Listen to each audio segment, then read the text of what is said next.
Oh, what's up? How's everybody doing? I'm alive. We're alive. We're alive. We're trying. So I've been learning a lot here from Mr. Hangman. I've been learning a lot. We're saving our energy for the during when we go live, because we only have so many words from Hangman Dan Hooker, who is right below me, and my man Ninja Yanez, aka Adrian Yanez, to my left. I think we have it that Ray. How you guys doing today? What's going on? I'm good to go now. Now, we were trying different warm-up methods. Jens likes to get the engine pumping. He likes to get the words flowing. Me, I said I'm the complete opposite, bud. Just leave me be. I said when that clock strikes, I'm on. Certain amount of words for the day. If I run out during the end, I won't be able to comment on the main event. But I've got my word count. I'll use it frugally throughout the card, and we'll have plenty left for that main event. So we're good to go.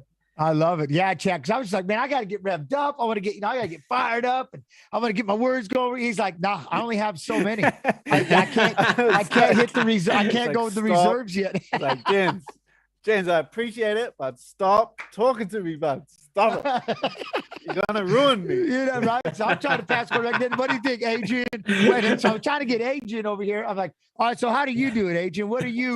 How are you? You got to get revved up, or you just got a certain amount of words? You just wait for the lights to hit? I reckon he's just a flick the switch guy. Look at him. Yeah, I can flip the switch, man. But I'm all energy, man. Like the start of just like as soon as it hit 8 o'clock, I felt that switch, and I was like that you and Jen's hit, and I was like, oh, I'm awake now. I'm good now. Like, yeah, I was a little bit lackadaisical just a bit earlier, but like now I'm good. We're good now, bro. I love it. Well, that's the one thing, chat, because we're always, you know how it is. I'm always rapping with you, so I can talk all day. We'll get it figured out. We're jumping in, but what a card we have. I'm so excited. Man. You too. Crazy who is card. Do I even ask Dan? Who is the? I'm going to ask you. Probably not me. I'm most excited. What's the one fight you're really looking forward to besides the main event? The main event. It would have to be Burns Chimaev. Like, is he really the super beast? Is he really the super freak? This is the true test. Anyone can get it right. Like in his last fight, the last few ones, he's looked unstoppable. He's looked incredible. He's looked like he's the next big thing, the next superstar in the UFC. But we're gonna see tonight, getting thrown in the deep end with Gilbert Burns. Adrian, same question to you with the Hamzat. Is he? Should Burns be the underdog that he is? And again, let's not forget, what's he, a 4-time Brazilian Jiu-Jitsu world champion on the ground? My goodness. The fact that he's this much of an underdog is surprising to me, man.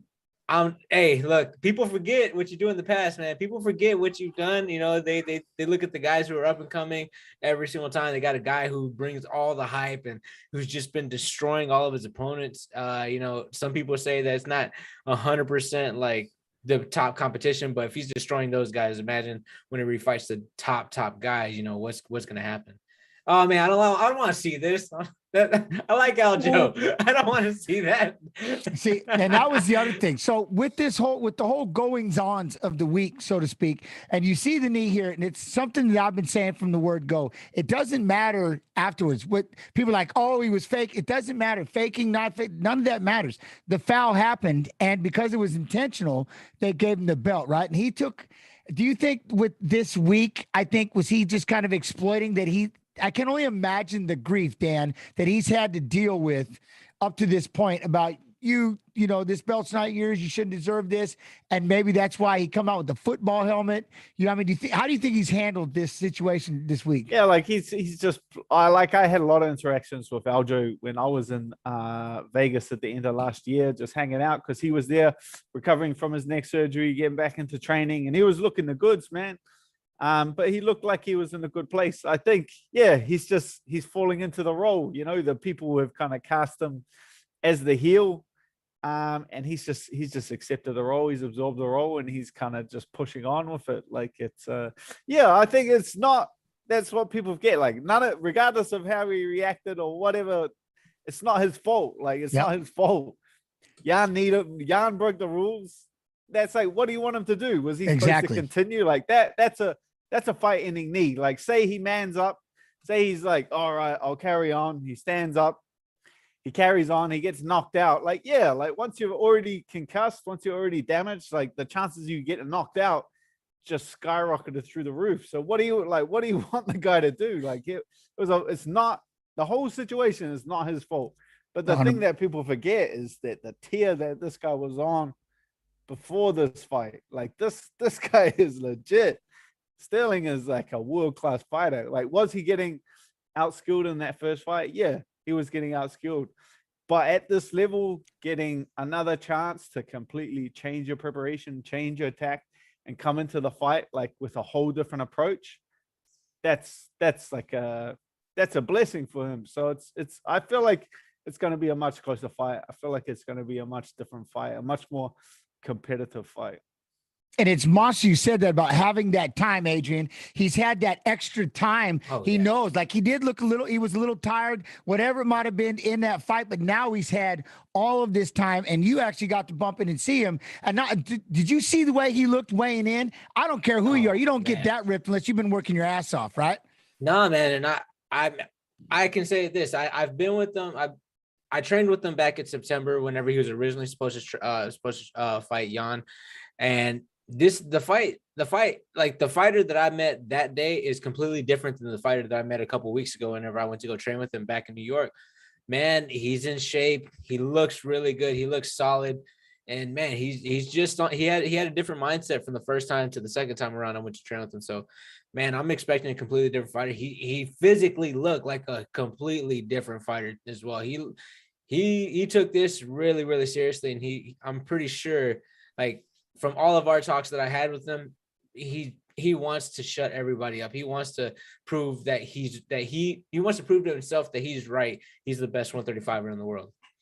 I'm excited. That's going to be a lot of fun. Then, of course, we have the main event.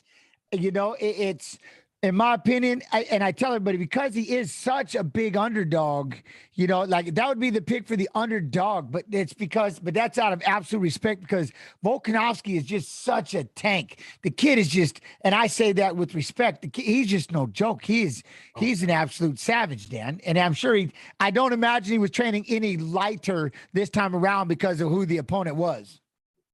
Nah, not at all. Like Volk's been, like from what he's been saying and what I've been hearing, like from our teammates and our coaches, like this is just the best he's ever looked. And this is like, it's what he used to do before he was in the UFC, was just go out there, be more physical than guys, be fitter than guys, be stronger than guys. I feel like Zombie is a super technical fighter, but I wouldn't say that he's like a super freak athlete or super strong or super fast or super anything like that. Super technical, yes, but I just kind of feel like the physicality of Volkanovsky will cancel him out, and I'm gonna block one eye as I'm making my prediction for the fight because he's my teammate. Of course, I'm gonna be backing my teammate. You got to back the teammate, but in the scale of the biggest upset, like if you're a betting person, you know, it's like of all the people, that's what I was saying. You know what I mean? Of all the people that could have, and I don't want to see it, but that would be for me, you know, is that situation where the Korean Zombie, I think, has, we'll have to see the tools maybe, but the experience definitely. But like like you and I were talking about, Volkanovsky is just a different animal. He's just a different machine.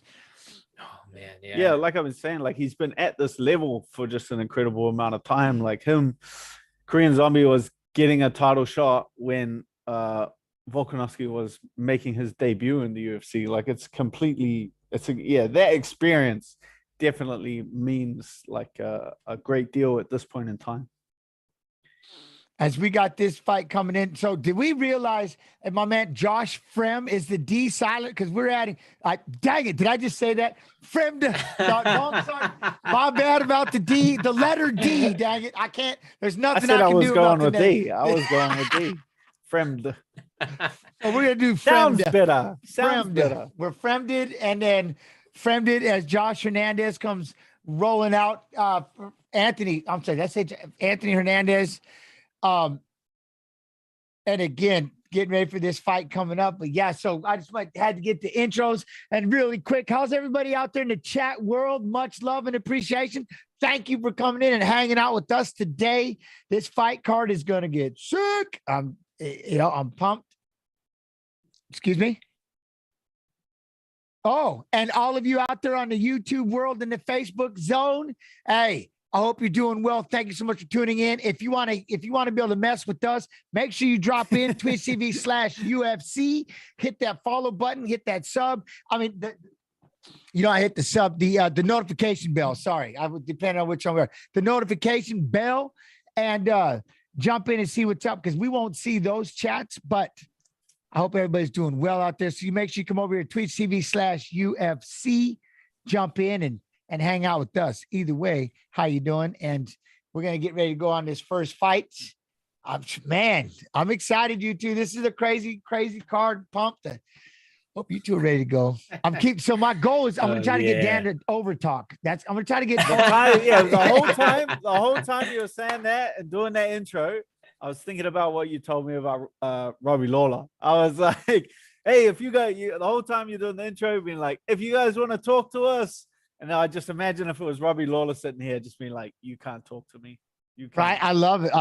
Because so chat on Monday when we interviewed Robbie Lawler, I said, hey, give me your socials. Is there where everybody can, so everybody can get a hold of you? And he goes, they can't. And I was like, well, Robbie, but it's Robbie. So I was like, well, all right. Yeah. It's Robbie Lawler. Like, what are you going to say? Like, what are you going to do? Like, and the whole time you're sitting there, I was like thinking, man, I wish I could be as cool as Robbie Lawler. Right.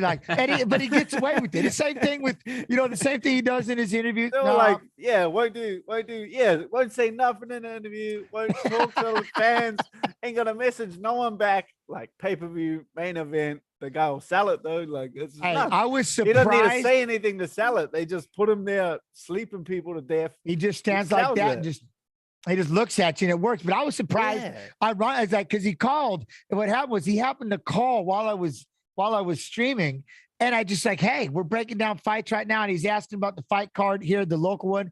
I'm like, hey, by the way, I'm on Twitch TV/UFC right now. Like, can I interview you on Monday? And he said, sure. I'm like, it'll never happen. I couldn't believe it. It's like, he's gonna do it. I don't want to, plus I don't feel like that's just because it's you. That's just because it's Jens Pulver asked him. Anyone else asked him? Probably not, but he is my little brother. So we've had a long time, we've been together a long time, but I was glad he did it. It was pretty cool. But I don't like to utilize that. Like, I was like, I feel weird asking. All right, though, here we go. Round one with Josh and Hernandez. Fremd. Fremded. Frem's I like it. Fremded coming in with that calf kick right off the bat. Yeah, Fremded's got the sizes. Hernandez is shooting in on that double leg.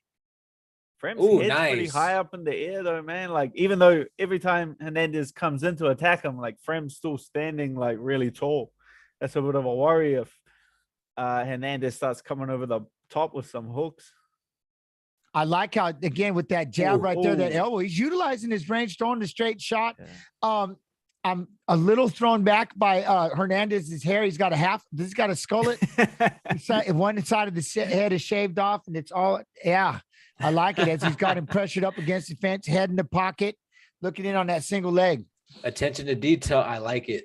I can't help it. Look at that. Because I did that to my son one time. We shaved one side of his head and left the other side. So it was, the skullet or whatever we called it. I can't remember. The same thing as I run out of words. His barber ran out of battery. The battery died. Yeah. Then we got to make like we enjoyed it. Just nod. He's like, just man, nod. I got to fight the UFC this weekend. He's like, my bad. I'll charge it. Yeah. Like, no, this is the new style. This is the new style, guys, man. I like it. Hernandez gets the takedown, taking it back. He's going to sit off of that guillotine. Not yet. So it is just Frem. So Josh Frem and Anthony Hernandez. You get the voice in your ear tell you? Frem? I can hear him. I can hear Joe a little bit. Frem? All right. I think that's what he said. I'm trying to listen. See, now he's falling off of that guillotine. Hernandez looking out, staying out front. He keeps attacking for something. He's going Das and Anaconda and Guillotine. Nice. That was a nice drop. Man, Hernandez throwing him around like a ragdoll.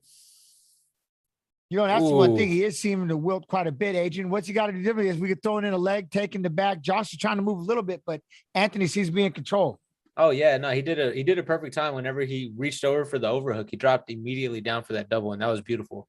There was like no effort on that double because of it. and he was like 2 squares, coming back to his original stance. Even wait, that's he's deep falling from back with Hernandez. his guillotine. He's gonna turn it dang. into a. oh, He might have that. He's locking it. Now he switched it back up. So would that be our anaconda on that side? How he's got the leg locked, looking for that choke. He's trying to tie up the legs. He's looking for that guillotine. Yeah. Oh, and he's escaped. You know who falls off of that bad boy is Uriah Faber. For some reason, but he can hit that thing hard from that side. That almond guillotine. Yeah, and the way that Hernandez is trying to fall off of that. It reminds me a lot of it's Faber-ish. Here he goes for a third attempt right here. To me, it doesn't look like Hernandez is using a lot of energy. Like he's just floating between his attacks. He's resting him. He's reshooting. He's transitioning between his submissions, but he doesn't look like he's going to wear out. Sometimes you see a guy like ragdolling a guy, like throwing him around, but you can tell like he's going to get tired. No, to for me, sure. And what about the over like squeeze, Hernandez. right? Know when you have the submission and don't over squeeze. Just kind of, it seemed like he was playing with it. Like, I don't know, but here he even switched up 2 different grips. He's got a standing arm triangle. And it goes the way, like you said, Dan, the way that he's flowing right back into the clinch, right back into the takedown, looks really good. Head in the pocket, kind of overwhelming Josh right now. He's not like forcing everything. Big elbow, good combination. Then right there, Adrian, right when Josh was getting ready to throw back, boom. He ties him up, locks him up, pushes him against the fence. Oh, yeah, you got to frustrate the striker. And that's the one thing you see there with Josh. Like, you definitely, big right hand. Nice right hand. Creating that space. Josh is, and that's the thing. Now that Josh is free, I think he's so worried about that takedown in the clinch. Now he's just not throwing. His hands are frozen. And Anthony just pushed him back up the fence and boom. And he kind of just sat down. He kind of just, Frame just kind of sat down.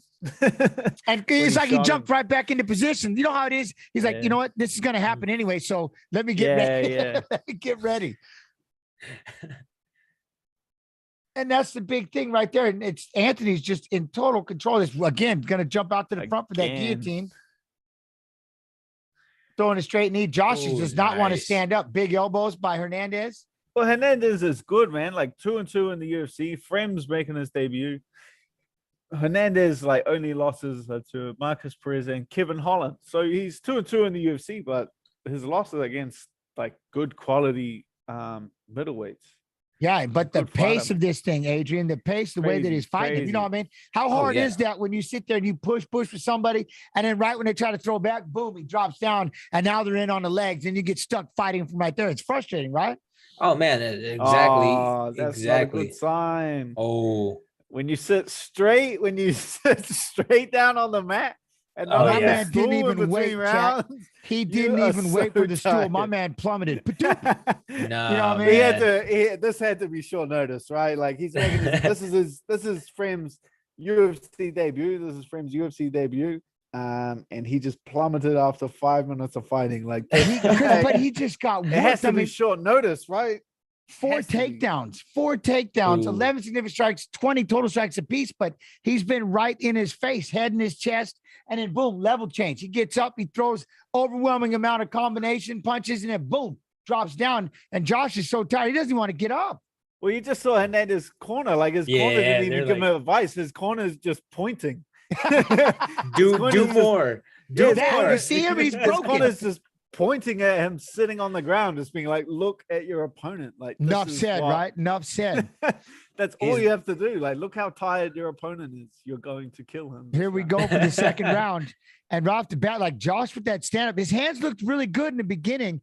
And now they, like I said, they're frozen. He just got a roundhouse to the face by Anthony Hernandez, who then overhooked by Frem, but to no avail. And look how Anthony just keeps driving, and then pushed him up against the fence. Yeah, he came out. He's having fun, though. Like, Hernandez is having fun. Like, he's trying new things now. Like, he knows, straight back to that double leg. And I just heard Felder say that he did take it on short notice, and Hernandez is totally just capitalizing on it. And just man, if you took it on 8-10 weeks notice and you get that tired, you're probably getting cut. Like you get that tired in 5 minutes, like you're gonna lose your job, my friend. No, I'm telling you, but I'll give Anthony this. He is all over him. quick. I mean, he's sitting on his back right now. Hernandez sitting on his back, throwing shots, hasn't put a leg in. Poor friend is trying to figure out how he's going to defend this and stand up. He flicks it off, stands up into a guillotine. Anthony's got that conda that he wants to do. Then he goes right back in on a double, on a single, picks that ankle.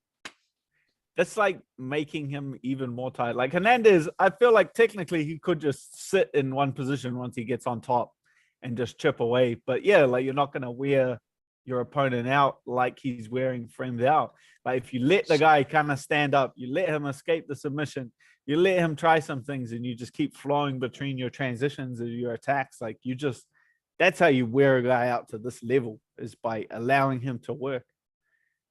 Ooh. Oh, I love it. I love it. Oh, and now the way man. he's got the leg, he's got the hands tied up, Adrian throwing elbows to the ear hole. I mean, Jeez, yeah, no, he's those elbows on the side of the head, man. Oh, wait. Oh man, now this makes things a little bit interesting. What's his top game like? yeah, we have to find out, because now he just got a reversal. He's inside control. Josh is inside control, but again, with the fatigue, we'll see if he's got any kind of energy to fight and see what kind of offense he can do from here. But see, here comes Anthony coming out the side, out in front. Now he's going to sit down. So now Josh sits down for a guillotine. Anthony's instantly trying to put a hand in there to create some space. Oh, it looks a little tighter. Oh, This might wow. be a little tighter than we thought. Oh, he's trying to push on the leg. Trying to sit Yeah, up. I Oh, think, Josh like, bailed. If you get that tired, this tired in a fight, if you get a half a chance to finish it, you're gonna squeeze with your life. You're gonna jump on someone's neck and try and take them out. It's good for him to get back into the fight. Like, he definitely needs to show us something, which I think he's doing now, right, Dan? Because now he's flirting with an arm triangle. He showed, hey, if I wasn't so dead tired and taking this on short notice, I could be something with if I had energy in the tank. 100%. So he's doing a good job right now, kind of 100%. tying up. Nice counter to bring that arm back. Awkward north-south position real quick. I think this might be more due to Hernandez starting to just muck around in this round. Like he came out, he was like winning with a double leg back take, like neck attack. Like that's what he was just repeating through. But now he was like started throwing spinning kicks, and he was trying to take the piss a bit too much. I think in this third round, his corner might tell him, pull your head in, double leg, take the back, keep your bread and butter. What got you to this position? No spinning attack. And yeah, and then you look at the way Josh right there, though. Now he's the one pressuring, has Anthony pushed up against the fence and looking to try to just weigh on him. Took him down for a minute, had the legs tied up. Now we're standing up, and Anthony's going to bail on that, and Josh is going to drop back down, keep that mid-level, pushed up against the fence. I have to see what's happening right here. But now, so Anthony, when nice Anthony knee. pummeled in, right? There was a good knee. 2 knees. There we go. Now we've got a break, and we're back to the center of the cage. Triple jab, right hand, another right hand, and a kick by Josh. Fram is throwing. Ooh. Oh, with the knee. I think he just broke him. I think he broke Anthony right here in this round. Now we got a lot. No, that's deep. That's Deep, real deep. Oh, keep rolling. No, He rolled out. Was he slept? Nah, Oh, he out 10 seconds. He's big knee to the side of it. Was he semi out on that when he rolled? I think he was. He looked out. He looked got 4 out. seconds. Now he's recovering, going back to the single. I See, think who was that? Hernandez- Who's in the prison orange right there? That's why I was like, the prison clothes. He's got that orange jacket. But the way I think that choke was so tight for 1 second. When he rolled through, he's like, he was still kind of dizzy or something messed up. And that's when you seen Anthony Hernandez jump on him and start trying to throw those shots. Josh was tired. I think Hernandez punched him back to life. Oh no, man. Oh man, I'm telling you, this is coming down to, so this has to come down to the last round. Anthony, he was melted quick. Well, to be honest, Friend looks less tired now than after the. You know, when you get that point where you just accept being tired, Yeah. and you like, when you just stop trying to fight it, and you're like, yeah, I'm just not gonna recover. I'm gonna just fight like this. I'm gonna fight exhausted. I'm gonna accept it. Yeah, I think he's looking a lot better than he did. Right, I'm gonna pressure, He just and then just blew his lungs out in the first round, but he's like come right now. He's looking better. At least he got on the seat. At least he got in the seat this Yeah, time. He Right? made the seat this time. Yeah. Step He's forward. actually getting fitter and fitter. Like you said, he got probably blew the lungs out in the first round. He's got it back. Now we're going into the third round, and we're going to Looks find out how sharper. this goes. But I think it's 1-1. Anthony's going to have to pick it up because he was so dominant in the first round. You know what I mean? And Josh's stand-up Yeah, is doing a straight really back good to job. it. He Straight back peels to out. Here it. comes Straight Anthony back to diving in it. on that double. Straight back to it. Man. And they Bread and almost butter. fell into that position. That's all he needed to do. Just sit here. Just sit here. Chip away. Anthony's in a good position, chat up on top position. I hope he doesn't keep falling for that guillotine because that's Yeah, the one he thing, keeps- right? that- Like you said, Dan, just hold the position, be heavy, He keeps score going some for points. Hernandez keeps going around for the front headlock and letting him back to his feet. But yeah, like that double leg he's getting is always there. What do you think, Adrian? He's sitting Oh, back on that guillotine again. Again, I think he needs Arm to just in, he collapse on likes that it. arm, that top arm. But I think once you've failed 15 times, maybe It's the he's a hopeful guy. Like he's Yeah. really I he flattened wants out. that Nice. choke, and once again, it He didn't wants work. it. But maybe they call it for the offensive side of it. Now he's sitting on there again. Hold that position. You're out on the side. Josh isn't trying to move right there, and right there, just start throwing shots. Grab a leg guard. Shoot, Hamzat would kill to have this position. Throw a leg in there, control the wrist, and just start throwing. And he keeps sitting for a guillotine that he lost, and Josh almost went in and took him down. I don't know. I in my head, I just want to punch. I just want to punch things. So in that position, I wanted to start I want to hit him in the face as many times as I can in that position. Right, Adrian? Just sit on that leg, control, and make them just work, continue. right? Yeah, just continue to punch. Continue to punch. Doesn't have to be the hardest shots. You just gotta throw something. yeah, like that's just chip away until he gives you something. You keep chipping away, like Frem's gonna have to give him. If he just sits at the back and just chips Ooh. away, Frem has to attempt to stand up. He has to attempt and that's when your submission is like a much higher percentage chance of pulling it off. You know, but right here, look, he's trying to throw in those two Yeah, legs, he's looking for finally that rear taking the naked back. choke, I taking was the wondering back, when he looking was to flat going him to take the out. back. Josh did a good job of fighting that foot off. He looks tired. We got a half Nelson situation. He's going to give up the mount. Then Now he's got the mount. Now his back. Now he's got his legs in. And that's the one thing, like you were saying, Dan, I think he's just so tired. Just hold the position. It's like the freshness is gone. Ooh. Oh, we got a mouthpiece out with the power half to take him over. Has a good position, throwing the leg in. I would just hold this right here and just dominate from here and let Frem do the moving. Oh, especially from now, sitting Oh. on him in mount position. Big Here's where elbow you right there. punch, He's got so. that wrist control, but he still seems like he wants to move around too much on top. Just hold this position and make Josh just really have to work. We got 2 minutes left, but 2 minutes, he can still pick Yeah. up a finish, man. Just chip, See, chip. there was a couple times where he had that shot underneath, but he could have laid into those uppercuts underneath the armpit if he actually sat down and just throw them. There's plenty of times for him to actually start working on his ground and pound, but If Dean just whipping the mouth guard back in, I'd be he like, puts "Cheers." that right back in. But yeah, I know what you're saying, Adrian. It's just kind of hold the position, work on throwing some heavy strikes in there. But he seems to constantly want to flow, right? Flow and grab a position. He's moving and punching less because he really, for some reason, really wants that submission. You know, when he just hold the position and throw those shots like he's doing now a little bit. Just be irritating. Doing a good job right there, just throwing some shots. And the thing is, his friend is just tired of trying to move, and it just, fail. And Anthony's just teeing off, sitting in that side control, throwing that leg in, controlling the wrist, throwing the shots, doing a good job. He just seemed to have broken Josh right now.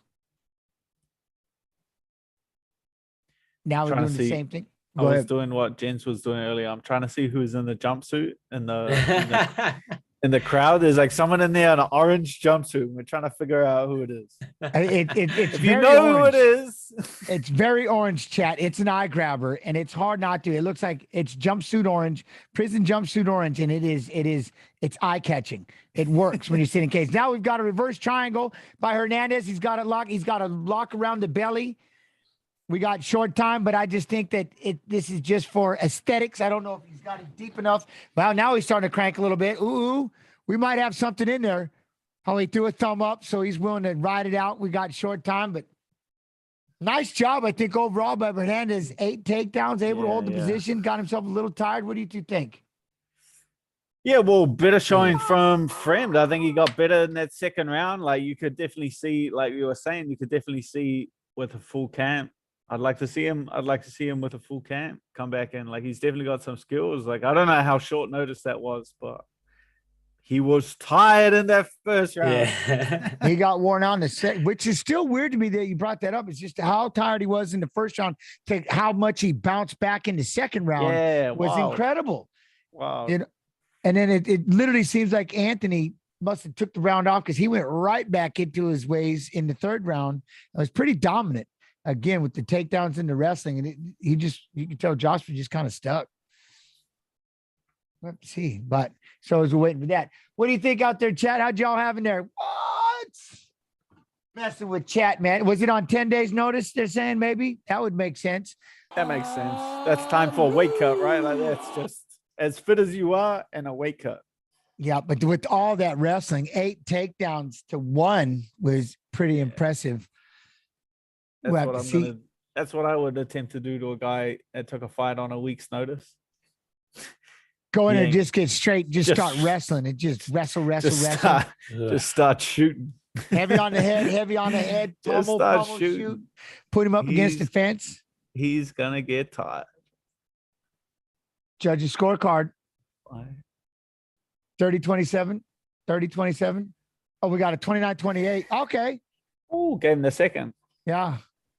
All right. Anthony with the dub. But yeah, I like that. Hey, Howard, make sure you guys, that's one of the reasons you have those channel points. Make sure you utilize them and bet on them. Get your bet in there. We got Joe Rogan doing the interviews.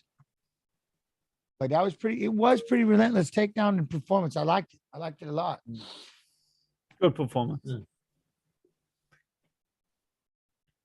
He can keep it up 3 solid rounds. That was good. What do we have? So what do we have next? What's going on out there, chat? We got a free second to wrap with you. I don't know if these guys can see it, but we've got here's the one. We've got Ian Gary and Darian Weeks.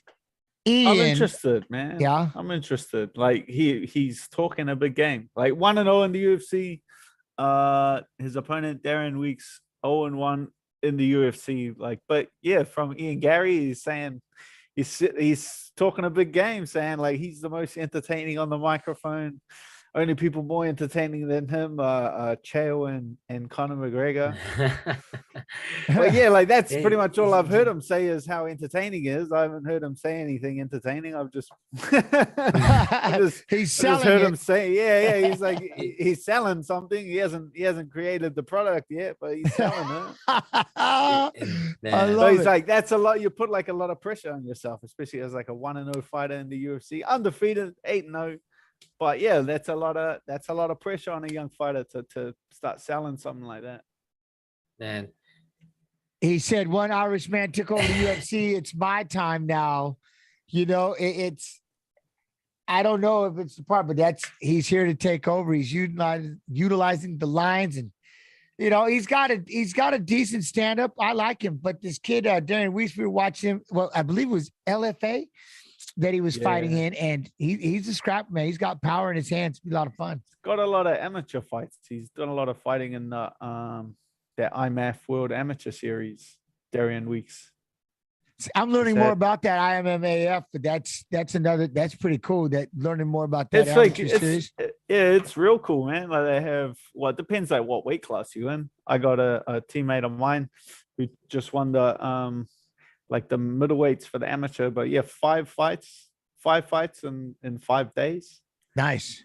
That's wild, man. Like, it's wild. And these guys are good. Like, they're amateurs with like 20 fights, 30 fights, 40 fights. Like, these guys aren't 10 fights. See, that's what, and fights, they have the pads, and see, that's why I've been sitting on a rule set that would allow us to have where people can do amateur every weekend.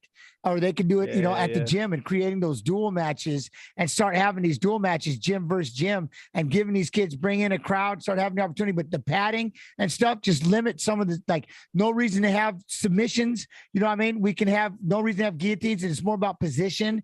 And that way you can wear the headgear, you can wear the shin pads. You know what I mean? You could get those smoother sock like shin pads and the puffy gloves and stuff like that. You know what I mean? No close guard, little things like that is something I've always wanted to do. Just bring in a crowd, and imagine what that could do. You know what I mean? To go out there and be able to do things like in amateur boxing, right? It's just throwing straight shots to the head. That's it. Body shots mean nothing. Knockouts aren't for nothing. It's just 2-3 2-minute rounds of just getting out there, just putting work in. And that's when I started noticing that IMMAF is kind of like that.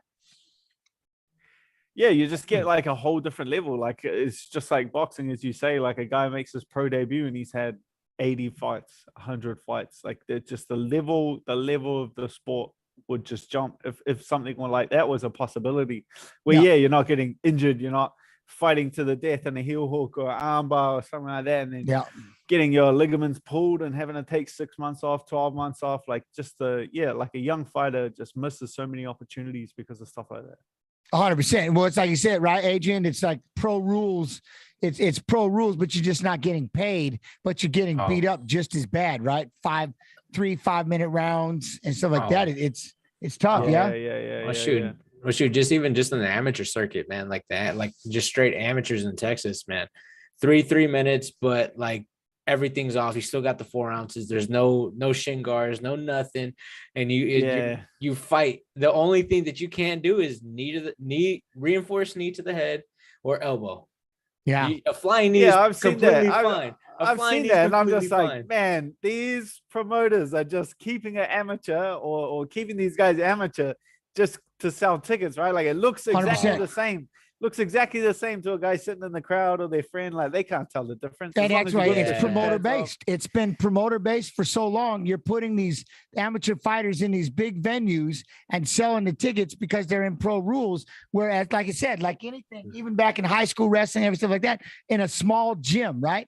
In a small gym, a high school gym, you're doing these big tournaments and stuff, wrestling. And that's, again, same thing with the amateur boxing. But imagine if you did something like that and had these rules. And now what I want to do is, so it'll help build the MMA gyms around, is to be able to sit there and start doing dual matches, 2 at each weight class every Saturday. You know what I mean? You can start having these matches, 2 at each, do 2 each, and then start doing duels against other gyms. So that's something they can sell is, we're going to start putting a team together. And imagine when you start having, like you said, 200-300 amateur, all you got to do is bring in a crowd and an unfamiliar face, and you've made that environment, right? You've made that realism. And then it would help a lot with judges. Let judges come in and learn, get those referees in there. They can learn. The athletic commission should be behind it and start building something like this from the ground up, where it gives the gyms a high five. It gives these fighters a whole bunch of experience. And if you think about it, who's the one we're throwing? Oh, like Lomachenko. What did he do? 8 years as an amateur? Or more than that, but he was in there for a long time, and he walked right out and was fighting for a world title his first fight. You know what I mean? What's he got? 2 gold medals or something like that? I mean, it's just ridiculous. But he went out there and had, don't even know how many amateur fights he had, and he was instantly fighting for the best in the world, right off the bat. Well, even Peter Yanez had something like, I think it's from memory, he's had like 80 amateur boxing fights. Like, the guy's had a lot of fights. He's had a lot of fights. Well, that's what to get master of sports and boxing or something like that. We got to win like a national. It'd be like being the national champion or something like that, right? I think the way that works to get the masters in that sport. And as Ian Gary is making his way out, he's coming out fired up. He is ready to go because he put the pressure on him. Like you said, he put the pressure on himself. Put it on himself. 100%. What do you think, Adrian? Putting that pressure on yourself and then having to go out there and perform. Do you rise to it? Cause hesitation? Well, I know for me, I just I'm always thinking the pressure's never on me. It's always on the other guy. That's the way I always think about it. It's never on me. It's always on them. So that's how I just kind of walk to the cage. But I don't know. Like, if you put all the pressure on yourself, man, you might crumble underneath it, or you might just end up being a Dustin Poirier and being a diamond out of it. So it might be a little bit. I don't know. I don't like putting like I said, I just put all the pressure away, take it all, put it on my opponent, be like, all right, he's the one that's going to have to stop me. He's going to be the one that has to do all this. He's going to try to do all this other stuff. So for me, I don't know, man. But also in his first fight, I think, I forgot, I think he was fighting like Jordan, and he was having a lot of trouble in that. I know it's a UFC debut, but he was having a lot of trouble until he wasn't, if that makes sense, until he got the knockout. He was kind of a rougher fight for him. Just get that rhythm going. He's 8-0. He's, and that's the thing is with the fight like this. I mean, I like when he utilizes his range and moves up. We were breaking down some of the fights yesterday because we're always, on the channel. But you look at Darian Weeks, he's finished all 5 wins, 4 knockouts, Brazilian Jiu-Jitsu blue belt, and he won first 5 career fights. So he's got power in his hands. And if you don't worry about it, you can pop right in there. And real quick, something about, we'll have to see. I mean, I think this is his first time. He's 5-1. He's coming off a loss from his last fight. But we'll have to see. The one thing about Ian Gary, though, good Lord, look at that. 6'3", 170.5. But look at that, 74.5-inch reach. And you look over there at Darian, he's got a 72. It's only a 2-inch reach advantage, minus the fact he's 5'11". Yeah, that's wild. Yeah, well, like Weeks, even though he's 5-1, which is only 6 fights he's had. He's had 19 amateur fights. So still, even though 5-1 as a pro, like still like a lot of still overall more fights than Ian Gary. And then it's just more about, how you can put it together, getting out there and just, getting after it. See how he does. I'm excited. It's, and like I said, with Ian, and if he can try to level up to it and see if he does go out there and just makes a big statement. Undefeated again, 6'3", 170 though. Good Lord. You got to see what's happening with that, but utilizing that range, the Pichel fight. Long neck. I feel like he's got a very long neck. You're foreshadowing. Are you? Oh, you're gonna dive into a guillotine. We'll have to see, man. Look at that neck. You can't even put your chin down. Like you put his chin down. It's like fucking it's halfway down his neck. I look up and then I get that visual immediately. Look at this shit. You can't even put your chin down. Like it's physically impossible. I can't stop looking at it now. You just messed me up. Dang it, Dan. I can't unsee it. I can't unsee his neck. I can't get past it.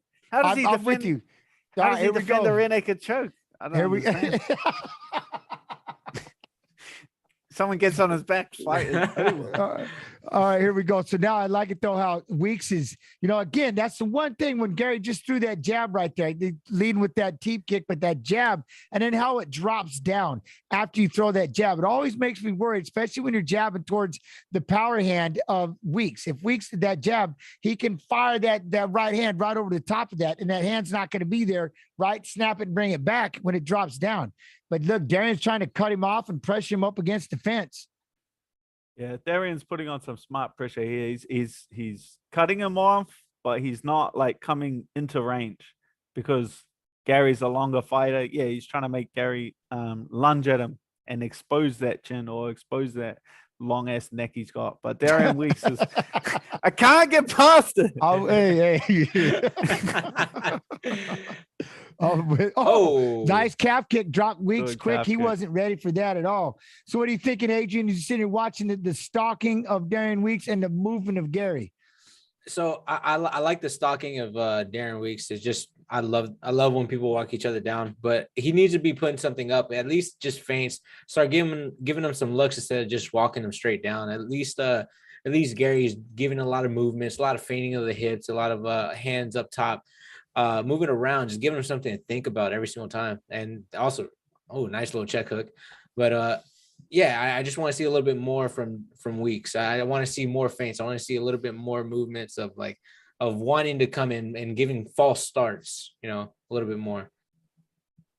I do like the idea of that, popping that feint. You're like, Darian tried to look like he was going in for a takedown, but there was a knee by Gary. We got a body lock by Darian Weeks pushing Gary up against the fence. We'll have to see what he does from here, but we're kind of at a standstill position right there, doing a good job, keeping the head in the pocket, controlling right there in the neck. Gary's trying to utilize if he can reach underneath, but that's one way of taking advantage of the taller fighters when you do get inside and you have them pressured up right here. Now he's looking to take his back. Now he's up on the back of, not up on the back, but he's behind Ian Gary. Right now has him pushed up. Gary's trying to fight the hands. He is. I like how he's fighting the hands off, GG. But again, this is a position where Weeks isn't trying to do too much and just try to sit there and just be nice and heavy. Throws the knee on the top to the head. Ooh, We got the crowd kind of booing. Why? Why? This is exciting. I like how he's controlling there, keeping that control. Now we've got over under position. We switched it up. Now it's Weeks against the fence, and Gary breaks off. Nice. Here we are. Nice. I do like what you said, nice. though. We need to see some feints. There it is. Good left leg to the face, but blocked by Weeks. If he could feint that a little bit, Gary, that is, but Weeks has got to add something in there. Add some movements in there to get him to jump, flinch a little bit. I like how he flicks that kick. So now, again, it's just kind of Gary on the outside track, chat, just walking it off, and Weeks is just trying to slowly, methodically walk his way in. Ooh. Keep kick on the short time. Keep kicking on the short time. Now, again, big right hand and then he flicks that kick up there to no avail. Oh, that would have been nice. Weeks just needs to pull the trigger, man. Like he's cutting him off. He's getting in the right position. But then he's just waiting too long. Like he needs to attack or feint. Like he's not sharp when he's coming into range. So it's like he's not seeing, he's moving in there, but he's just not, you don't know what he's looking for. I don't know what he's trying to do. Yeah, like he doesn't look like he's setting anything up. Like he's just coming into range and he's just like waiting for Ian Gary to make a mistake. And it's like, that's just not a good approach at this level. Like a guys get past that that point of just coming in and making a mistake. Like they're just a lot more composed. And then you got to force them into those mistakes most of the right, adding in those flints and feints and those movements, and start trying to direct them to mess up a little bit. Create it. You have to 100%. create them. We're back in this over-under position, but he's able to keep the position. I just don't see him able to do too much. Adrian, what are you thinking right now watching this fight up to this fight? We've got short time. I think, what do you think? Weeks took the round? This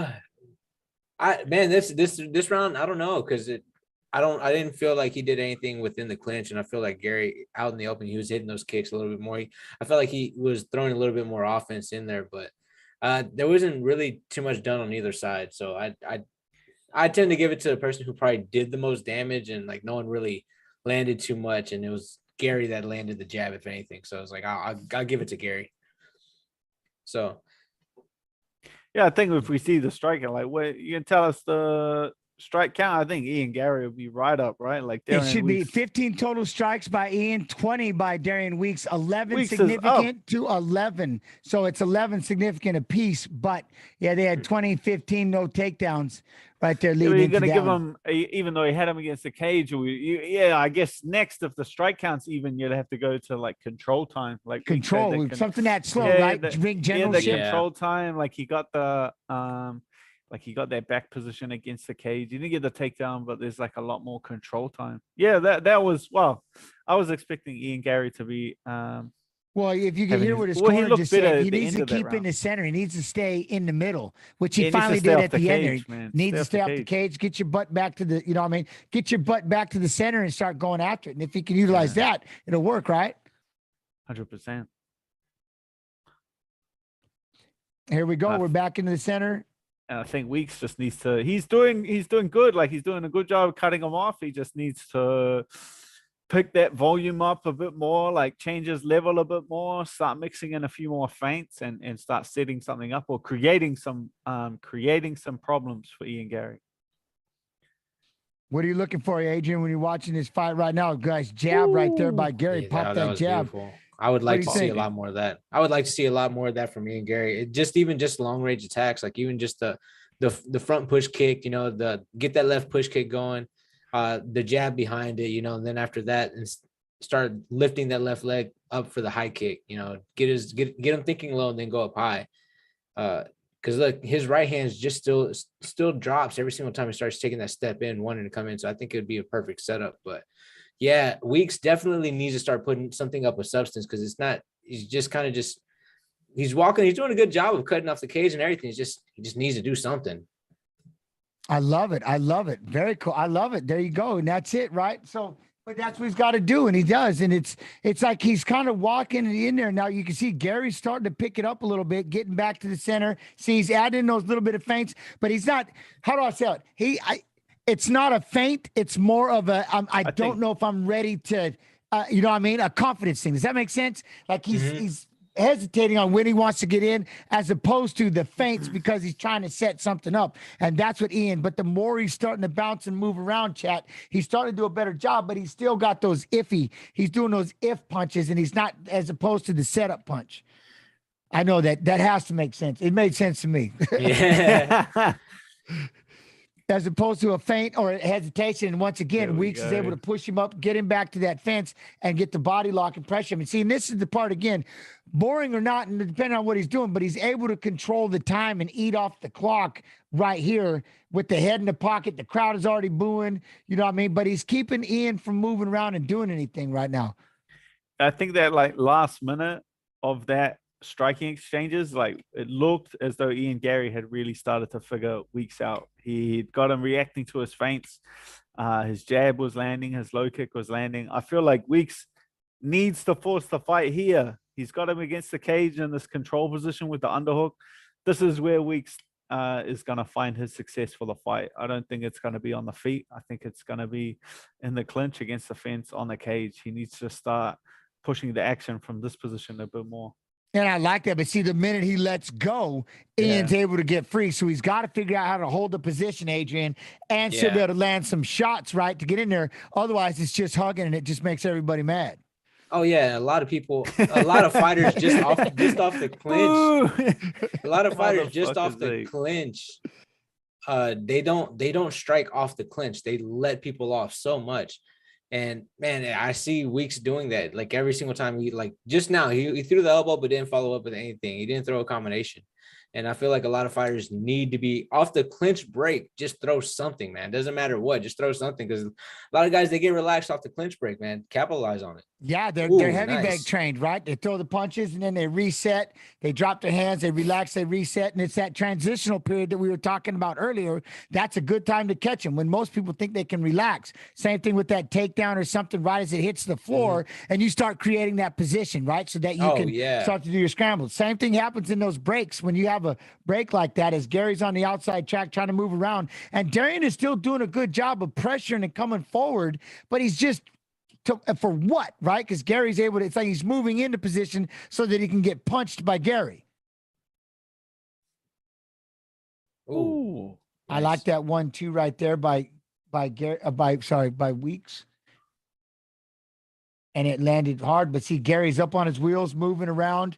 And I don't see, again, I would like to see where Weeks would get what his comfort is. You know, where does he get comfortable where he can start throwing punches? He ends up in this position all the time. He's going to get the back of Gary. This is a hard fight to score, because they're having success at just different parts of the fight. It's going to be a hard fight to score. Close, and it's funny because we're looking at 34 total strikes apiece, literally 26 significant though to Ian Gary, but 1 takedown for Darian Weeks. So again, you know, when it's this slow, you really have to. This comes back to that ring generalship and how much you're selling it, right? How much you're impressed. Oh, trying to do a jump. Did you try to do a flying knee there? Oh yeah. Yeah, well, if you had to say like ring generalship, then it comes down to Weeks, right? Like Weeks is the one that's been cutting him off, coming forward the whole fight. Like Weeks has been the guy that's coming forward, cutting him off. So you have to say that that's the guy pressing the action for the whole fight. And that's what, you know, again, it just, but I wish when he got in there, where are those combinations? And then even when he gets that over under position, like you said, he can't throw anything because Ian's going to get away. You know, and he's laughing. I like to see Weeks, like once he cuts him off, just coming with the double jab. Like he's coming in, like waiting for Ian Gary to throw, like slipping, throwing a hook and trying to grab him. Ian Gary's already out. Like it's not covering distance quick enough. I think Weeks just behind that double jab, cut him off, find that position, double jab, change his level, and then like can put a bit more pressure on Ian Gary. Here we go. Trying to fire up the crowd. We got round three. So again, it's crazy, man. 34 total strikes apiece. And by the way, really quick chat, if you haven't picked up the pay-per-view yet, make sure you enter exclamation watch in chat to find out how you can purchase. If you are watching over on YouTube, the link to order is below in the video description. Go get it and get back in here for sure, man. Go get that and get back in here so you can see what we're seeing. Or you can just allow us, again, like you watch it on the radio. We'll try to talk it up and do what we can. But this is a hell of a card, and you definitely don't want to miss out because way too excited for these fights coming up. All right, here we go. We're back in the center. Gary is starting to pick it up, and Weeks is trying to stand in the center, right? He's picked it up. Ian Gary's coming. Nice. It's good coaches, man. Good coaches from Ian Gary's at the Sanford MMA. They've told him this is close. This is a close fight. First rounds could have gone either way. You need a big round in this last one to just really signal to the judges that this was your fight.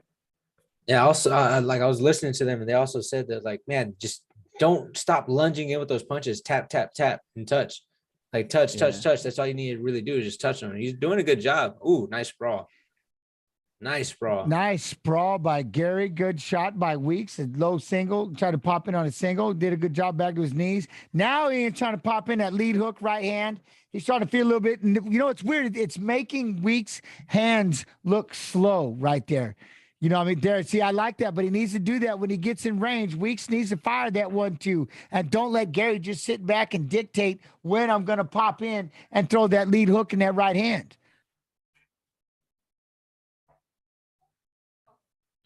Ooh, nice. Nice 1-2 with the head kick. Man, the wobble. I think that wobbled Weeks right there. Yeah, Gary's starting to pick him off now. Starting to kind of land at will. Oh, that was nice a good slide off to the side. Didn't even let him grab a hold of him. Slid off, went back to the center with the calf kick. He's picking him off now.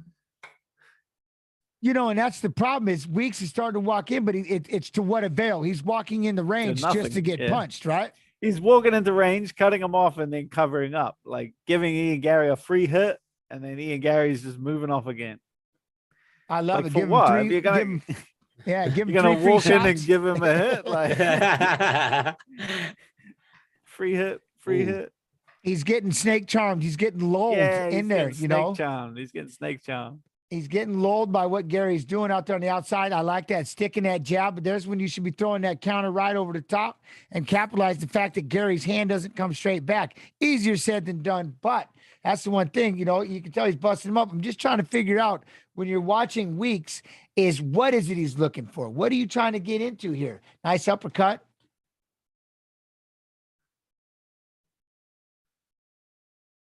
Okay, so Gary got his nose busted.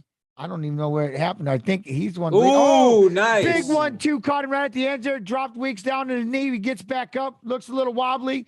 Gary started trying to find that range. He hit him with that 1-2. He needs to keep it up. He needs to keep that high and low going.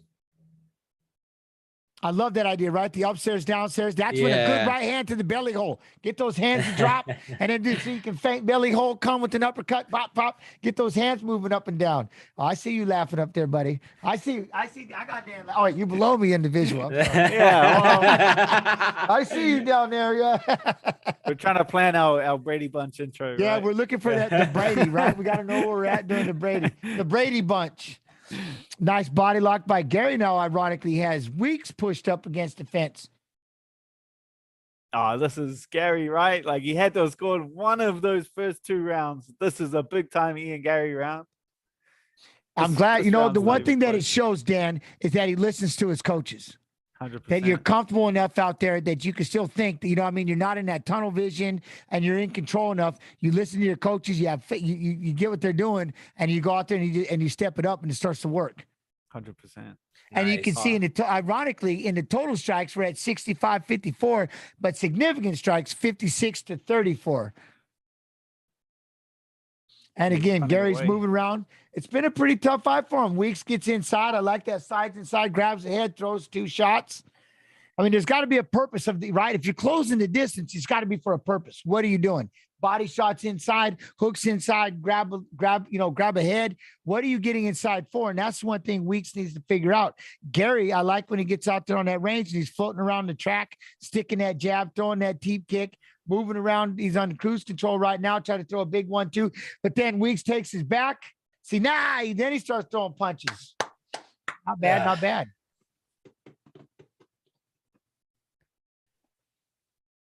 He's going to do it. He's going to do it. Dude, that was hilarious. By the way, I was looking at the stream when you looked up. Yeah, that's pretty. That's pretty G. So I got to think. Let me see. I got to find out what direction do I see Yanez. I got to get the hand. We got the delay. What side is he on to me? Because I want to look at him. He's going to be, well, all right, let me see. He's at an angle, but I got to get the finger. Okay, so, all right. So if I look this way, if you look this way and up, so if you look to your left and up, top left, you'll see, yep. So I got 100%. I think I gotta look down, right? You gotta go right. Yeah.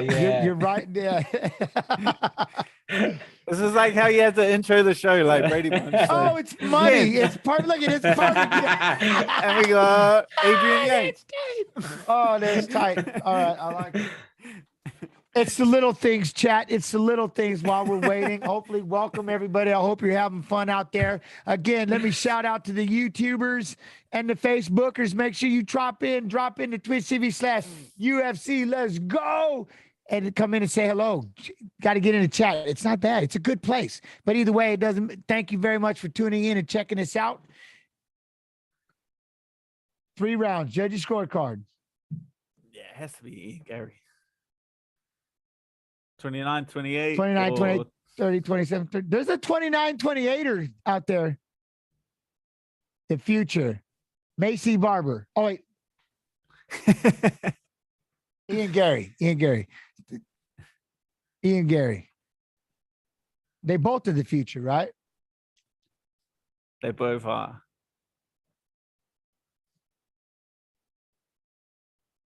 I don't know if I want to hear what he's going to say. I got 29, 28, fair-ish. Ninja Yanez MMA gifting that sub out there. Much love and appreciation. All subs go to support the American Cancer Society. So Yanez is playing with chat. I got you. And if you see anything, you can, by all means, jump in the chat and say what's up. I'll be trying to get him fired up. Oh, here we go. Get him singing. Oh, yeah. Yeah. So now we've got the main card. Like, this is about to get go time. And right off the bat, we've got a fellow streamer, Mr. Pichel. You see, he is a good wrestler. He didn't get to wrestle, but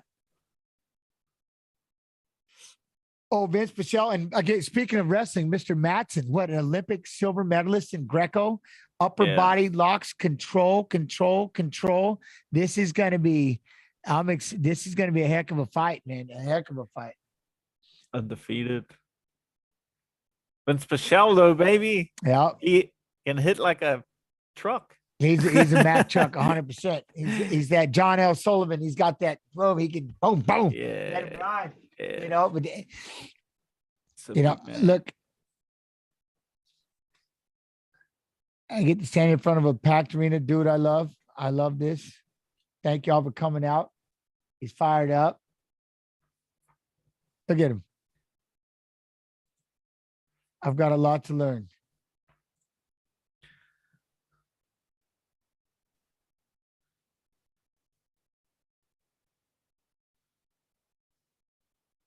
He's calling out the division.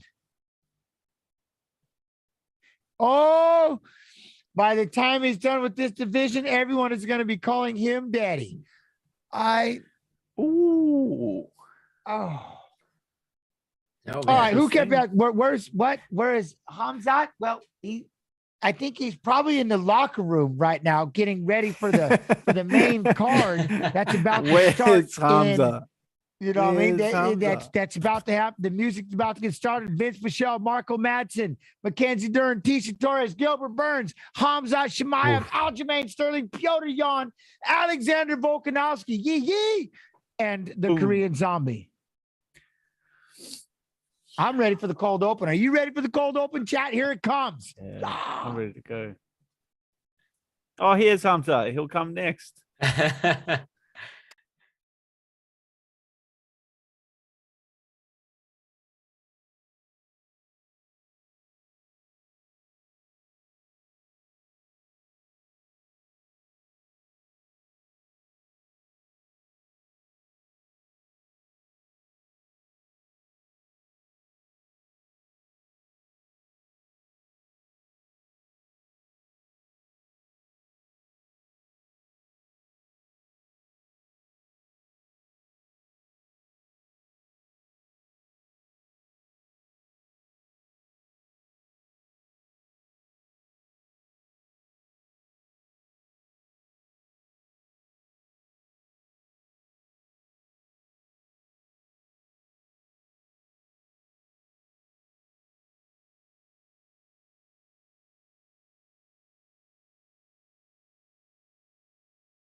favors its great king when the lights come up. And the zombie strictly deals in this kind of electricity. Live from ViStar Veterans Memorial Arena in Jacksonville, Florida, it's UFC 273, Volkanovsky versus the Korean Zombie, and it starts right now.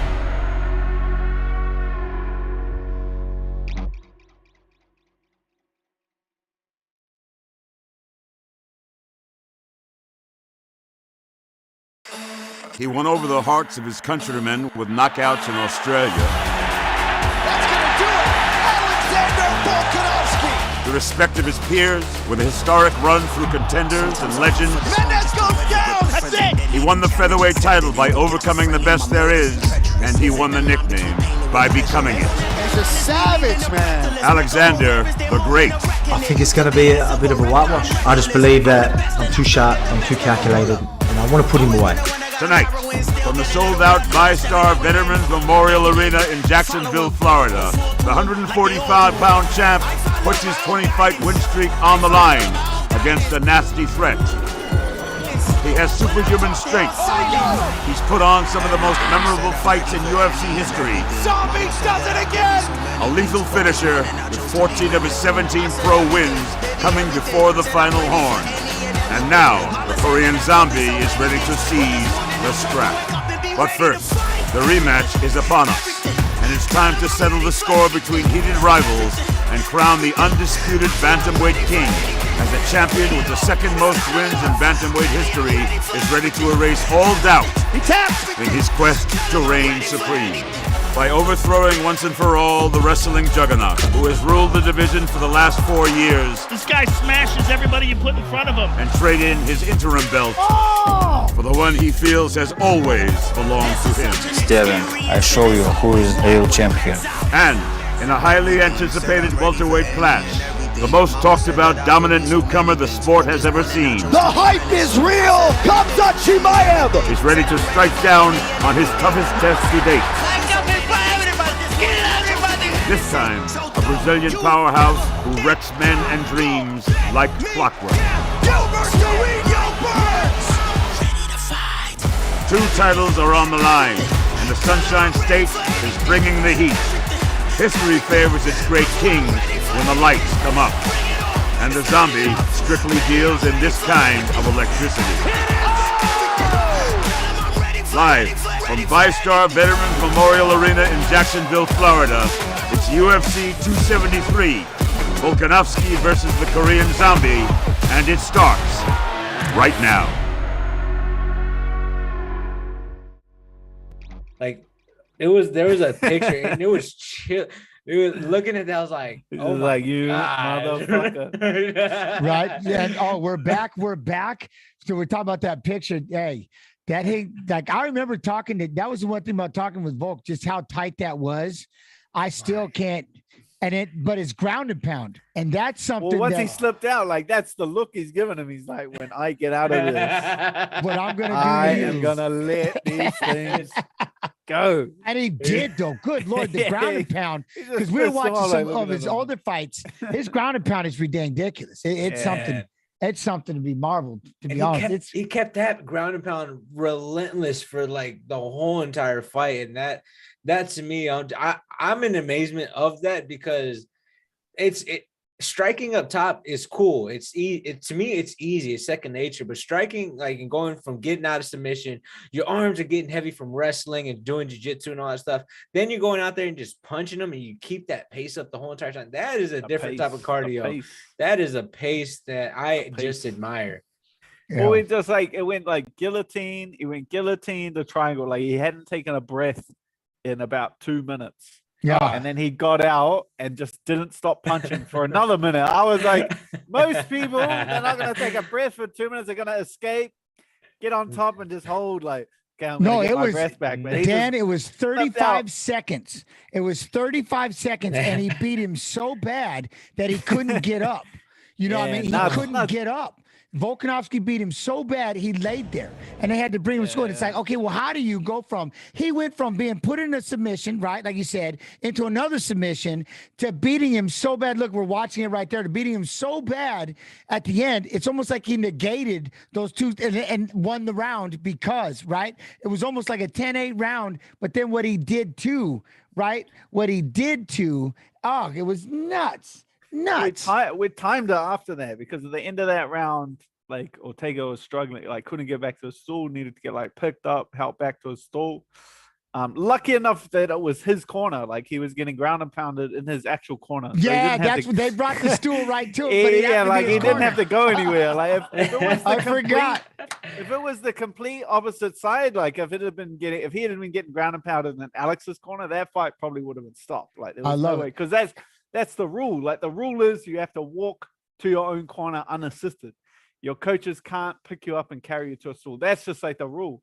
But they came in, like the doctors checked him, like the referee was like looking at him. We timed it after it, and it was almost 2 minutes. Like he had almost almost twice as much time to recover. Yeah, but that's crazy. that's strange. Like if you have to take an extra minute to see if the guy is capable of fighting, like maybe the fight should probably get stopped. Probably should be over 100%.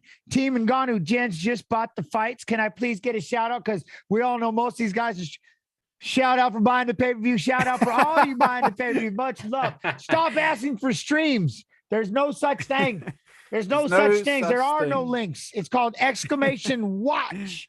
Exclamation watch will show you how you can get that pay-per-view. Otherwise, the three of us will do what we do. We will break it out like we're watching it on the radio. We got you. Right? I hope everybody's doing well. Are you as fired up for these fights as we are? Because this is going to be nuts. So exciting. Now, I wonder how where did they end up with the odds with plus 360 minus 490, which Gilbert plus 330 minus 435, negative 720 plus 500. Man. All right. Ironically, the other, another fight I'm excited for. So who do we have? Pina is in the corner. All right. Top team. I like it. Yeah, he was training. He usually trains at Tiger Muay Thai, or he trains at. He's got like his own gym in Russia, but obviously like COVID makes it pretty hard to travel, and he wasn't able to get out of the country till like the last minute. And then recently, he's been going and doing his camps at ATT there in Florida.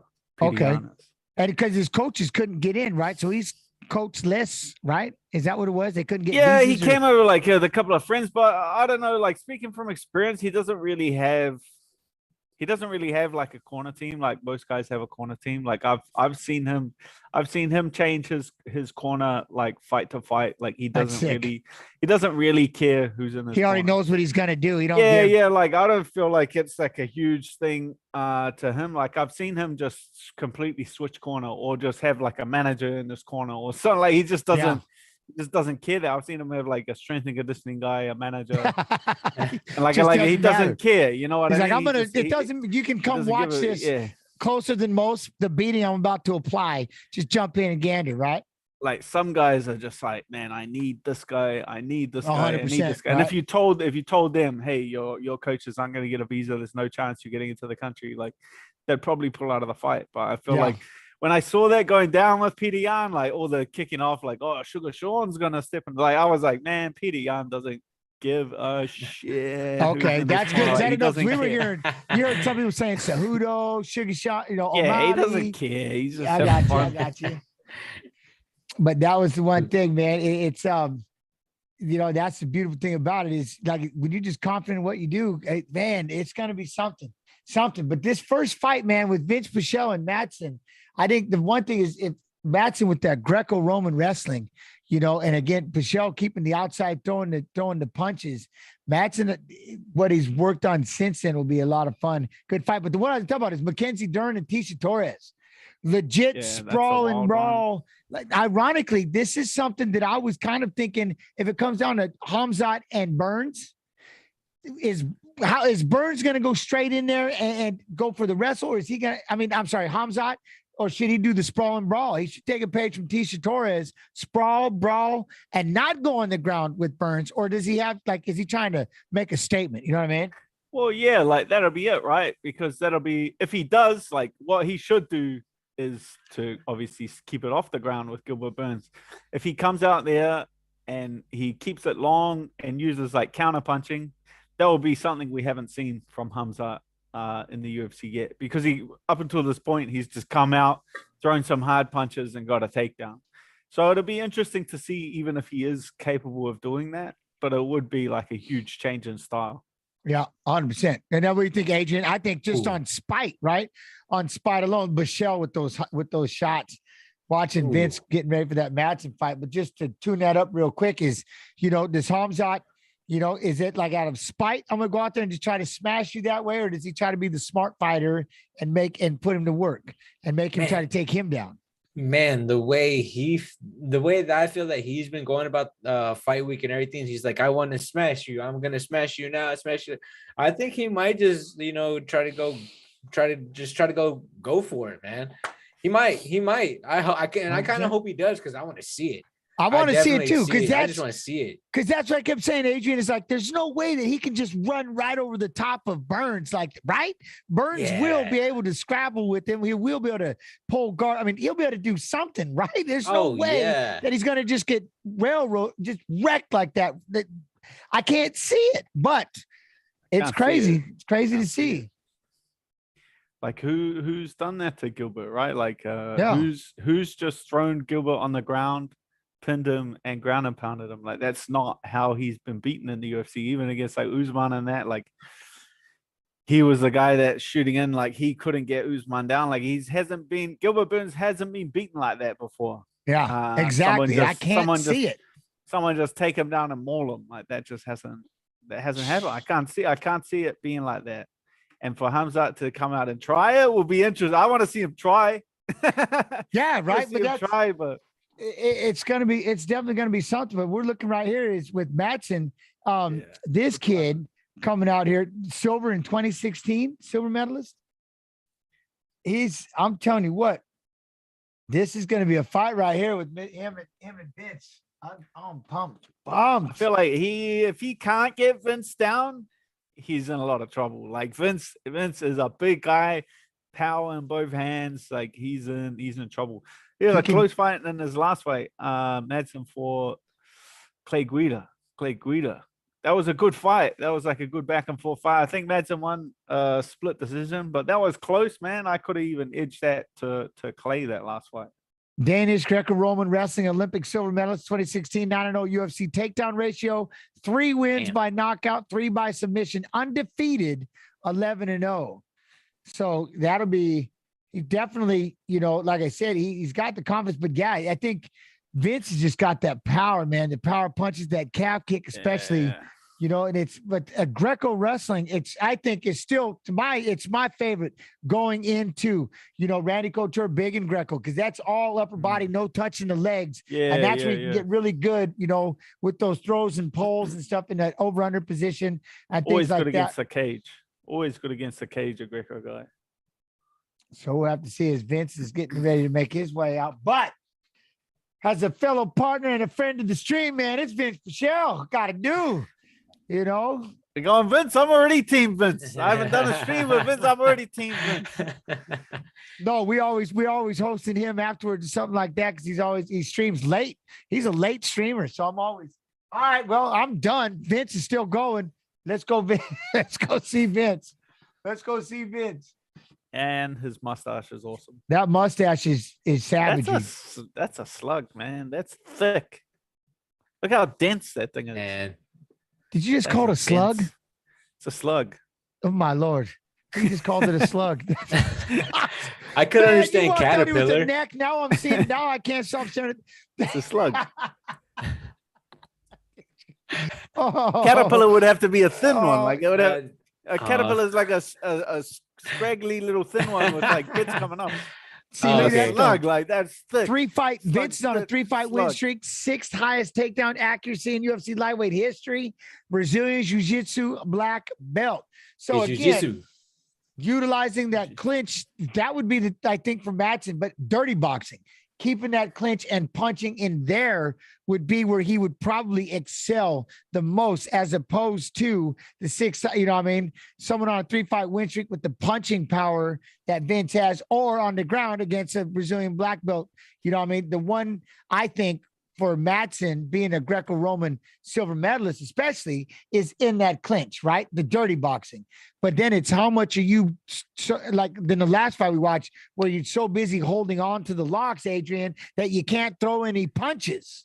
And that could run into something like that when you're fighting against Vince, you know, when you're Madsen. Oh, yeah. No, and also, too, like, it's, I kind of want to see who gets that break and give first, honestly, because, like, one guy's the wrestler, the other guy's the wrestler, and one guy's the jiu-jitsu guy. And I always like kind of seeing those matchups anyways, just because I feel like they're just so intriguing all the time. Like I can't wait to see how they lock up. Little Caesar's Pizza, hot and ready. He literally said that.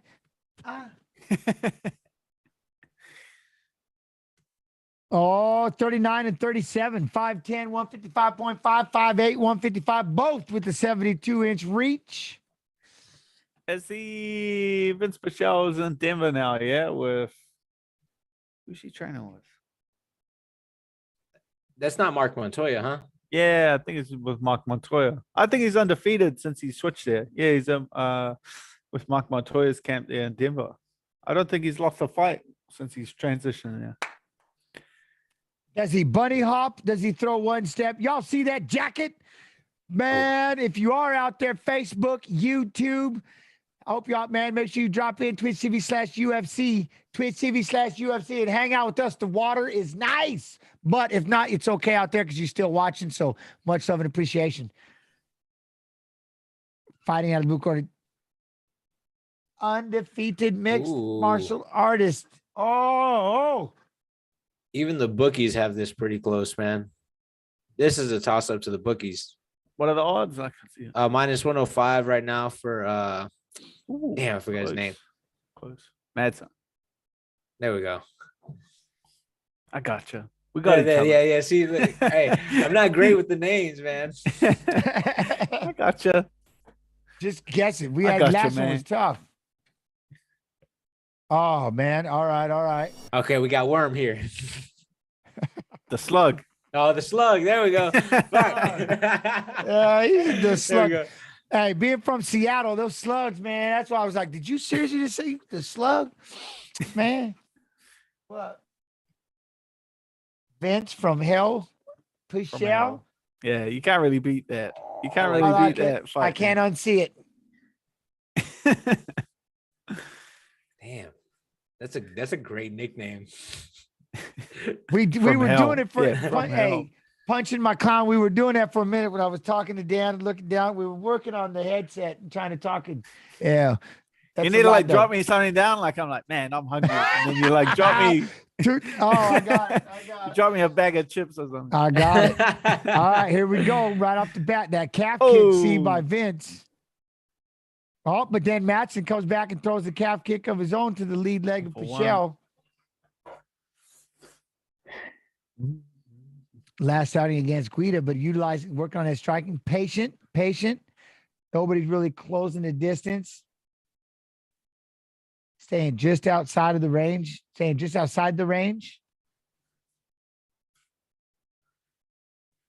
That right hand of Vince Pichel is what you need to watch out for. That thing's heavy. Calf kick by Madsen. See, again, we're just kind of sitting out there, just out of range right there. Yeah, again, another calf kick. That's the fourth one for Madsen. Madsen's doing a good job with that calf kick. But he doesn't look like he's trying to set up any kind of takedowns. Like he's the one, Madsen seems to be the one keeping his distance and moving. Right. He's the one staying back and trying to utilize, maybe jump in and throw a combo into a lock, landing that calf kick and then backing out of the way when Vince tries to throw his hands. Oh, this is killing me. Other See, ones. that's the problem, right? Vince is throwing those punches, then he's kind of pauses right in the distance of that calf kick by Madsen. Well, he's kind of like just drifting. He's not really like, even though Madsen's the one moving, like Vince isn't really cutting him off. He's just kind of coming forward and allowing him to drift. So I don't really know what he's setting up. I'm not too sure what Vince Purcell is just setting up. Yeah, I guess we're going to have to wait and see how this builds. What are you thinking, Adrian? I see the eyes. I see you watching. No, I'm already seeing that the legs are already compromised a little bit. And yeah, at the same time, he's not really stepping in you with any of his punches, so that like they're still super out of range. So he'll try to throw one, it's not even getting anywhere close. I know he wants to try to hit that overhand right, because he looks like he's looking. It looks like he's looking for it. I'm talking about Pichel. Madsen just needs to keep doing what he's doing, keep moving around, throw strikes, and then go back to that calf kick. One thing I can say is Madsen's striking looks a lot better. Like I've seen him come, and when he first started in the UFC, like he was green. He was green on the feet. You know when they're like, their wrestlers first transitioning to MMA and they come out and they're just like their hands are locked, their head is like locked, and they just come in a straight line. Like he was like that, but so you can see him now, like he's relaxed. He's measuring the distance with his hand. Like he looks good. Like he's moving out. Did you see what Michelle said to him on that counter? Madsen came into a shot. Vince popped him with two, and we just letting him know these hands are for real. He was like, "Don't get inside here." And then look, calf kick back and forth. That was a good counter combination by Michelle on that one. And that's another thing when he comes in, nice knee on the way out before he backs out. But Madsen keep coming forward with those hands. He's looking he's looking for the clinch now. He's looking to punch his way. He's looking to punch his way into the clinch now, Madsen. We're about 2 punches away from this getting into a phone booth. These two, you can tell it's starting to heat up. It's starting to heat up with these calf kicks back and forth. They're starting to jaw a little bit to each other. They're closing a little more distance when they're throwing that jab. They're putting in the combination to get inside. There's your clinch. Oh, good takedown from Madsen. Madsen did a good job, and the best part was he already landed out to the side and side control. Made sure the guard was passed on the way down, and this is up to Vince to try to do a bump, create a little space. She does. Here he goes with that necktie. See, this is what I love with Madsen. Here he goes with that necktie. Same thing. That 3/4 Nelson comes off to the side, then you bump, and you want to put it up underneath it. It's no joke. Nice slide. Yeah, nice slide by Pichel. Almost come around the back. Madsen stand up. They're back on their feet. Here we go. Oh, nice. Now look how close they're standing to each other, flopping these jabs and popping these punches. That was a good job from Pichel. Like the takedown's pretty easy, but it looked like he got back to his feet without much drama, without absorbing too many punches or using much energy to get back to his feet. Ooh. Nice right hand lands by Madsen. He gives him. I don't care about that. See how big my mustache is. Nice lead hook. But what you were saying before, Dan, the hands of Madsen are looking good as we're ending this first round. His hands are looking really good. That lead hook, that right hand right down the pipe, nice kick, the calf kicks by both fighters. This is something. Yeah, like I didn't see it in the last fight with Clay Guida, like any improvements in the striking, but that's just a hard guy to look good against. Like Clay Guida is probably the hardest guy to look good against. Like no matter what fighter you are, no matter who you are, how clean your technique is, Clay Guida is going to make you look ugly. Like he's going to make it an ugly fight. Like no one looks good fighting Clay Guida. Like no one. So maybe he was like improved coming into that fight, but we just didn't get a chance to see it in his last fight. But yeah, Madsen's looking much improved in this fight. The total strikes 18 and 19, 18 significant strikes to 19 significant strikes. We've got one takedown to none, and it was a good takedown. Nice to the side control. It was good. Say the takedown, like if the strikes are dead even, you gotta lean towards the takedown, right, Madsen? Yeah, I give it to Madsen. You have to. Ooh. I refuse to believe. There's still 10 minutes of fight. I'm still back on my boy. I know. I'm with you though. I with the takedown and everything, 100%. That's what they. But here we go again. Go ahead. You can never count out a guy with a Don Fried mustache, man. You can never count the guy out. Can never. My man, There's no quit. There's no quit in that man's heart. If he had the genetics to grow that mustache on his lip, he has no quit in his heart. Science. It's biology. You guys didn't study biology in school? That's human biology. That's awesome. That's awesome. Look at that cap. Now, the one thing I'll give Matson, look at Matson's the one trying to push this pace. He's the one coming forward, lobbing in that right hand, lobbing in that right hand. You know what I mean? And he's starting to kind of like Vince has got to almost stand his ground and not let him build up that confidence, right? You can see the quote unquote momentum ball starting to roll in Matson's favor with just by the way that he's owning the center here. You know what I mean? Kind of throwing in some like feints, almost clowning a little bit, trying to get inside, sell that right hand, boom, into that lock. Ooh, nice left leg.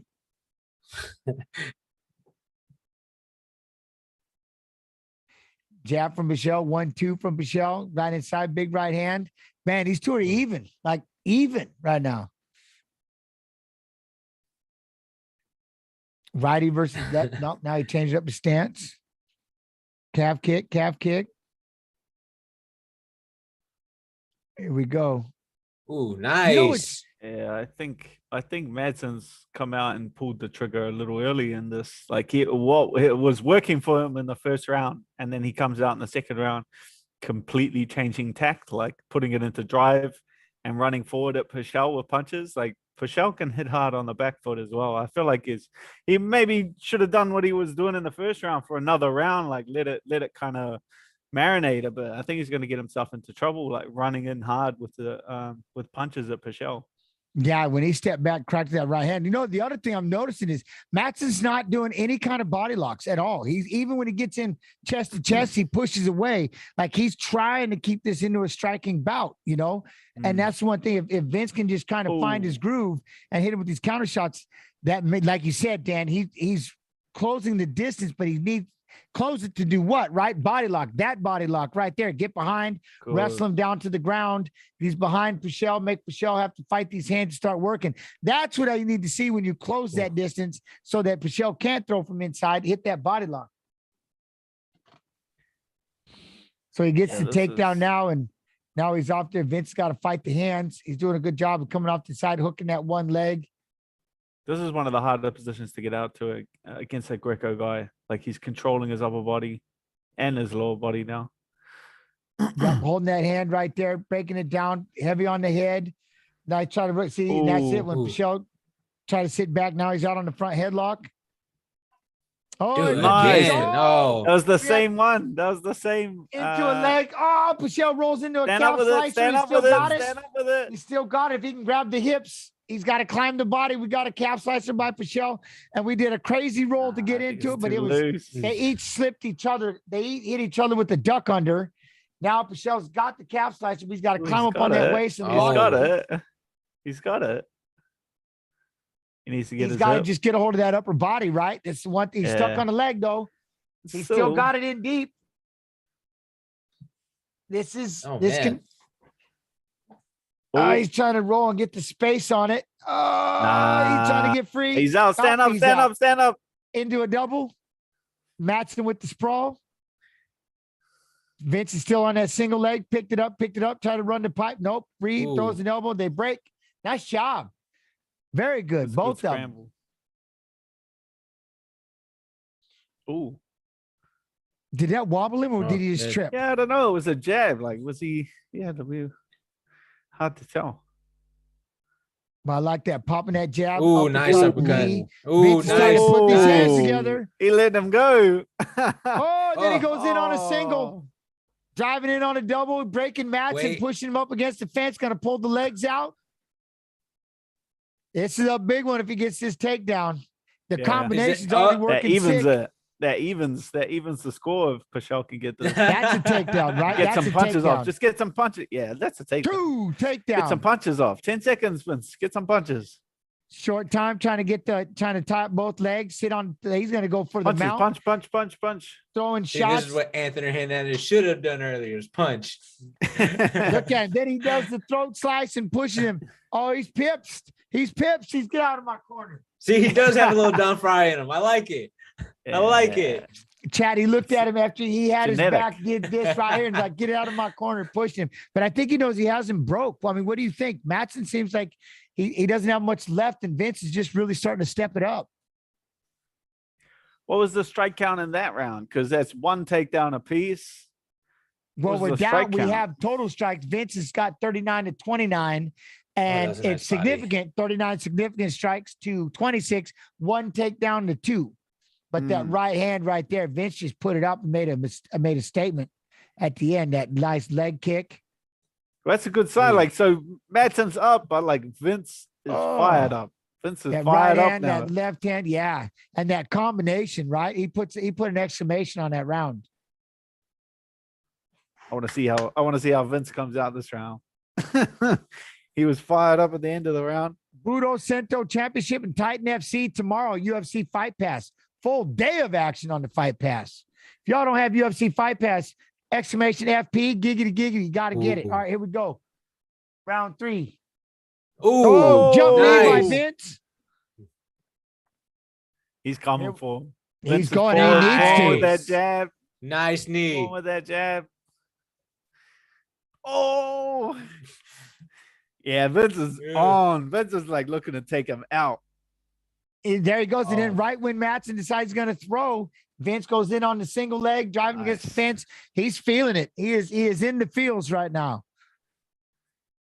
He's got that single leg. Madsen's trying to wrestle with him again, trying to fight off that leg, get his feet down. He's got it. Push him up against the fence. Nice. Oh, when he peels off, Madsen goes in on single, but the left hand by Vince beforehand, right? Keep. Fight the hands. Fight the hands. And he butt to the fence. Nice. Oh, good scramble from Vince. Here we go. We're Let that back right out to hand the go. center, chat. We're back out to the center. Give me more jump knees. I just like that busy hands, right? The busy hands. Vince Yeah, right he's in. got the Madsen busy goes in on jab. a double. Oh man, that was, Oh, he almost nice. had that sprawl. But he cut the corner. Yeah, he cut Yeah, the corner. perfect. It was beautiful. Now he's down on the ground. Madsen, as tired as Madsen is looking, he might try to sit here for a while. I hope Vince Oh, really he's does got if to he squeeze, can. man. He's got to try to, squeeze. yeah. Vince has He got to gotta try to do create some some space squeeze. and get this back up. Definitely, he feels like he's the fitter fighter, and the aggression is in his favor. Yanez, what's he got to do out there? What's he looking for right Oh, there? man, that triangle right there. Up. Scramble. Keep it Vince got to scrambling. scramble up. You got to scramble up, man. Oh, he lost it. Now he's up on the top. Vince is on his hand in the referee's position. Madsen's in control. Oh, no. Crossface. Oh man. Frame. Oh, no. Don't go for that. You get stuck. Ah. Butterfly. Oh, now he's on his back. The Madsen's going to be in control. Vince he's got to feel some kind of urgency. Got to get this fight back up, Yeah, right? yeah. He's Has got to to get start this getting fight back. back up. Feet on the hips, push off, and need to start getting up. Man, like there's a lot of time's gonna be wasted here, and then is the round starting to lean towards Madsen now. Oh, it's just going to be so tough, right? Like the judges just won't go back to the beginning of the round, and they'll get stuck sitting here and what happens at the end, even though significant strikes 53-31 in favor of Pichel. But you're going to see this even for 2 minutes and 19 seconds. This is way too long to be down there on your back. No offense, but that's just the judges are not going to do it. And he's going to ride this out. He's in half guard now, and you know what I mean, and driving across and sticking, holding Pichel against the mat, and Vince isn't pushing up. Adrian, we were talking about that, trying to create some kind of space, right, to get that scramble. Oh yeah, he absolutely needs to. Exactly what he's doing right now. He's doing a good job of it, but he needs to start cross facing and get away from that head and arm that he's getting put in right now.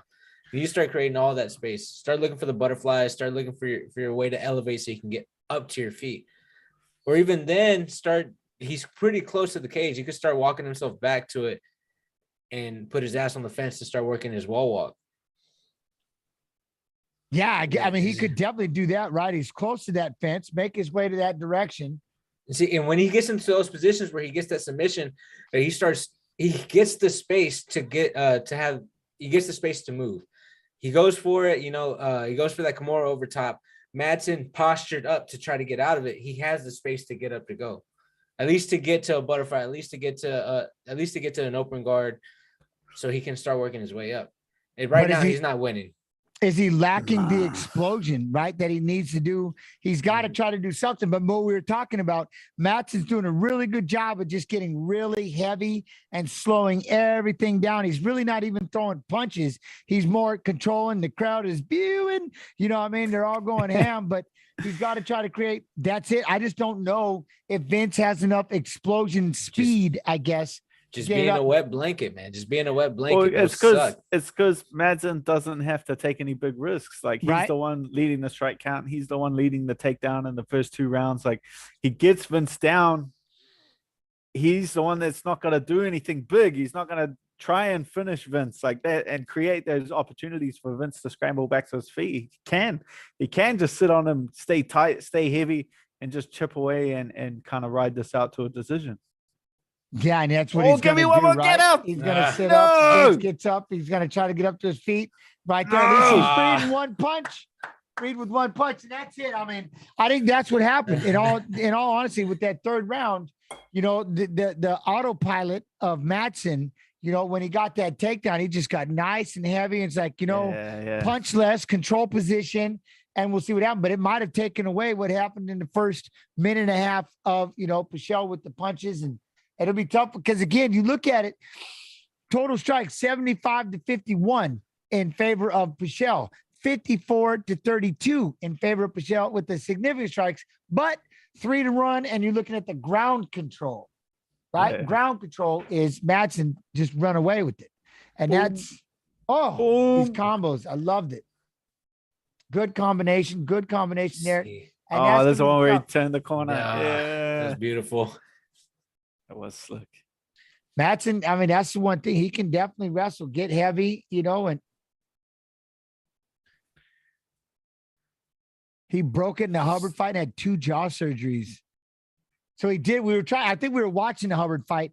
I could see, I thought I could see where it broke. I couldn't tell if he was tired or not. We were on Friday. We're watching the UFC, you know, we're watching fights on the UFC, Twitch TV/UFC. And they're saying that's the one that he broke his jaw. And it was, hey, Connor, keeping it like, oh man, I remember that. Yeah, I remember that feeling. Oh, all right, here we go. Oh, I don't ever. 30-27, 30-27, and 29-28. Wow. All right. There's always this 29-28, and I keep thinking they're getting it right. We've got 2 30-27s that are running rampant throughout all of these decisions, and then you'll have that one person with the 29-28, and they seem to like all 3 rounds. All 3 rounds, you think? I get that the guy still won, but man, like the 30-27, I don't know, man. That second round, I don't give it to him at all. I don't give it to him at all. I don't see how you give him the second round. 3-time Olympic Greco-Roman wrestler. 3-time Olympic, 2008, 12, and 16. 12 years. Yeah, that's a long career. That's a lot. But, I mean, and again, like what we were talking about, though, 54 significant strikes for Pichel to 32. But it's those takedowns, those takedowns.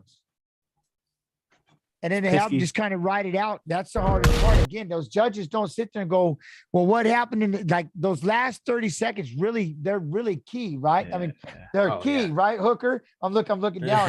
Those are the things that when you do it like that, it's, you know, you're controlling that time, and they don't sit there and look about, hey, well, what happened in the first 2 minutes? They forget. They're looking at the 30 seconds. Oh, man. Oh, I got look at this. Yelling at me. Feel like I'm getting told off. Oh, I'm going back and watching on the delay. This is tight. Oh, that's cool. Yeah, but he's what I'm watching, it just looks weird. Oh, that's tight. Having way too much fun with that. There it goes. Now we lead into. I think that's Atisha Torres, right? Yeah, Torres. What do you think? Oh man, that's gonna be a tough fight. So who is it with the in the prison orange? Oh, from the Browns. Seth Rogen. Max Crosby. Hey, this kid. Andre. Look at him. Orlovsky.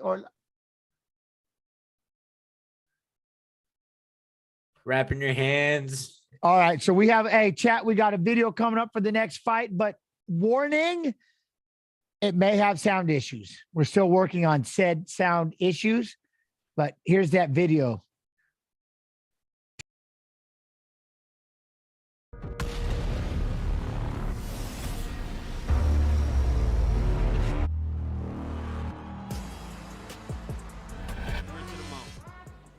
Armbar's gonna come here. This is where she's gonna fight the hands here, look to set it up. Nina needs to tuck those elbows. Dern trying to make these ground strikes count, and probably wise to set an aggressive pace early, given the layoff for Nunes coming in. I will say, Nina's jiu-jitsu coach, one of the best in the business. Bahumpa. She can't let McKenzie sit off to the side and collect her arm. We've seen so many of these from Dern. She loves to transition here, and she's super good in the arm bars. Because even if she doesn't fall into the arm bar right away, she's so good at attacking your hands and your lock and eventually getting your hands to break. Nina's got to be very careful not to start falling off to the side with McKenzie. See, here it gets very difficult to defend a great black belt like McKenzie Dern.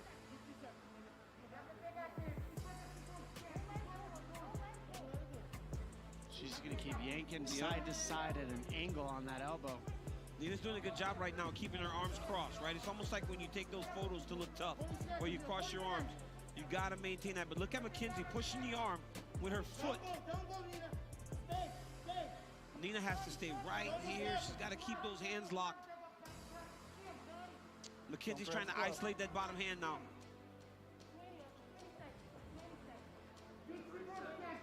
Nina's doing a great job of just relaxing there, Cruz. Yes. Any panic action would get her caught. Oh, there it is. There's the tap quickly. Another submission finish. Boy. Mackenzie Dern paging the rest of this strawweight division. Mackenzie Dern is coming, and quickly. She's too good there. Makes it look easy. She makes it look easy. You cannot let her fall off to the side with an armbar. She's just too good. She's too skilled. She's too well versed at taking her time and eventually getting you to the finishing position. That's exactly what she did. 11 of Torres's 12 UFC fights have gone the distance, certainly in hot pursuit of a finish tonight, and you see the significant strike discrepancy 4 minutes in. She looks so sharp tonight. I mean, the Angela Hill fight was a really highly anticipated fight. Having that fight fall out and having this opponent step in on last minute's notice, you can see how hard she's been training and preparing. She always looks physically in shape and ready to go, but now look at her movement on the feet. She's bouncing. Hughes has got to find a way to change this. She needs to get back to that clinch like she was earlier. At least there against the side of the octagon, she was able to control Torres for a little bit and not allow her to just tee off on her. Yeah, Torres always looks good, and as you said, I mean, she's fought a who's who in this division, but renewed intensity. Yes, her that's intensity is just it's significant. You can see it.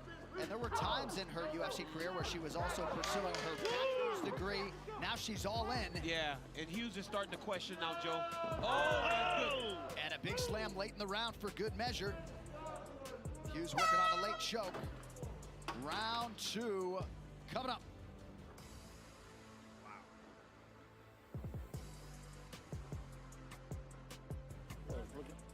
She gets scared of her left eye. Yeah, I know. I'm gonna stop it. Okay, sir. You wanna fight? Okay. Listen, you're gonna have to get in and put her against the wall, okay? You catch an eye poke? Yeah. Okay, because you're like...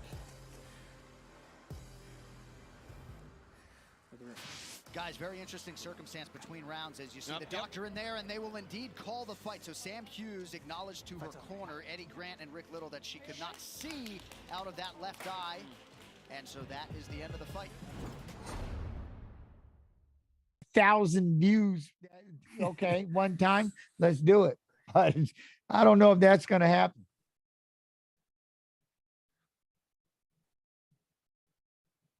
Five minutes remain, and we're back on. We're back on. We're watching the.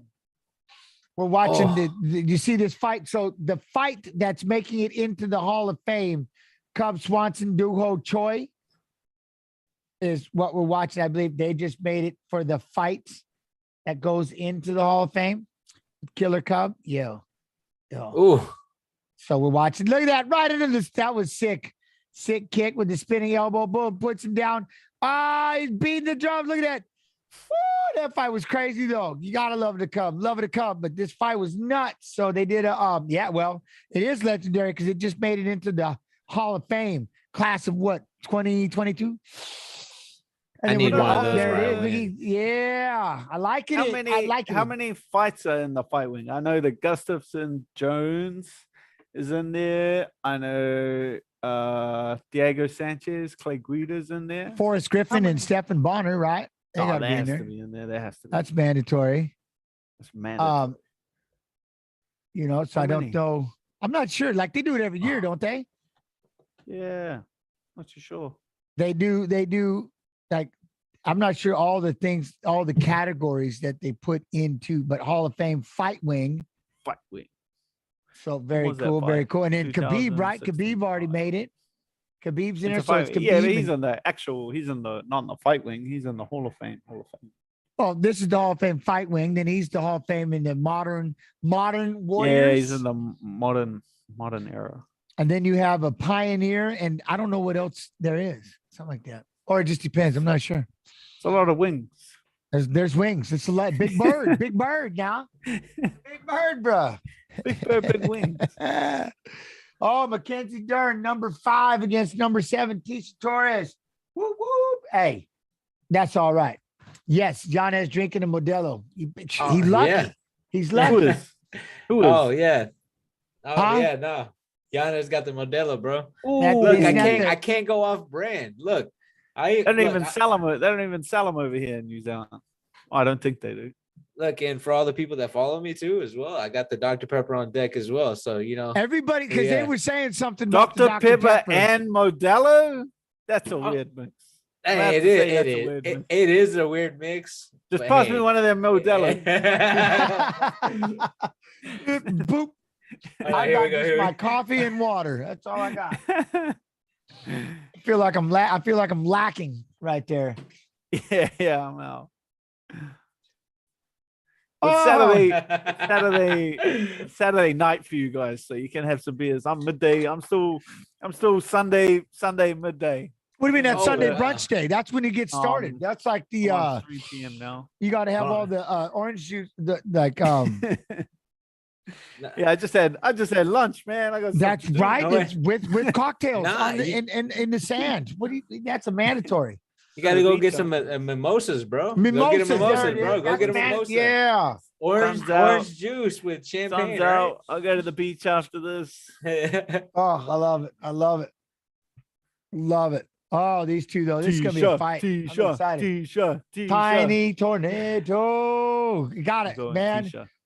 With the rest, I'll tell you this though, Mackenzie on the top though, when she gets that grappling going, good Lord, it is something. She's been working on her hands a little bit, trying, but I liked about but you know it, right? And that's the thing, Teacher's been there with everybody. Yeah, absolutely. Ooh. Everyone.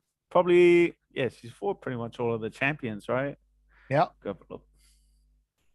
And again, negative 120 plus 100, really close. Yeah. Really close. We'll have to find out as they're building up. How's everybody doing out there in the chat world? Questions, comments? By the way, YouTuber and Facebook, how y'all doing out there? Hopefully you're doing well. Remember, swing on over Twitch TV/UFC. Jump in. The water's fine. We're having a good time. We're chatting. You know what I mean? And making things, letting things go. We're going to town. Which UFC which UFC lady is the hottest? That would be for you to figure out. They're all beautiful. They're all beautiful. You picked, my friend. Yeah. That'd be for you to figure out. That's for the you beauty to of it. You tell us. Shogun versus Hendo is a Hall of Fame fight. Is it? Shogun versus Hendo is a Hall of Fame fight. Yeah. Okay. Oh, yeah, okay. that's one of them. The two, they fought a few times. They Oh, fought more than once, right? I think it's the second one. Second one. I think after that, that's whenever Dan Henderson was going to fight for the title. I think that's the one that put him in title contention. I think the one that I'm thinking of, where they both were like going nuts. Like they were like, I think Shogun was mounted throwing hammer fists. Yeah, that's the one. That's the one. That's the second one. That's the Hall of Fame one. It's crazy. I'm doing great on water. I got mine. You know that it's happy. Happy Sam. Yeah, I'm on water. I got water. Look, he's got water. He's feel got sad. tree right now. Yanez has got a mixture going. He's I'm representing missing the sponsor. He's got the Dr. Pepper. Like He's got the water. He's got it all. He's got it like a little cool. He's got a mixture. Oh yeah. No, look, because whenever you drink, get an alcohol beverage, man, just so you don't get too crazy, water it down, man. Water it down. I'm with it. Pepper. I'm with it. But the Dr. Pepper is just for taste, man. Just for taste. That's it. That is it. No, you like if you want your kidneys hurting next day, you actually water it down. If you want your kidneys to hurt, you drink Dr. Pepper. She's got second most wins UFC strawweight history with 9, third most significant strikes UFC strawweight history with 900, and she's on a 3-fight win streak. The tiny tornado, coming in, getting ready to walk into the cage. She's been in the UFC since 2014. That's wild. What's wild is we talk about how that's a long time. And I remember, I think I popped in 1999, 1998. Yeah, that's wild. That's wild. I was 5 years old. Yeah. Don't tell me how old you were. You don't need that. Okay, Godfather, right? Godfather. I was still learning how to read. I was still learning how to speak English. Hey, I tell you, I hear it. I hear it. We had to start it sometime, you know. Like I'm vintage, right? Vintage. I like it. She's making her way up. But yeah, no, that's funny. I love that. Everybody gets stuck like, man, that was way back in 2014. 2014. I was damn near retired in 2014. Making her way, calm and chill. Yeah, this is a crazy one, man. Like Tisha's got the wrestling. I feel like this is the best wrestler that Mackenzie Dern's come across before. Yeah, and if she utilizes it'd be the hardest girl to take down for sure, in my opinion. And then when it's situations like that, right, it's how much energy do you spend? How many punches do you take? You know what I mean? When you're trying to get that to the ground. We see that a lot of times with the fighter, quote unquote, desperately trying to get it to the floor. And then when they get there, they're so spent, they can't really do much. She's obviously hasn't really had that issue. But because, man, I'll tell you what, when she does hit the ground, it's a different bird. It's no joke. It's a class act, man. Yeah, it's a class act. She's definitely head and shoulders behind, above like the other women in the division. I will give it to Mackenzie Dern. I know she's been working on her hands a little bit more, so I know she does have a little bit of pop because I know she dropped a girl. She dropped a girl before and then took her back and choked her out. You know, but she has a pop in her hands, so I wouldn't count her out completely in the stand up and everything, but. This still is the toughest test like that she's ever faced. You see that 6 first-round finishes, tied second most finishes UFC strawweight history with 4 finished, 7 of 11 wins, all submissions.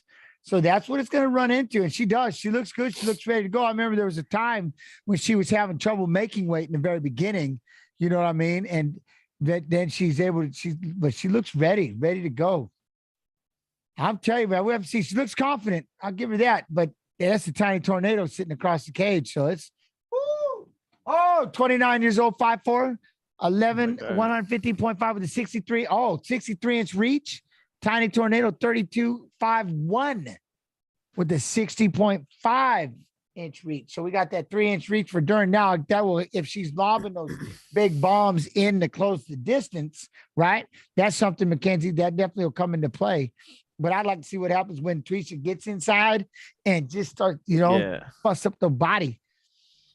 Man, that jacket is money, though, Bruce. Good Tell Lord. him, Bruce. Tell him, Bruce. You see how that bow tie matches the shirt so much you can't even tell he's got one on? I'm telling you. Bruce is on fire right now. He's a Every time we watch him. I've never seen him not on. Like you see him Sunday morning. He's still like, hey, how's it going, guys? Like he's never not Bruce Buffer. Like that's actually him. Pounding a hard partner, and he just got done with the sauna or something. He's just relaxing. He cracks me up, man. He's always good to go. Yeah, he's savage. He's a savage. Oh, the tornado. Here we go. I do like that green. Yeah, it's pretty impressive. It's I don't know the last one, but man, I can't believe this is a close fight. Go ahead, my bad. it's just on after this fight or on this fight till the end is on. It just starts getting nuts. That's what I mean. Chimaev, Sterling Yan, Volkanovsky, Chan Sung Jung. But I'm glad with Peugeot and Madsen, they got bumped up. And Rosenstruck, what was that? Tabura. Yeah, Tabura got sick. Non-COVID, but sick. Non-COVID. But sick. Do they even test us still? They don't even test us. I don't know. I have no idea. How are they even going to know? Guess it. Just guess it. All right, here we go. Ooh, see those big bombs by Dern right off the bat. That double jab right. Look at because again, when you have no fear. Yeah, when you have no fear going to the ground, taken down. You got to just start letting them ride, don't you? Oh, nice. I like how right there Torres left the right hand as she ducked by, chat. Boom.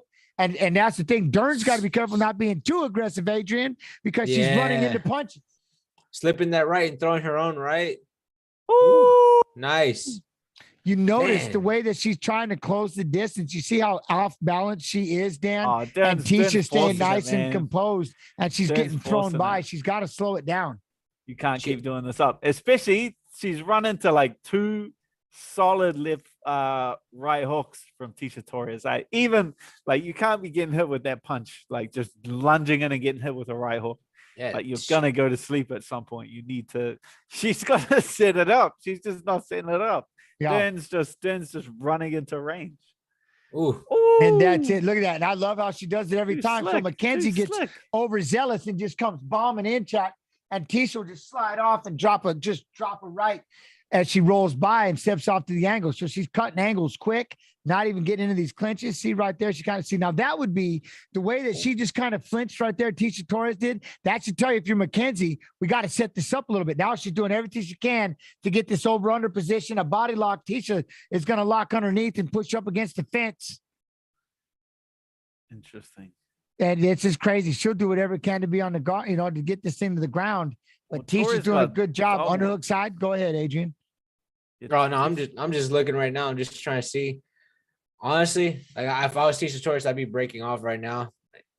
But she looks like she's fighting for that over that wizard pretty hard. Like she's fighting for it. Like she wants to look to try to either hit a judo toss or she wants to pull guard.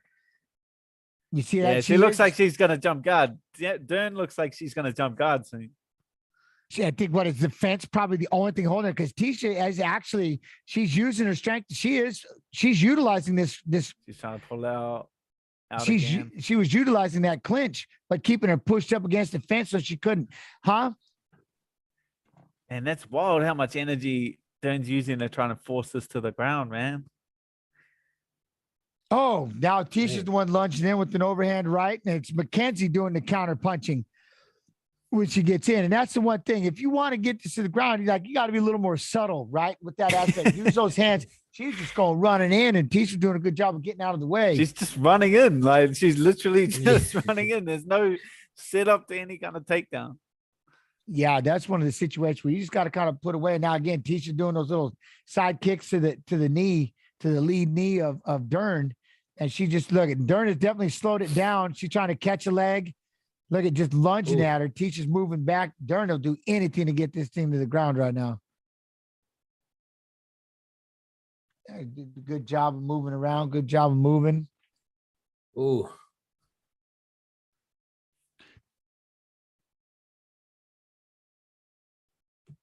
Now, again, the same thing. But see, I like this little more patient Dern punch from outside. Tisha counters with the 1-2 and an inside leg.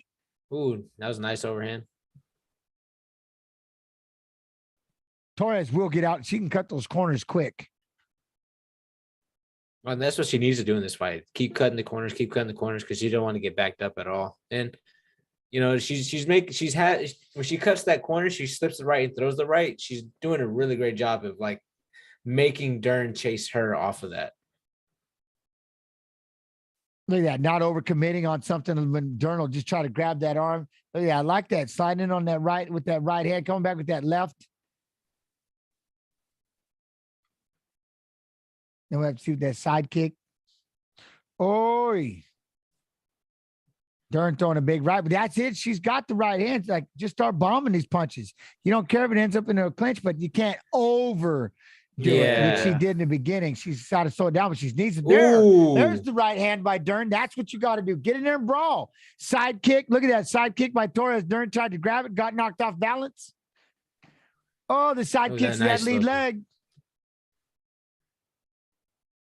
Oh, that's the one thing. See, Dern's just got worse there. Double jab right hand. See little things like those that. Angles. You see her dump. You see her jump just dipped off to the side.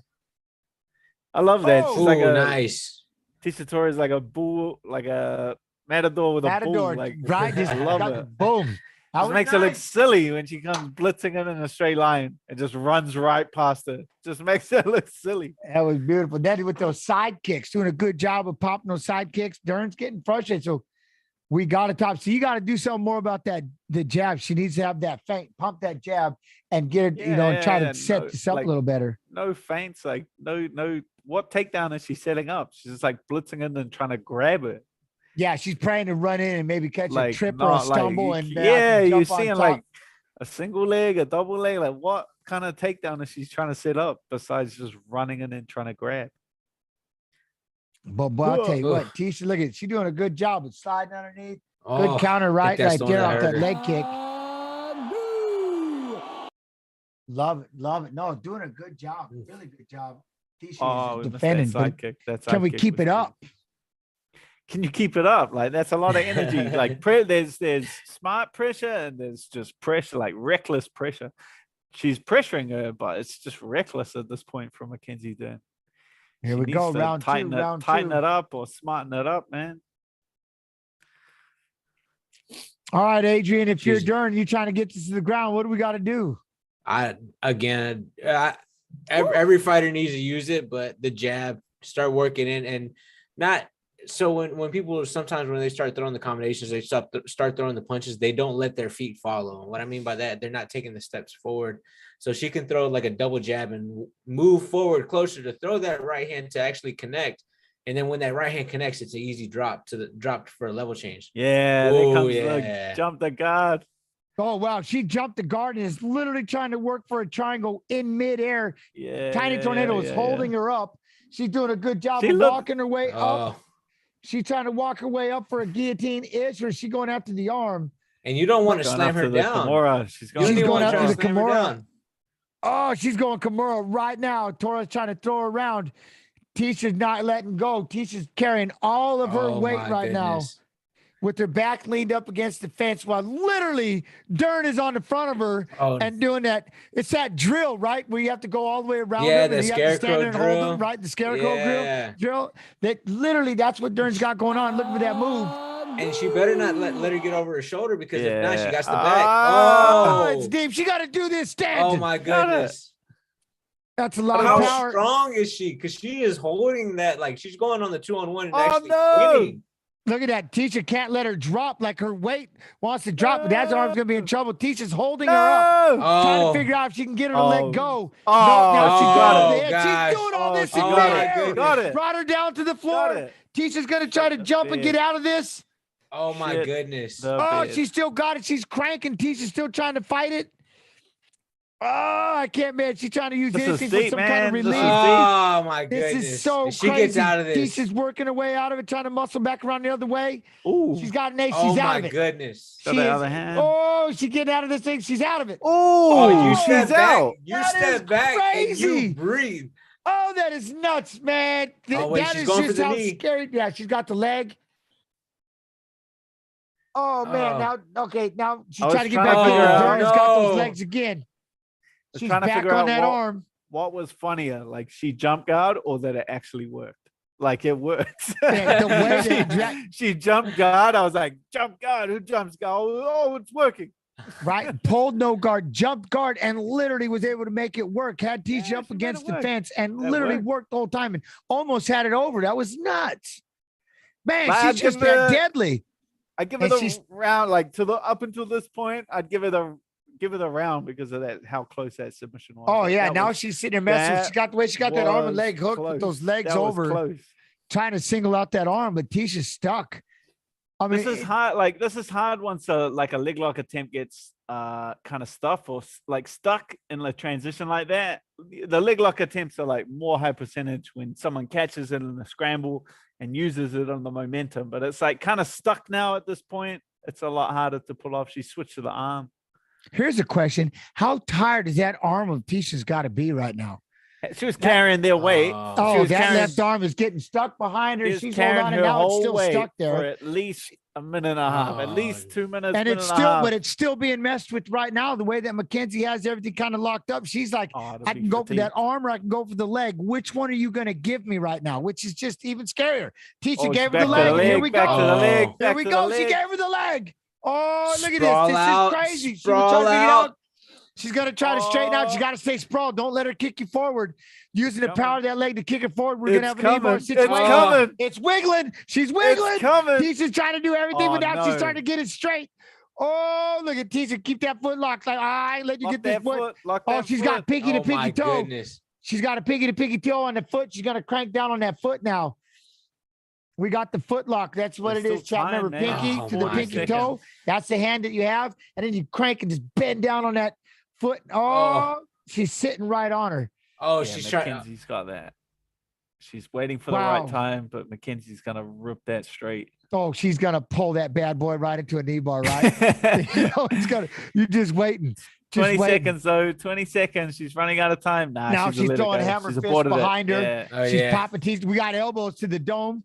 That's one apiece. That's one apiece, though. But that's got to be a 10-8. Are you going 10? Is that not 10-8? You don't think?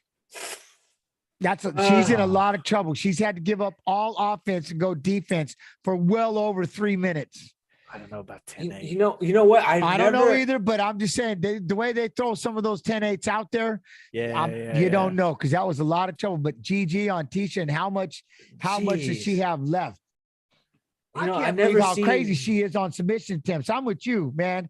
God's best controller said it. That that's insane, you two. She jumped in the guard. Didn't have it. Like, she didn't have it at first, just purely she jumped in, and that's all she needed. And then it turned into this 3.5 minutes of life altering. I got to do everything I can to get out of this. It was nuts. How strong is her arm, though? Just for her to be locked into Kimura 2-on-1 and like all the weights on it, and she's still defending with all of it. Look, this position somehow defending the 2-on-1.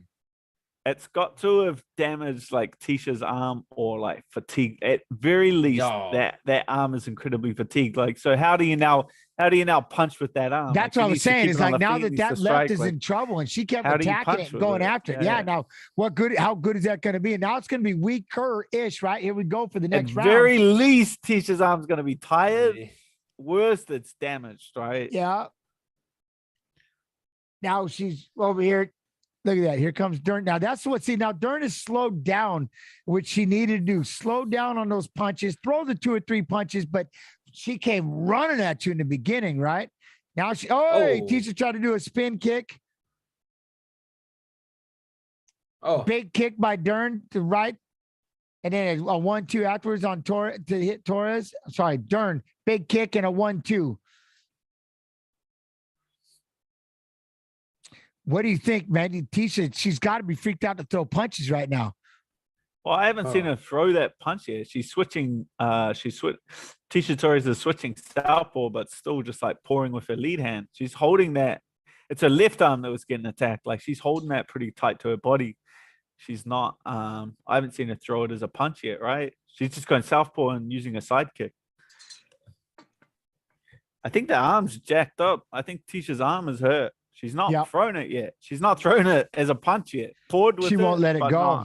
Yeah, she won't let it go. That was a lot. She has to. And imagine if somehow Dern can get back in and get a hold of that arm again, Oh, man. Or heaven forbid she gets the other arm and does it for the. Yeah, she hasn't thrown it. Neither it's arm's hurt, working man. afterwards, right? I think it's damaged. I think Tisha's arm is hurt. She's not throwing it, using it as a punch.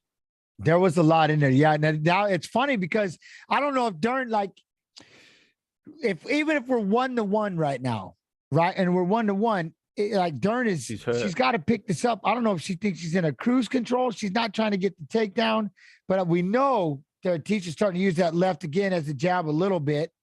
But yeah, that's why. Look, she's going back to southpaw. She's got to. I think that left arm is just done. There's an Ooh. up kick to the face. Mackenzie catches it, got a single. I think Dern knows one more takedown. This is probably in the bag. Yeah, now you got Tisha doing the right job on a single. She's pulling on the elbows, but Dern's doing a really good job of holding it up high and grabbing a hold of it. But Tisha's balancing on one foot, chat holding on to the two elbows, trying to create space. Snap down on that head. Wow. She's She's got it. Oh, she's got the trip. Tisha Oh, nice. back. Knocked Mackenzie back, punched her Yes, 2 times on the fence. she I thought did. it might have hurt her the way she stumbled. Yeah. She did Tisha's not got throw it that right. left. She did not throw that left. Yeah, Spin kick that to the whole belly time, hold. right? So the Tisha's left is only done. got a The right left hand. is The done. left is done. She spun kick to the belly hold though, so I like that. Torres landed it. She's going jab side. Tisha's going jab side kick or just the overhand right from orthodox. Oh man, yeah. She can't even look. She can't even throw the left. She doesn't even like to push off with it. Wow. Here we go. Just trying to buy time. Throw that jab. Dern is still the aggressor. Chat the aggressor trying to come forward. Throwing that. She needs to start throwing those overhands. Yeah, Tisha's racking up some strikes in this, like just striking the leg, throwing the jab out there, pouring it. It's hard. It's hard when you're missing one of your arms. Yeah. To start throwing punches and coming forward. Like it's hard 100%. to mount any kind of offense with one of your main weapons damaged. Oh, here comes 2 right hands by Dern. Here we go. Oh, another right hand. Tisha got to be careful. Dern's trying to catch. Oh, nice catch of the leg and a trip down by Torres. Dern hits the butt, gets back up. She's like just purely like looking for a right hand. It's there, the right hook, but she just can't measure a distance from orthodox with the jab. You know, and I don't know. That's what Tisha was doing. Is Dern fatigued right now? A little bit. She looks have to be. She was looks a little attacking tired for submissions for Yeah. 4 Look at minutes. that. Like that has to take it out of you. She's a little like the punches are a little more lethargic. She's not able to react as fast. Oh, and what Tisha is still that? has a good bounce, good inside, good leg kick. Another right leg to the belly hole. Throws the right hand. She's doing a good job, but I'm just telling you, man. Dern has no ability to close this with as much aggression she did. It's crazy to see how much she has whittled down from the over aggression in the first round to now she's just kind of stuck. Well, I guess when you get so many of your fights finish in the first round, it's hard to. Oh, we going on a single by Tisha Torres. Going to try to make a statement. She's in on a single, trying to dump it all. Mackenzie quickly rallied behind and landed into a side control. Count that? She has her hand up. They They're both both trying to sell it. I don't know. I don't know. It really boils down. Here's what it is. It boils down to is it 10-8 in the second round? Otherwise, 2 rounds to 1, Tisha Torres. But you're gonna count that last is that 2 takedowns for Mackenzie Dern in that last round? Like in that last second, she reversed the position. That was the reverse. So is it 51, 67 total strikes? Torres 67 significant strikes to 40 significant strikes? Are we not counting takedowns? We're not counting as takedowns because we have to. They were to the ground. I mean, I don't know. We don't know yet. 29, 28 Dern. Damage as well. Like it's the second round. Damage is damaged. Oh, yes, sir. We're calling damage like an arm was damaged. She visibly couldn't use an arm from that. I am listening for a 10-8 in the second round, chat. That'll be the question for me. Do we have a 10-8? I'll call it a draw right now with you, Roletti. I'm with you. It's a draw. It's a draw? No, I don't know. We'll see. Here it comes. It would be if 10-8 in the second round and Torres won the first and the third. I'm going to say it's Mackenzie. I'm going to say they're going to give it to Dan. Give it the that second arm and was the Dan third hookered, round. 100%. I feel like it's the second and third round. Ooh. Round 2, Dern. Round 3, Torres. They're saying first round question, right? First round? But I'm more about that second round being a 10-8er. Huh. All right, here we go. 3 rounds. I think first round was Tisha. Split. 29-28 Torres. 29-28 Dern. 29-28. Hey! All right. GG. Very close. The first round must have been what was in first round. Yeah, they gave Mackenzie the second and third. First and second to Mackenzie then. And then the third had to be, Tisha, right? Or no? Oh, I think fun fight. Very close. Fun fight. That was a cool. good fight, man. I'm Some very cool grappling exchanges in that match. But it boils back down to, and again, because of the fight we have coming up next, Hamzat and Gilbert.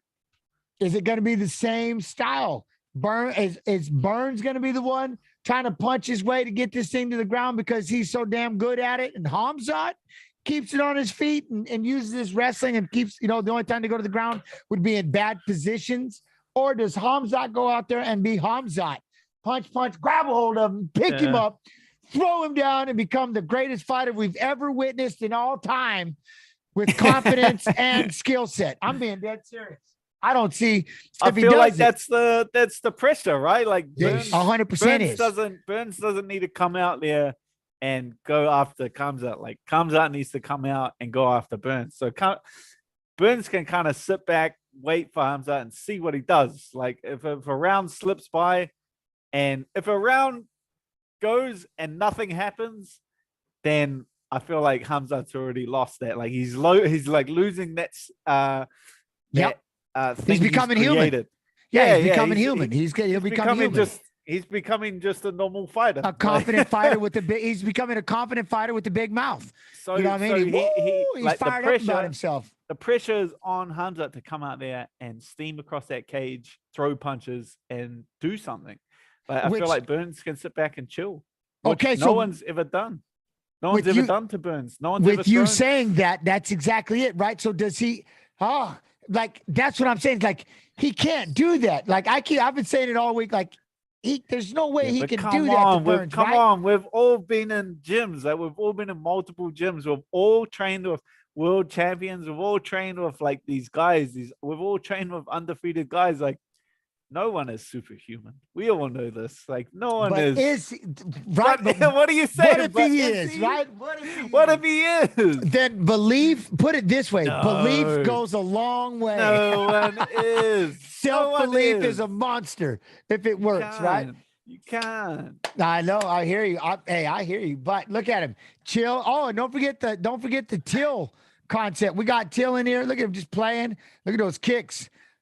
Those kicks, man, I think he's going to shock us with some stand-up. But that's, I think, the biggest thing, the way with this plus 360. Somehow, Adrian, it has been convinced that Gilbert is, maybe too small. I don't know. But somehow the plus 360, right? The plus 360 it's just, it's crazy to me. It's a big dog. I think a lot of people are trying to base that off just the Kamaru Usman fight, like how like once he got his striking range and started like dropped him with the jab and all that stuff. I think that like people are starting to like recognize that, but they don't kind of realize the like all the fights they had even before and all that stuff. So I think people are just like thinking that Compton is going to walk and do what he did to Gerald Marshart and just like walk in and knock him out. Like I think that's why a lot of people are like, oh, he can knock him out. And also the big question is if he can wrestle them, like out grapple Gilbert, which I don't think that's going to happen. If he does, then I'm going to be surprised. And I'm like super on board. I'm going to get a Kamzat beard and just walk around. I'm going to have a Hamzat shirt instantly. I'm going to have at least a 4-pack of Hamzat shirts. And around the back. My man said you're going to get the beard. I love it.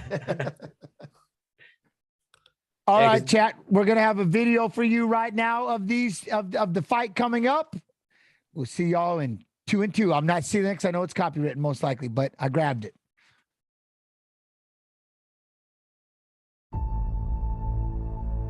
Everyone is afraid. I'm here, undefeated, undisputed. I'm the champion. I'm the king. I come for everyone. Khamzat Chimaev, one and done. You can't say much other than wow. Wow. If somebody stay in my way, I'm gonna kill him. I know across from me is a guy that wants to beat me up. They literally want to take my head off. I expect a freaking monster coming at me hungry and in fireland. That's the guys that I want to fight. I want to become a champion. I want to fight the best guys in the world. I believe in the hype for sure. I'm not going to underestimate Khamzat Chimaev, but we put that hype in the test. Khamzat Chimaev! I've seen them all. I've seen the good ones, and this kid has it. He is a wrecking ball. I mean, this is domination. It really is. This kid is special. He's different than any fighter I've ever seen. The quickest fighter to earn 3 Octagon victories, needing just 66 days. Back-to-back on Fight Island 1 week, follow it up to make a different weight class the next week and fight and win again. Everyone talks about me. I'm the famous guy. Fans are picking up on the energy that this guy has because he just loves to fight so much. Oh my goodness, he's talking to Dana. Yeah, he was yelling crazy. He should have been, I'm gonna fight everybody. I'll fight Brock Lesnar. I don't care who it is. That is it! The hype is real! 10-0! Who would you like to see next when you step into the octagon? Everybody! I come here for everybody! Kill everybody!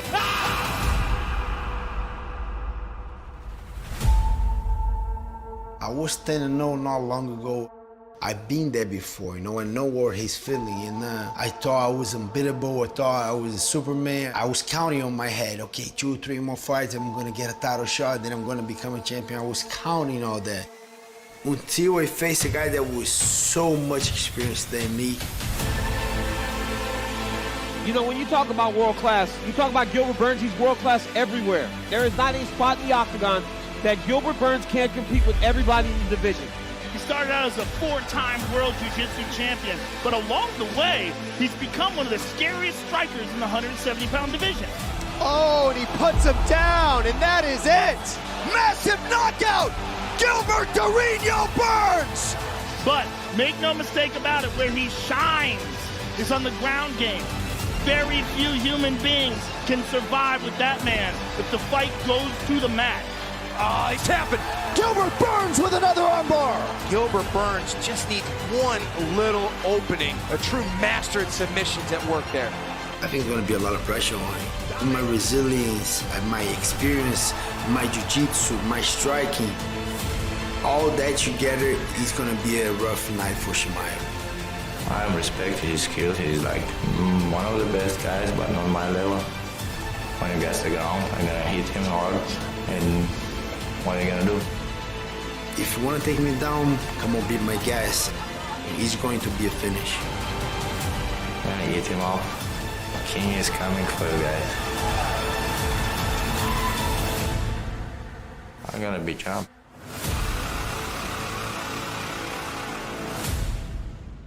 I'm being quiet. No, I love them, but they don't stick around. They don't like me. Bastards. Boom.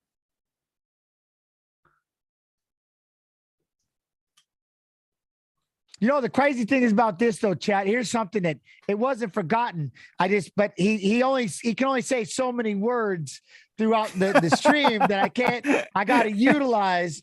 But do you know, they were talking about that 10-0 and something had to go. Like, what is your take on that fight with Burns? Mr. Dan Hooker, with you fighting Burns. You know, I mean, that's a while ago. Doesn't matter. A while ago. You've been in there. So, you know, I mean, you've got inside knowledge on that aspect. You know, how much improvement have you seen? What do you see? Like fights like fairly the same style. Like he's, I feel like he just early on in his UFC career, when he was at lightweight, he got like carried away with his striking. Like, and you see a lot of guys do that. Like they're world champion Brazilian jiu-jitsu guys, and then they get a couple of knockouts, and you start down like looking at your hands before a fight, and you're just like, whoa, I can just do this. You know what I mean? I feel like I feel like that's the position that he was in when we fought. Like he just had completely forgotten about his grappling and his wrestling, and it's just concentrated on his striking and looking for a knockout. But I feel like that changed after our fight. He he was like, oh, that's right. Like after that fight, he was like, oh, that's right. I'm a world champion jiu-jitsu guy. Like I should probably fight mixed martial arts instead of just being a kickboxer now. And you've seen that at welterweight. Like he's gone back to mixing in his grappling. I feel like his you still don't want to take that guy down. Like he's like a multiple time, like legit world champion black belt. Like Khamzat shouldn't just be able to manhandle this guy on the ground. Like, and if he does, like I will start believing the hype as well. But to me, at this point in time, like no one's superhuman. I've trained with undefeated guys. I've trained with world champions. No one's superhuman. Like no one is ever. The fans want to buy into it. They want to believe there's like larger than life characters. They want to believe there's people out there that are just so far above a normal human. That's why they don't want to jump in the cage, because there's these superhumans out there. But my opinion is that there's no superhumans out there. Well, and I love what you're saying. That's another thing why a lot of us marvel the heavyweight division, like a Mike Tyson, when they can go out there and they can just kill it, just smoke everybody with one punch. Because most of the average size individual, right, we're looking up and like, oh my Lord, the size of these people. But then we can relate to everybody that's our size. And every now and then, though, you catch somebody like this that can just be boisterous and they live up to it. And that's the one thing that with Khamzat that he has done is he's lived up to it. It's kind of, you got to talk about Conor's first is rise, because he would call him and he did it. And like what he did to Jose Aldo, never in my wildest dreams ever would I have thought that it would have been played out like that, because Jose was who Jose was, right? And he was unbeaten and he was on a 10-year streak or whatever that was. And to get in his head the way Conor did, and he went out to the foot and Conor lands that short left and bam, you know what I mean? And dropped him. My point is with this, the way that Khamzat is acting, how hard is it for Burns to stay controlled? Almost like what Mackenzie Dern just did, just run out there and display dominance as fast as possible. Is that going to be something that happens here, Adrian, when you're watching this? Is that going to be something? Is Burns can he stay calm? Because look at how Khamzat just sprinted out there. He's already jumping. The kid he's going insane, right? But he backs it up. What does Burns do with that? Man, honestly, I feel like the way he's just handling it right now, I feel like that's the way to go about it. Like, oh, okay, now you see him, he's sitting up on the cage, chat. He is up on the cage, just waiting for him to show up. To me. But also, Gilbert Burns just has to remember who he is, man. He's like, he is there for a reason. He challenged for the belt, and he has his own power. He has power in his own hands, and he's a phenomenal grappler. So you can't let like a superhuman go in his head, like, and just think that Khamzat is just like this Superman and all that stuff. He has to bring himself down and like not believe into the hype, because you can see when people step into just off of Conor McGregor. Every time they stepped into the cage with Conor McGregor, everybody just had that like, oh shit, like this is Conor, this is the guy. So Gilbert Burns can't have that going against Khamzat. He has to be himself. He can't let that get to him. And honestly, he's done it for so long that I don't think it is getting to him. All right, so 80% of chat has picked Khamzat. Look at this. Burns' 10 first-round finishes, finished 14 of 20 wins, 6 knockouts, 8 subs. Brazilian Jiu-Jitsu black belt and 4-time world champion in Jiu-Jitsu. And 80%, what is it? Do you see what I'm saying, though? I see what it is. Like he's not only undefeated, because there's a lot of undefeated fighters out there now, but then you watch them and they have like a bit of a boring round, or they get taken down, and then the fans go, oh, he's done some superhuman stuff. Yeah, they go like, oh, this guy's not superhuman. But like Khamzat is not only 10-0, he's coming to the UFC, just gliding into the cage, blasting people, taking them down, just absolutely so it's the fashion in which he's winning. So that's what the pressure is on this fight. He's not only fighting Gilbert Burns, but he has to live up to that superhuman level to continue the stigma around him. He can't go out there and get taken down. He can't even go out there and have a boring round. It's not what he's. He can't even get into a scramble. It's not the picture he's painted for himself. So that in itself is a lot of pressure. And for 100%. Gilbert Burns, the pressure's not on him. Like, he's been in bigger fights than this. He's fought for world title. He's 100%. This is not the biggest fight of Gilbert Burns' career. Like Hamza, I would say personally, like, the pressure is on Hamza to really perform in this fight. You got to back it up, because every minute you don't, even to the slightest, because you put yourself on such a level. He's human. He's human. Oh, he's more. Oh, he's just a human with a big mouth. Oh, you know what I mean? But it's being serious. See? But boy, I'll tell you what, he does rise to it. I'm telling you what, 6'2" to 5'10", 75-inch reach. And by the way, how many points is Shurg Zim? Shurg Zim is going just ham with the channel points. So this is, we're hoping for you, Shurg, on this one. We're hoping for you, Shurg. He went big on the channel points. Big on the channel points. Oh, this is too much. We've been waiting for this chat. We've been waiting. What? Let's go. Talon boost. But I do like this about him. For someone who hasn't been to this, like, this is his biggest fight. He's fighting number 2. He does rise. Like, he breathes this. He loves this. He eats it up, right? Yeah, like what evidence does he have to not be confident in himself? Like, he doesn't have any. Like, why would a guy 10-0 destroyed everyone have a reason to question himself? He hasn't because been you fear that what if I don't win this time, and that pressure, like, man, I got to get through this, right? At the end, it's like, what happens if I get caught by this? What he can be like, man, am I in trouble? Did I go too soon? This kid's he's a 4-time world champion. He's been in there for the titles. He's got knockout power. But he, you know what I mean? He doesn't. He's like, nobody can reach my level. And that's what I find amazing about it. Oh, man. Number 2. So here's the biggest thing that I love about Burns. Number 2 didn't have to give this man this opportunity. That's 100%, what I love. 100%. Like, no one would have blamed him for turning this fight down, and he took it. Like, Gilbert's always chased the best guys. He's always stayed like super active. And this time he chased after the hype train. He chased after the name, because here we go. Oh man, let's go. The first 30 seconds. He's gonna steam. The first 30 seconds. Right off the bat, patiently walked out there. Oh, he's orthodox. Hamzat, 2 deep kicks in a row, walking Burns down. Burns backed up against the fence. Hamzat goes in for the takedown, underhook. Over-under position right now. Burns is stuffing it. Hamzat's trying to, so we got 2 knees to the nuts, but he's looking off at the ref going, why are you letting this happen? But Burns he's not letting it bug him. He's stopping him with that Gilbert's stopping him with that overhook. He needs to turn off the cage.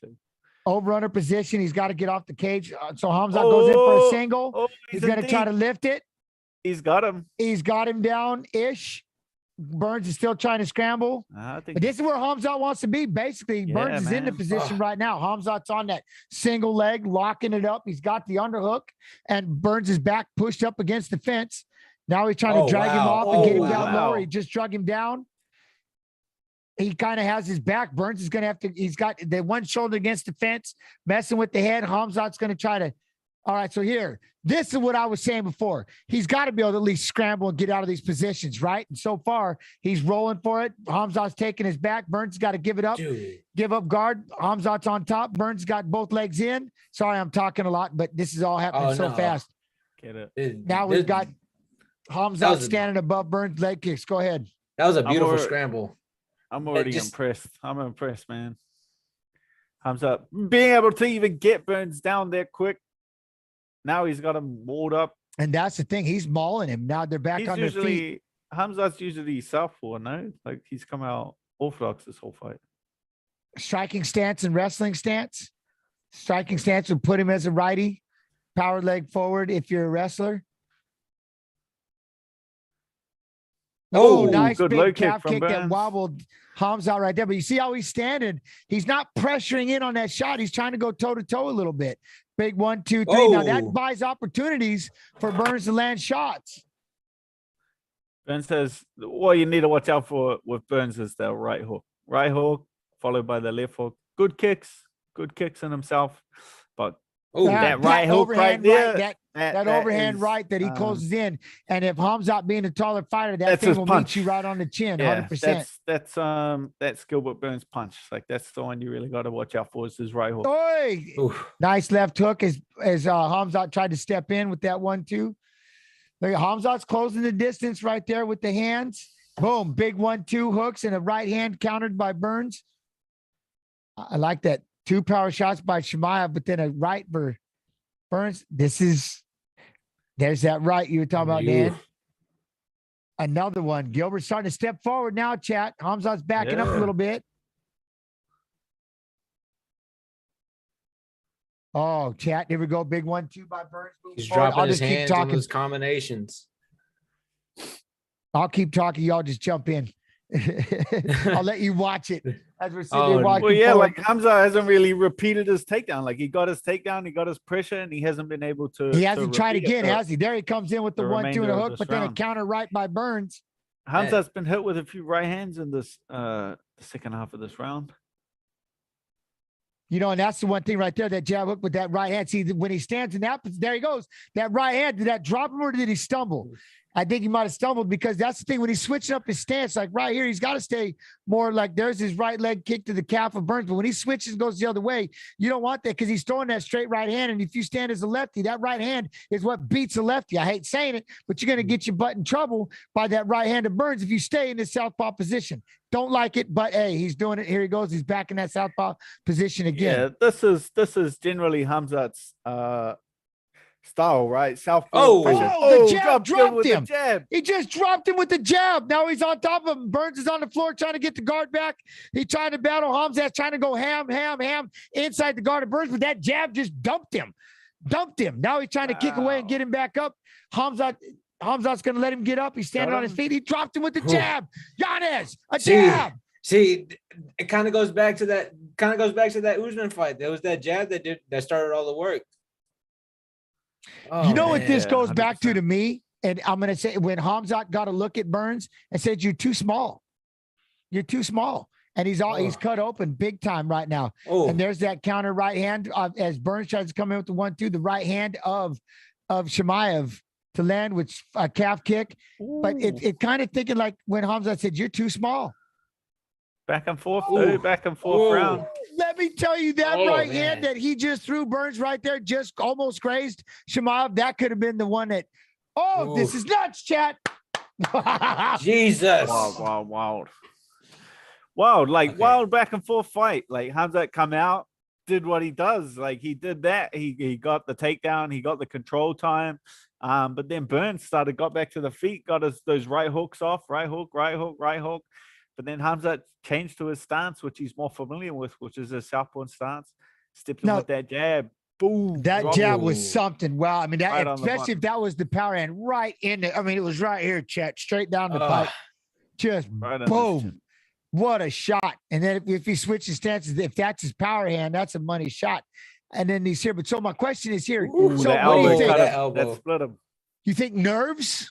And they're kind of gone away. Burns is getting into a rhythm now. Like, was it nerves? Well, he was getting into a rhythm until he got caught with that jab. I think that's that'll put a bit of hesitation into Gilbert. Once you get dropped, you start thinking, here we go, right out to the middle again.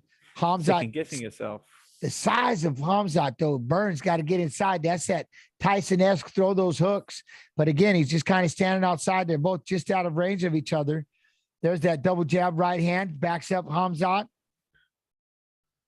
He goes in on a single. Hamzat's sprawling, got out. So we're back to what I'm saying. I think that we're going to see is Hamzat's going to be the sprawl and brawl and not go to the ground with Burns unless he's shooting the takedown so he can end up in control. Maybe. It'll be interesting to see if Gilbert can get Hamzat down like that. We counting that as a takedown? I don't know. It looked like, I'm not too sure about it. It was a good sign. Takedown-ish. takedown. Oh, yeah, the jab. Okay, the jab put him to the floor. So you're right. So he had to jump on him and get ground and pound. So maybe he is just doing the strong roll. that right hook, lands for baby. Burns. Chimaev staggered back a little bit, but if he's got a poker face, we can't tell. Lead hook is he. So he's got to be, when he's in this left hand position, he's got to be power hand forward. Maybe Hamzat is, because he doesn't really throw the left too much. And then he comes in and he switches to the right-handed stance and throws that rear leg to the calf. Well, my thinking of Hamzat not using his southpaw stance predominantly as much as he usually does is because of that right hook. Like, yes, sir. Pressuring in southpaw into a guy who has a good right hook is dangerous. So Yes, maybe sir. he's trying to pressure in orthodox, be a little bit safer. He can work behind his jab. Ooh. Popping that jab. He's got, look, he popping needs that to. jab. Yes, Just hitting that jab. Oh, big right hand blocked. He's in. He's got his hands locked. Burns goes in on a Oh, single. he's out. But it's going to be the sprawling brawl. I 100% said that's exactly how he should do this. Am I right? Yeah, And yeah, he's that's what doing he it. was telling. He's going to go ahead and he's going to stand up with him. Use his height, use his range. Big right hand dropped Come over the Hamzat top, to the left ground. He foot. gets up. Burns is on him. Got the head hook, throwing shots. Hamzat's trying Oh. to back up. Burns hits him with another right and then left. Oh. Now Hamzat trying to counter punch his back, but that's just going to get you in trouble. You better cover up. He looks like. Oh, the jab got him. Oh, 1-2. He's Oh. coming back with that right hand. I'm telling you. right He's hook, see his baby. striking Hands is in up, that bro. left hand position. You're open to a right.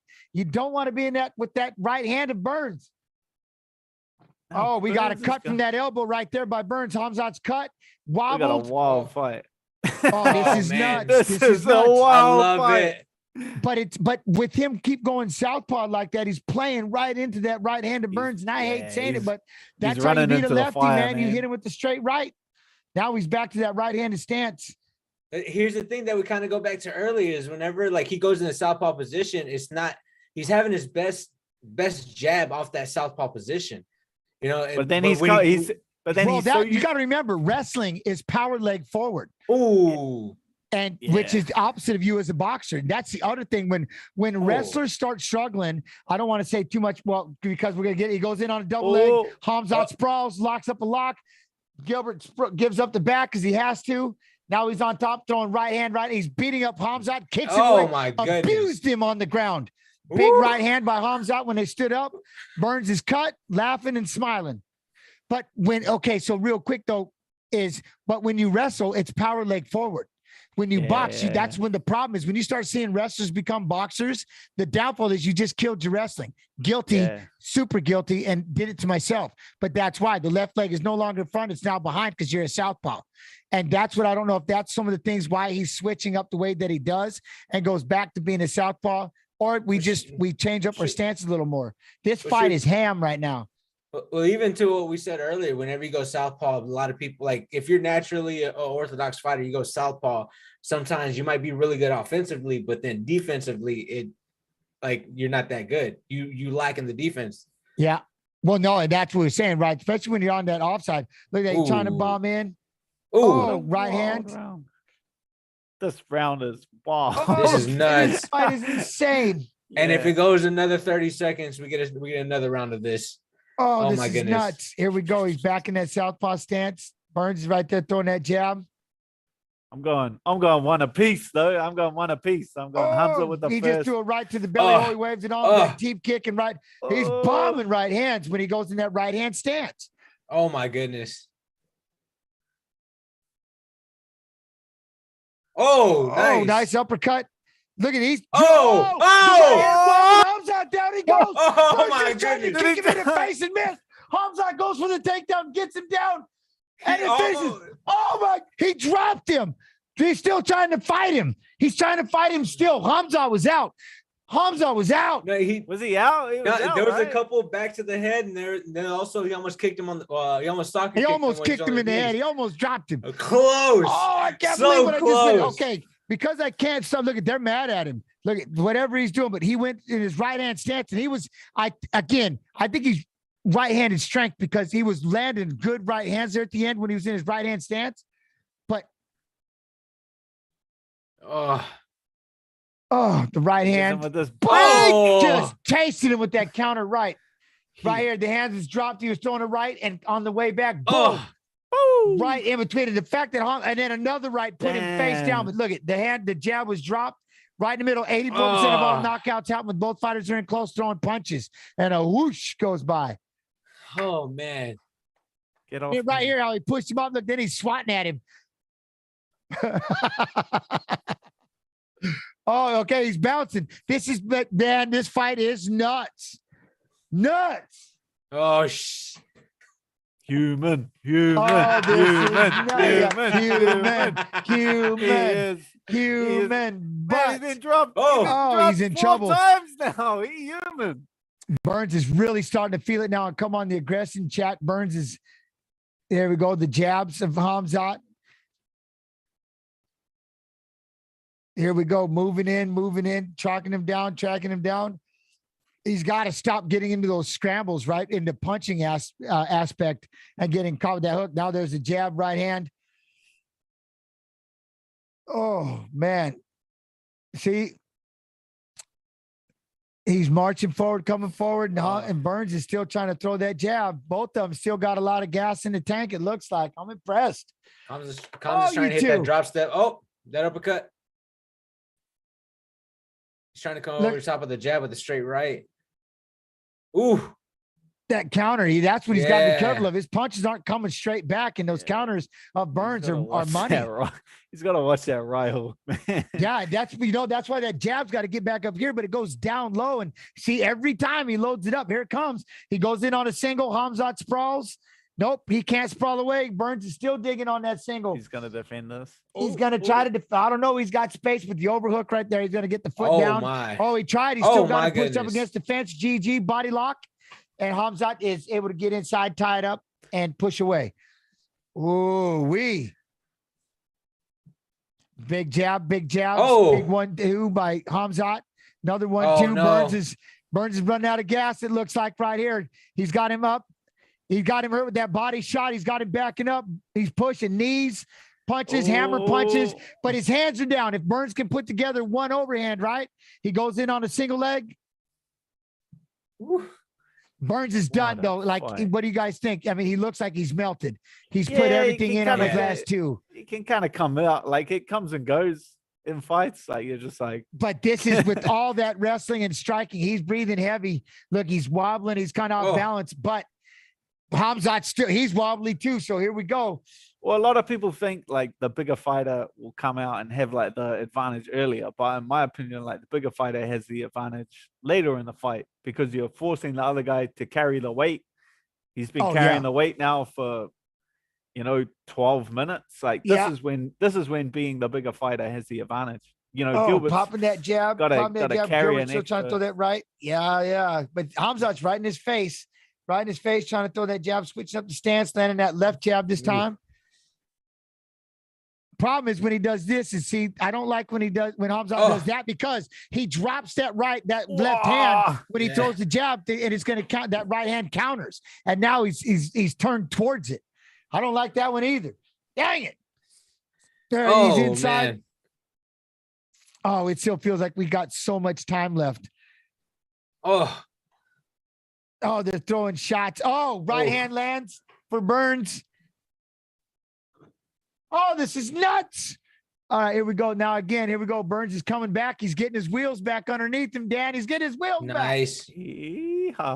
Maybe. 1.5. Big 1-2 right there. Hamzat slowing down a little bit. His hands his shoulders are dropping. His chin is popping. I don't like that. There's a big 1-2. Here he comes in a 3. Fire out. Those right hooks from Gilbert Burns are coming close. Like Hamzat's got the pressure. Ooh. He can't stop coming forward though. Like Hamzat's the longer guy. He just needs to stay at range. He can't stay at range. He gets in close enough to that hook of Burns who's playing off the fence a little bit. Rope-a-doping. Right there. He tried it right there, but now he comes in over-under position, pushes on the face, moves away. 50 seconds. Man. Here we go. Hamzat's still walking him down, chat. Burns is going against the fence, moving around with right hand right in the ear. He waves on big right hand again. Third right hand. And he's waving it on. That's because Hamzat ain't there. Burns got big right hand again, but he's too slow. Hamzat is open for these right hands. Catches him with the righty. Then he's throwing the spamming. jab, and see how that jab is so dropped. Whoa, ducks underneath a big right of Burns. This ain't over till the last second. I don't give it. Oh, they're looking at the clock. They know. Yeah. But I'll tell you, Hamzat's still coming forward. Burns is still throwing the right. There's that jab, that uppercut. Oh, loaded up another big right. He's been spamming in the right hand for the last 3 minutes. Oh, he tried to do a jump knee and knocked Burns down, kicked him in the belly hole. Burns is back up, goes in on a body lock. Ooh, what a fight. Now, jeez. What a fight. Holy. All right, let me tell you something. To go against number 2 like that. Yeah, I'm impressed. That is beyond. That's impressed. I'm impressed with Hamza, for sure. He's impressed. To make. Wow. Wow, chat. Wow, what a fight. Both of them. That was insane. The right hand. Oh, man. Wow. I'm humbled. Like, I am humbled right there.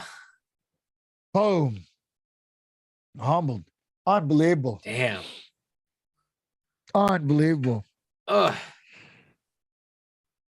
the cut. Round 2, this will be the right hand getting dropped. 1. Oh, no, that's... He landed several rights. But see how that... many. Look at that. Oh.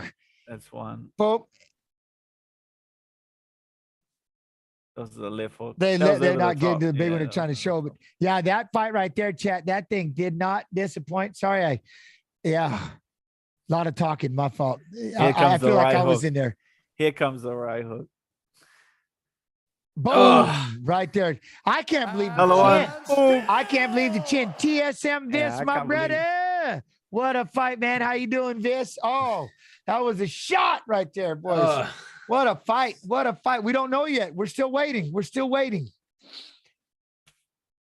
Oof. Oh, the fight. Okay.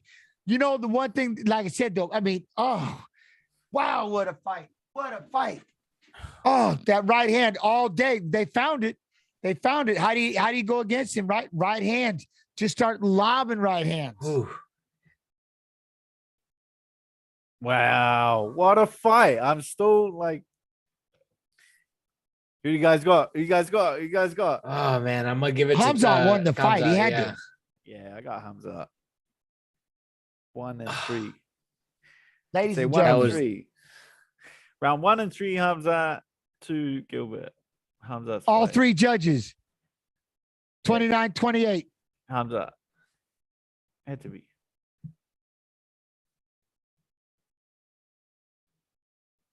Ooh. There he goes. That was. There he goes. Unreal. All right. So here's my question. With the guy who has wrestling and a right hand like a jackhammer, as in called the champ, who's got a win streak beyond. Well, let's just say this. Like, I'm on the train, right? Like now I believe he just beat Gilbert Burns. I didn't think he was going to beat Gilbert Burns. Like I'm on the train, I believe. But on that same hand, we need to stop with all the outlandish statements. No, what I'm saying, but he just beat number 2. Does he not go for the belt next? I think they said if he won, he was going to get Colby Covington. Yeah, Dana said if he won, he was going to make Colby versus whatever. But I'm saying, like, comes up, maybe stop with the saying you can beat Leon Edwards and Usman in the same night. I feel like that. I don't think he can beat. I don't think he can beat Usman. That's what I'm saying. Usman's got a right hand like a tank. I don't think you can do it. You know what I mean? Wild. Oh, wow. He got humbled right there a little bit, though. That was a fight. Wow, that was a fight. And by the way, I see the subs. Much love and appreciation. All subs go to support the American Cancer Society. Love and appreciation. Thank you very much. So, that guy is effing good. That was impressive. What a fight. He's good. I'm impressed. I am impressed. I guess it wouldn't move him number 2 just because, but move him close. It's got to move him close. But again, if the next fight is Colby, then that's top 5 without a doubt. Without a doubt. Oh yeah. But now I need to see him fight Colby Covington. I just want to see it. Yeah, I want to see a wrestling. There'd be a lot of wrestling. It'd be a lot of fun. Yeah, because I feel like I know it was a war, but he's like kind of that second round. He didn't have a significant drop from like that first to that second. So to see him in a 5-round main event, I would want to see that. Just kind of like a tune-up, just in case he does end up getting a shot. Burns, what a beast, though. I mean, you gotta love him. What a fight, though. Either way, what a fight. I mean, let me tell you something. Though here's one for you, though. Gilbert Burns. I'll keep it quiet, but 132 total strikes to 109 by Khamzat. 112 significant strikes to 101 Khamzat. 2 takedowns to none Khamzat. That's how crazy that close that fight was. Close. I love it. He's like, I'll fight anyone. And that was the one I said. Remember what I said? I kept saying it. I don't believe Burns should have ever been an underdog like that. Ever. You know what I'm saying? The two things that I figured would happen, I'm not like, oh, I did, was one, it would have, right? We were talking about it, that Khamzat's going to have to stand up with him. Why would you go to the ground? And two, there's no way that Burns was the underdog. I've been saying it from day one that he's not the underdog. But wow, what a fight, though. Either way, what a fight, chat. What a fight. All right, YouTube, Facebook, that was a fight. I'm telling you. I don't know what you're saying out there, but what a fight. I mean, man, you need to come over here to Twitch TV/UFC. Jump in so that I can read what y'all are saying. Trust me, we're reading chat. We're reading. Look at that. Josh. What's Josh want? Jen's been holding that line all week long. Can't confirm. Thank you, Josh, bro. Thank you. I've been saying it. I'm not just making it up. I've been saying it. That it was he should have never been the underdog, and that he was going to have to make it a stand-up. I said Tisha Torres. Remember we were saying Tisha Torres, Mackenzie Dern. You know he's going to have to. There was a good fight because that's going to be the one. 100%. Sprawling brawl. Wow. Ron DeSantis and the guy with the prison jacket behind him. I like that orange. Well, that's fight of the night. I haven't even seen the last 2 fights, but we got 2 more fights and we're already doing it, right?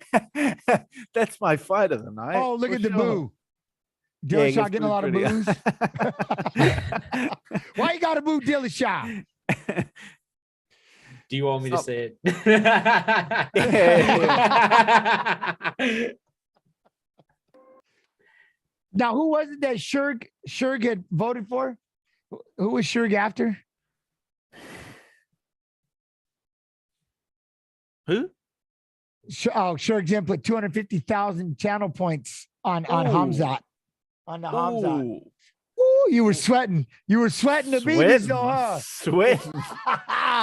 Here's a question for you, though, you two. What if it would have been 5 rounds? Marinate. I don't know. That way, marinate. Both exhausted. I think Gilbert Burns had gone right hand spam for the last 3 minutes of that fight.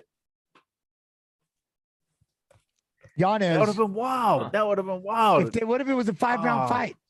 Man, I don't know. Honestly, I wouldn't be opposed to seeing that. I don't know. I guess you just play it. You play it different as well, right? Like you don't. You fight. think? I don't know if they could. I don't know. I don't know.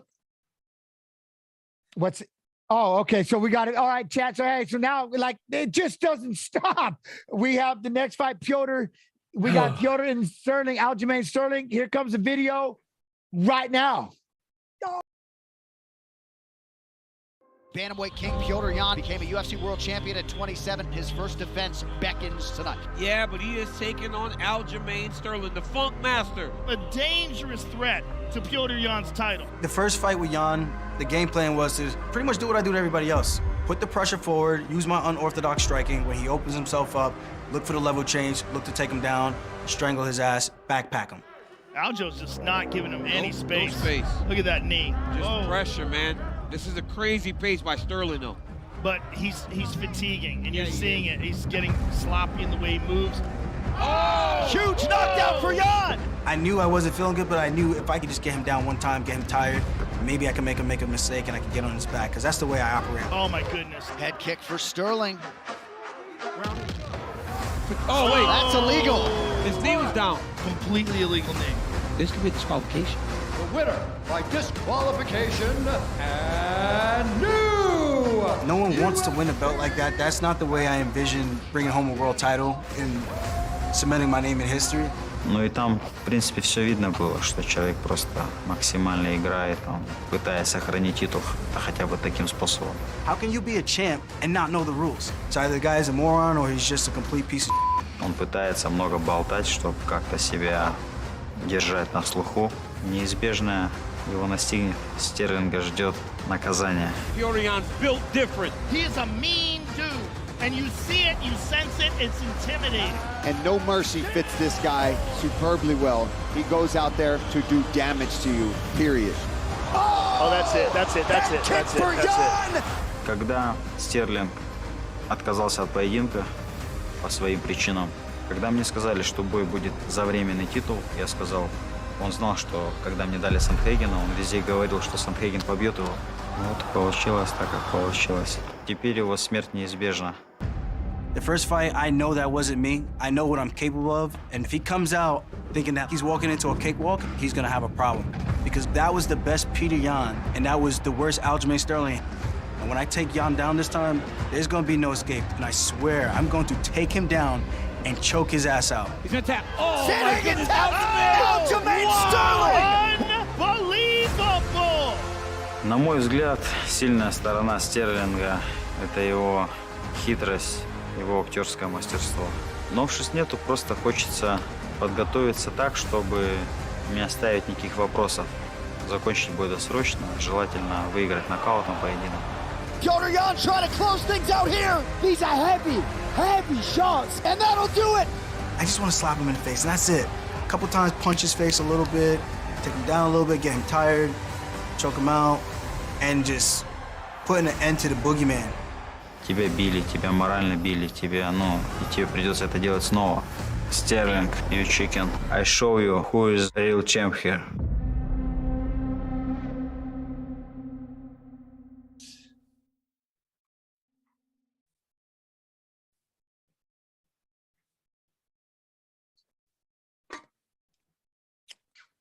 Oh.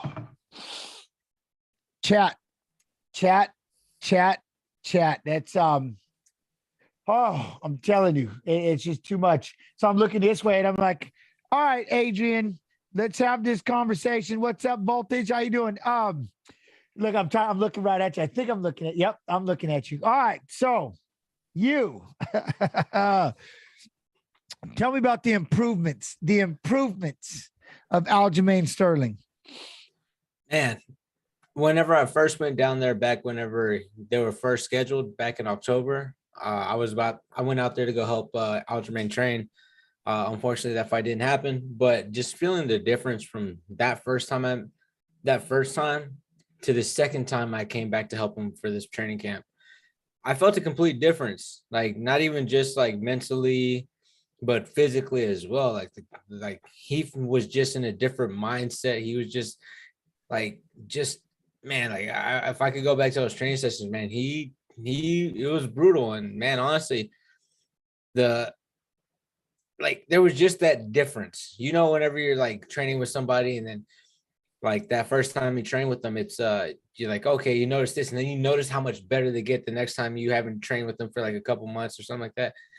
Whenever I trained with Aljamain, I immediately had felt that difference, and I had felt that like how much more in shape he was in, like the different mind state that he was in. And man, honestly, like seeing that, I was just like, okay, I'm looking at this fight a lot differently now. And then he's also like looking really, really good. He was looking really, really good on the scales. I trained with him like I would say about 5 weeks ago. I would say close to 5 weeks ago. I went in, I think in the beginning of March I was out there, and went to go train with him, and now just seeing from like the progression from March to now, I'm like, oh, there's something there, because that guy is in shape right now. Well, like I said, and we were talking about it, you could see just by the way when he weighed in, holy cow. I mean, my man, he was shredded, and that's one of the things, Dan. How do you think the composure of it all, right? Like with Piotr and with Aljo, like I always say it first, but the first 30 seconds, like they both have been chomping at the bit to have this moment, right? Yeah, I feel like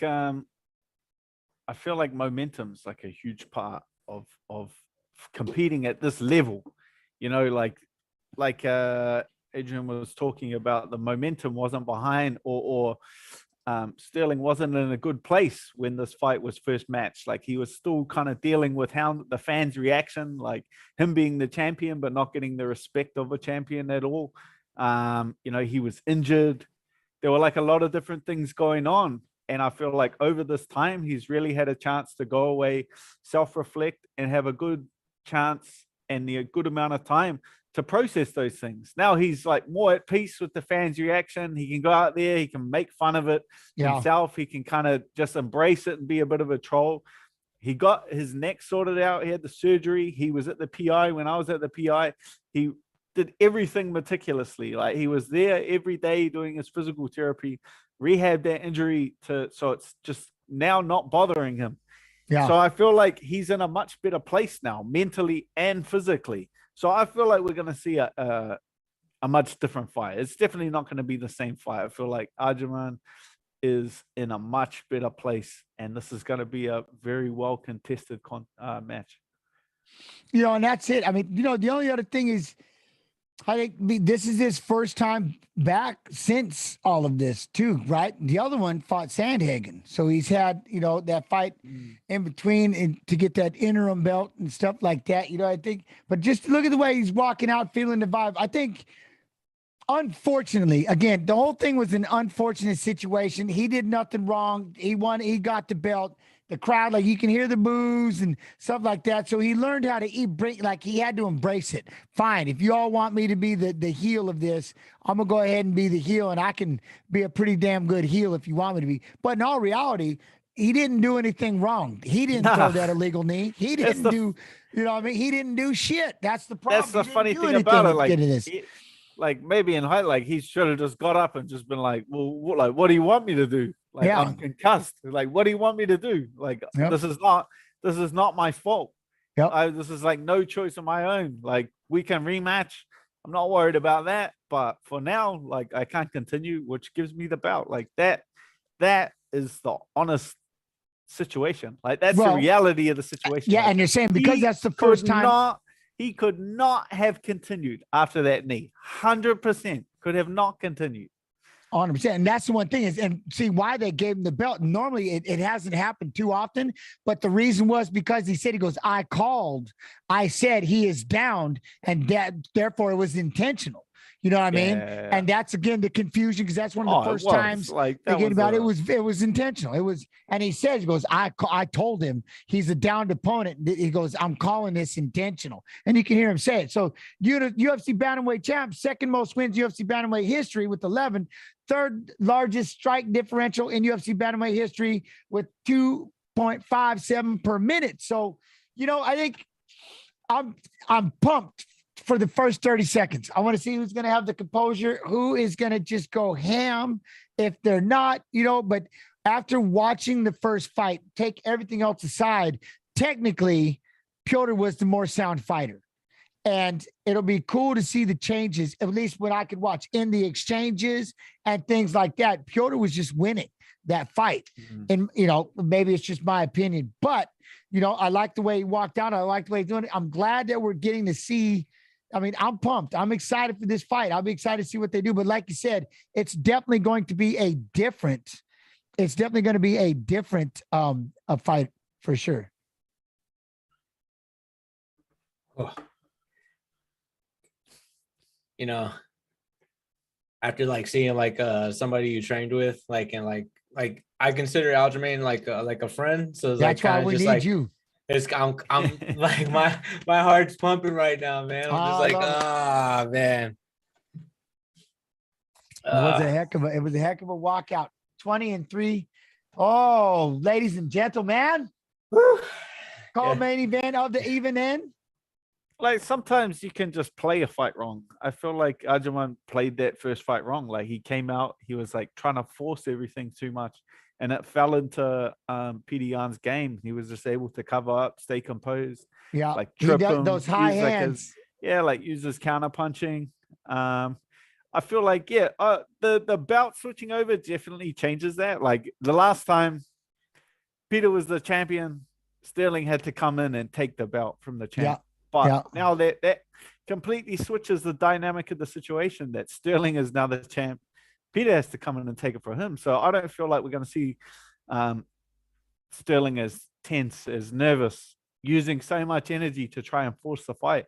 Because being the champion, you can just sit back. Other guy has to take the belt from you. He has to score. Force the fight. The pressure's on him. Yeah, it's his title shot. It's his chance to change his life. Nope, and I love it. And that's the one thing, like I said, having that fight with Sandhagen, he looked again. His composure is second to none and has been. And it'll be, what does Aljamain do? Is it going to be the wrestling? What's it going to be to try to disrupt that, because he has a good rhythm. Like I said, he's my winky right in the MMA world. Hands are always up high. One is always glued. He always does everything fundamentally right, but Aljamain can move. And again, I like that he's embraced this because the way the crowd is booing right now, and stuff like that, but he just embraced it, but I'll tell you what, my man was ripped and ready and he knows it. It's excited to see this. Yeah. Yeah, what y'all said. He's like too nervous to speak. He's too nervous. Must drink more beer.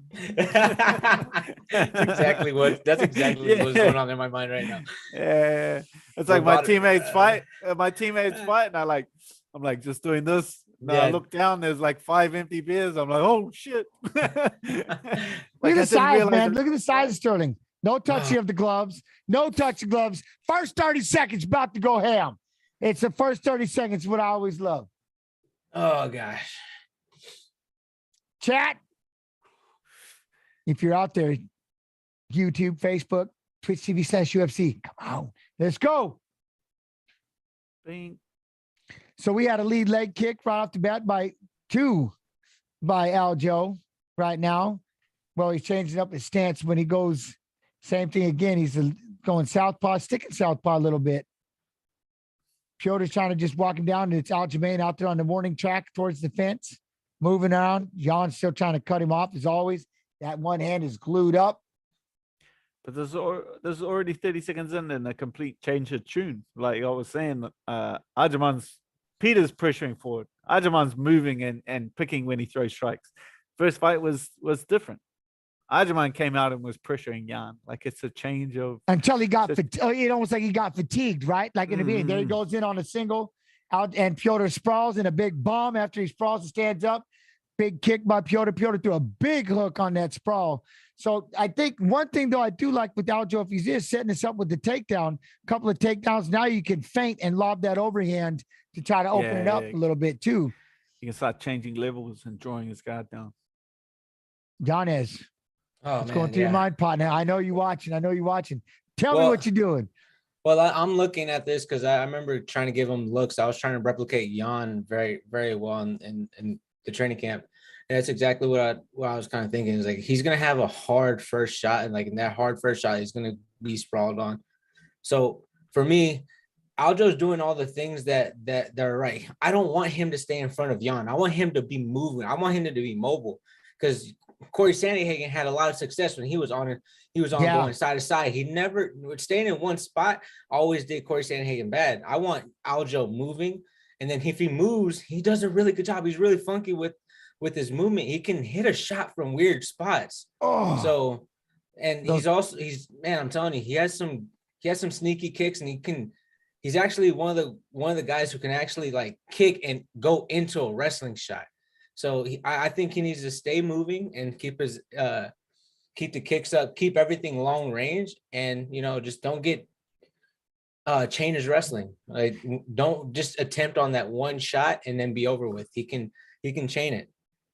There you Yeah, I go. The feel like kicks, and then Piotr throws another kick right there. And see, I think one of the big things I'm really looking at too is Piotr never gets into scrambles, which is something he doesn't care to do. But Aljamain is trying not to get into these scrambles. It's like he has slowed down his fight style, one punch, one kick at a time. Is he trying to save the gas? Did he learn from the first time? You know what I'm saying, chat? Did he learn from the first time? Like he burnt himself out getting in those scrambles, and Piotr just kind of rode with them and rolled with them, and then he just ended up being in more shape. But see, and then he keeps trying to get that takedown as he throws it by. So we'll have to see. But he's definitely slowed down a lot, and they're both, this chess match is unreal right now. He's doing a good. Sterling's doing a good job of moving, man. Like he is doing a good job of moving side to side, cutting angles. But one thing I would say is he's kind of running out of space. Like in the right second there half, when he ran into that lead hook. of this round, like he's now moving, but he's getting like a little bit too close to. This is what he needs to do when he starts running out of space. Needs to start sitting down on some harder shots, getting a little bit more aggressive, maybe shooting him for a takedown. It looks like he's getting Jan a little miffed a little bit, and he just threw him by and shucked him, but he threw two big rights, both missed, but Jan was loading up on a couple right there. Maybe out of frustration, or maybe he just mistimed that punch. Not sure. Now start moving. Here comes Aljo trying to get in with those busy hands. See, Aljo's going to try to stop. At some point, it's going to happen, chat. Aljo is stopping, and he's going to try to stand right in front of him with those busy hands, and that's what happened in the last fight. See, when he gets out of, like you were saying, Dan, now he's back up on the track and moving again, and you can tell it's frustrating Piotr a lot. Yeah, you can see him starting to get frustrated, getting a little bit too aggressive, running in. Look at that, the way he doubled up on that left, but he's just lunging it. You know what I mean? He's lunging it. Now Aljo will stop, and he stands in the center with him for a minute. He'll draw a line in the sand, but he's just, there's a nice elbow. Nice lead elbow by Aljo right there. Boom, on the jab and shook it off. Piotr just went for a left leg. Completely different fight already, though. Nice. Yep. You have to keep feigning. Keep everything. Make him think. I like you said that about the feint, because that's exactly what he did. He's making Piotr flinch a little bit or miss altogether. But the way he walks him down, look at that. The way Piotr just walks him down right in front of him, staying there, won't let him. Look at that. He goes in on a single leg. Boom. Ooh. He sprawled on a single leg and clocked him with the left hand in the process. Piotr clocked him. Good that round. Left. Sterling I don't know the game plan yet. I don't know the game plan. So I know for Aljamain, what was really pushed was stay in moving. When we sparred, I feel like I mimic Jan very well. Like I try to walk people down, try to cut the cage. But the difference between me and Jan is that he's more Muay Thai based, and I'm more boxer based. So I try to mimic as much as I could, but I feel like he did that. The first round was very, very well in Aljamain's favor, because he was just moving, tagging every once in a while when he could. And I didn't feel like anything landed of significance for Jan, but for Aljo, I feel like if he can get to that single and actually like chain it into a double, into the body lock, he'll get closer to Jan to get the takedown. Well, and that's the thing right there. Sarah Boy just said, Sterling, I think the run, again, the moving, I'm not calling it running-ish, but I think it's hard because Jan is stalking, and it's so hard in the judge's eyes when there's so few punches. It's only 13-8 punches, total strikes. So now you got to go by, again, with things are very selective, and it goes by just look, right? And if you look, the one that's doing the stalking is Piotr. Cutting him off, stalking, hitting him with those punishing shots. Because last time, if you remember, Aljamain walked out with a huge punch ratio, but they were all just these little flicky shots, hitting gloves and stuff like that. And the damaging shots were coming from Piotr. And it's kind of what's happening again right now.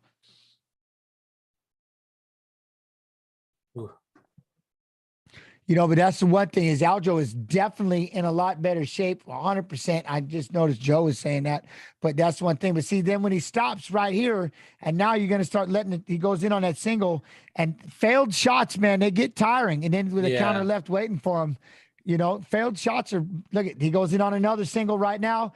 Looking to get Piotr down. Yeah. Piotr falls. Aljo starts. Aljo's got his back. Aljo's got full mount. Nice. Aljamain's got full mount. This is Oh, where he got the wanted back. it.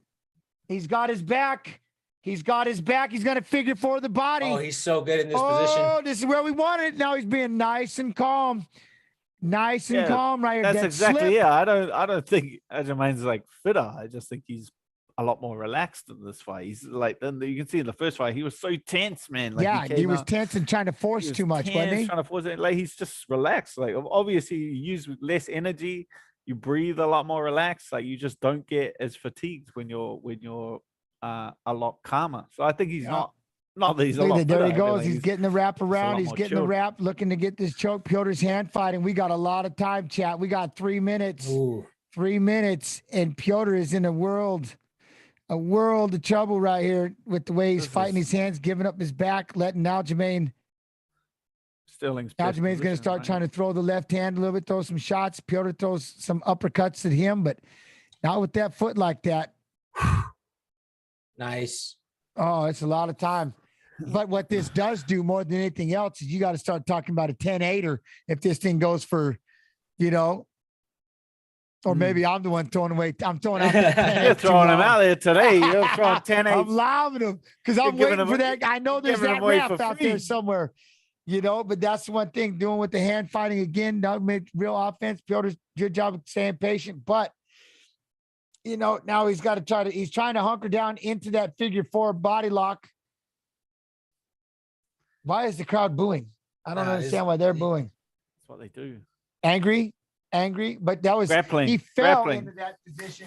Yeah, right. Look, he's getting ready to try to fight it up again, but good body shots. I like it. He's not really struggling or trying to force anything in your chat. A lot of hand position, controlling the hands. Figure 4 is staying deep. He's got the squeeze happening. There you go. Landing some good right hands. Piotr's blocking. Big right hands. Now he's trying to give up his base. Oh, we got an arm around. We got a neck around. We got a neck around. 2 arms around neck. We got it. Aljo's got it. He's trying to give up the space. We got to go into the mount. He's giving up his back. Yes. He's Go. pulled down. He's in that position. Aljo's landing shots. Go. Now he's going back out. He's trying to fight it. He's got him hipped up. This is nuts. He's keeping good control. Piotr's trying to do everything he can, but this has got to be the longest 3 minutes with a minute 5 left. He's got him sideways right now. Shit. Different fight, though. This ain't the same fight. Not even close. Not even close. He's going to get his hand around that neck. He's trying to get up on him. The lock. Aljo is keeping that lock on. No, keeping that lock.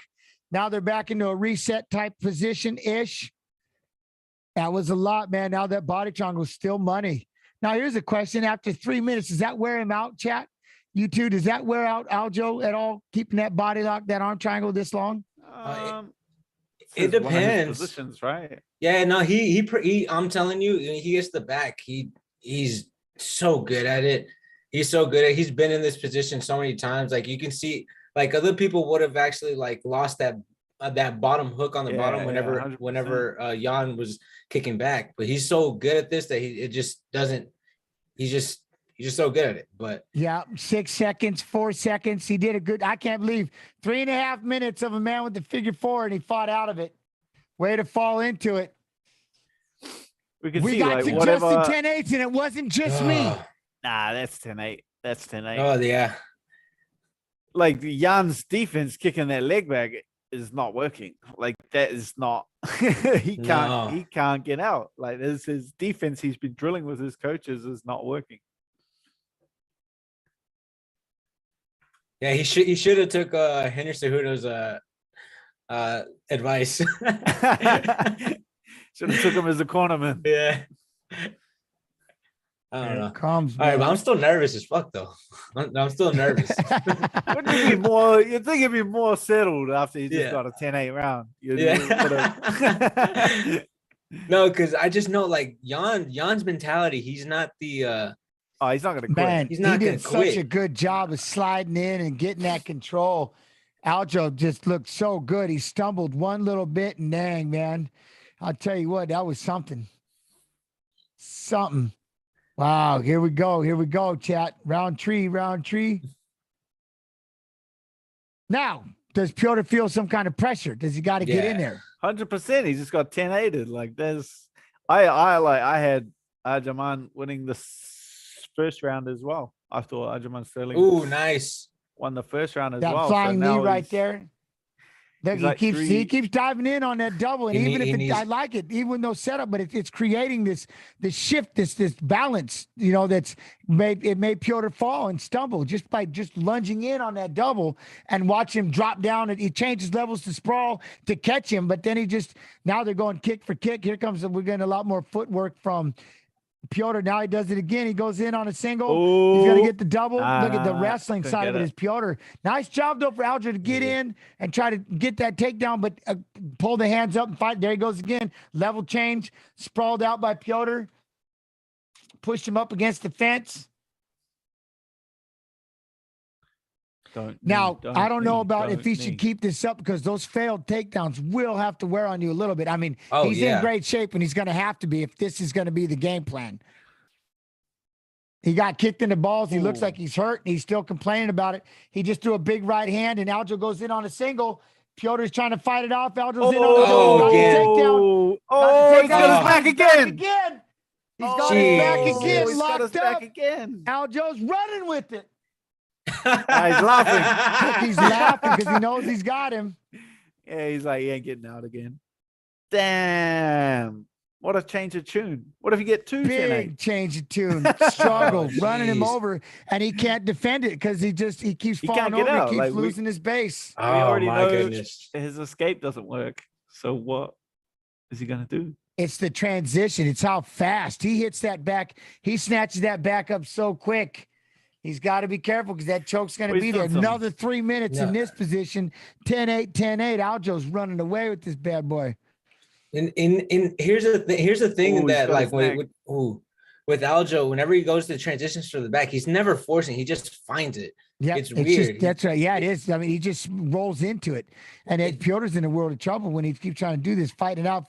But dang, I mean, here we go again. He's going to try to sit up and fight the hands. He's going to peel off the feet. He's going to peel off the feet and come out. Nope. He's trying to address the lock, but then he locked it back up. Man, he tried to sit up and pull the feet and break the lock and couldn't do it. Wow. And now he has it locked in. Now he's got it cinched up again. Yeah, he's not getting out. Like, we already know his escape doesn't work. Peter Yan's escape doesn't work. Like, he's got, what does he do? He's in trouble. I mean, it's just a clock killer with this bit, and he's going to able just. Also, does he have a grappling coach? There, it's a lot. There, I don't think so. You talking about Aljo? He's got. Nah. I'm talking about. Yan. Peter Yan needs the grappling coach. Sterling doesn't need a grappling coach. Peter Yan needs something. He's stuck down there. And what I really like is how Aljo chat. He's just nice and composed. He knows I'm doing nothing but just killing this right now. I'm 10-8 in it, but I don't need to panic. I don't need to do anything crazy. Hold the lock, keep the position. Don't get too tired. Don't try to force it. Watch him try to fight his way out of a lot of it. But that's about it. He's trying to break that guard, but he can't do it. He just can't break that figure four of Aljo. 2 in a row.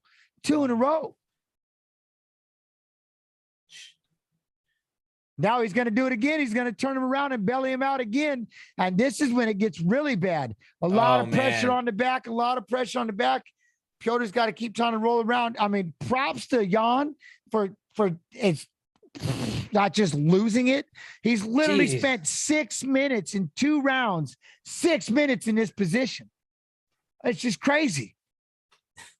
Some guy in chat said, "This is when you train with the Georgians, bro." That's true.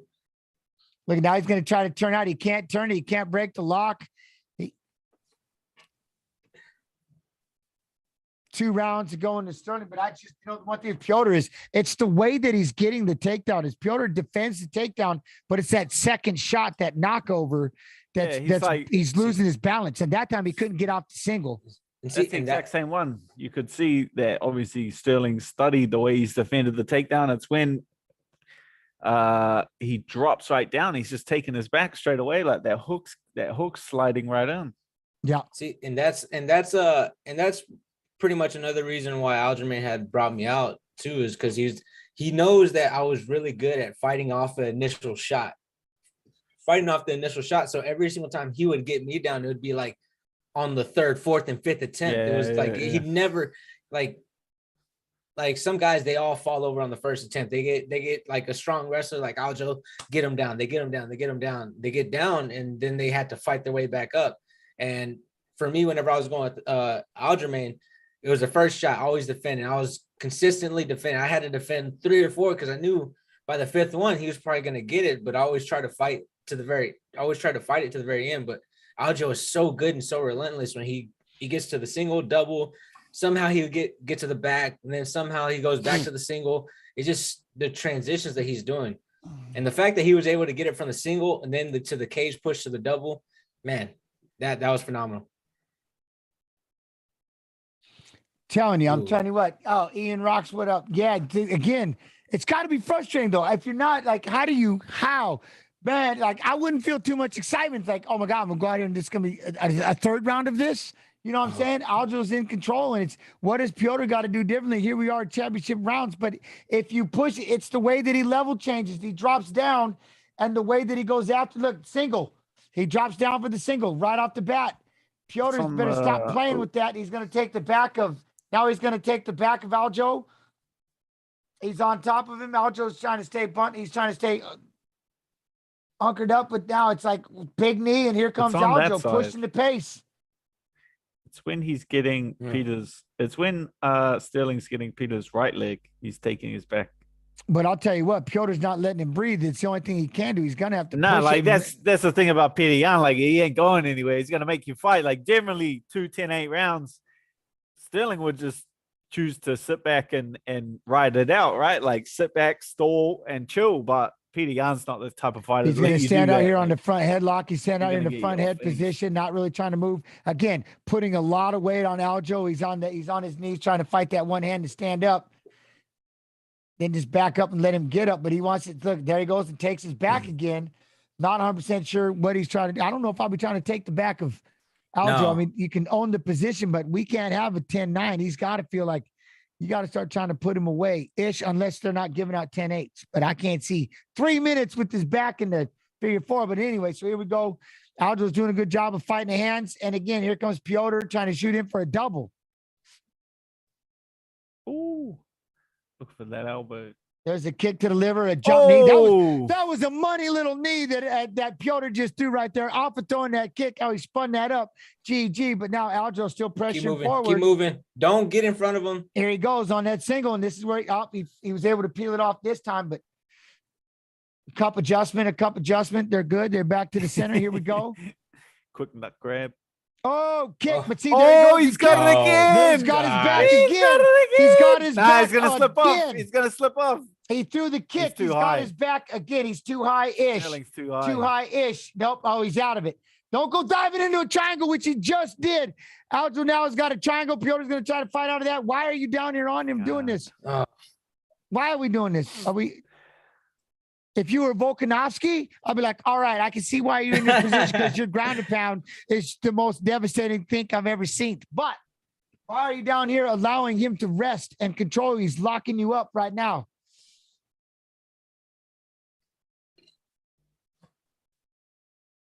Here comes Dean Thomas saying the same thing. This is a mistake being down here because look how well Aljo is able to tie him up and just make him no effect. He's taking away all of his tools.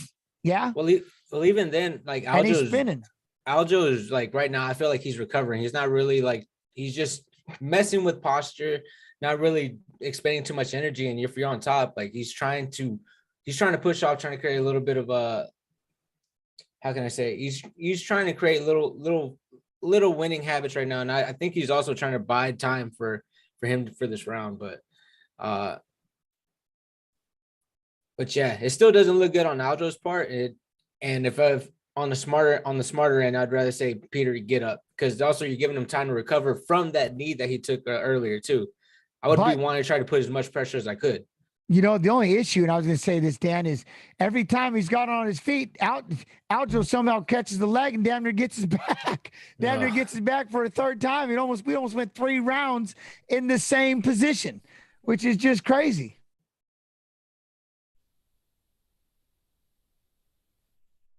Oh, a lot of ground and pound right now. Now he's got the back of Aljamain Sterling again, throwing knees to the body. There he goes. Now he's trying to stand up a little bit. Aljo's he's doing a good job finding, but now we've got Petr Yan's got his leg. He tries to roll for a leg. Petr's going to control the position, sit back, start trying to, do we have an iron cross with an elbow?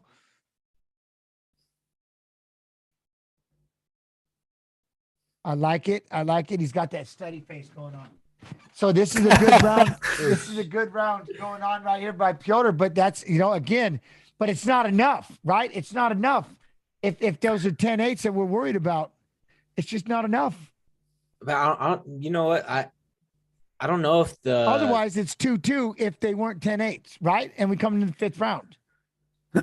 Nah, they had to be 10-8s. Round 2, round 3, it had to be 10-8s. He had us back for 3 minutes. But also these judges, they don't know what they're looking at as well. So like there's a lot of incompetent judges as well. So. You have to imagine that as a fighter. You have to imagine that they just grabbed 3 guys out of the crowd and anything goes. Oh, here we go. But I think I've seen that in Texas before, but I'm not saying anything. I have 100% experienced this. Oh, I can't help it, though. That's the thing, Bradshaw, because there was always somebody throwing out 10-8s all the time whenever we've been watching these fights. You know what I'm talking about. There's always somebody out there dropping 10-8 bombs. So now I'm always worried about which judge out there is seeing 10-8s, which one is seeing 10-8s. So I'd rather I'm shooting for the worst and hoping for the best sometimes when it comes to if they're going to go the 10-8s or just keep them at 10-9s. Because if it's 10-9s, we're definitely 2-2, right? Look, he looks good. He's fired up. I like it. Fired up. That's good, man.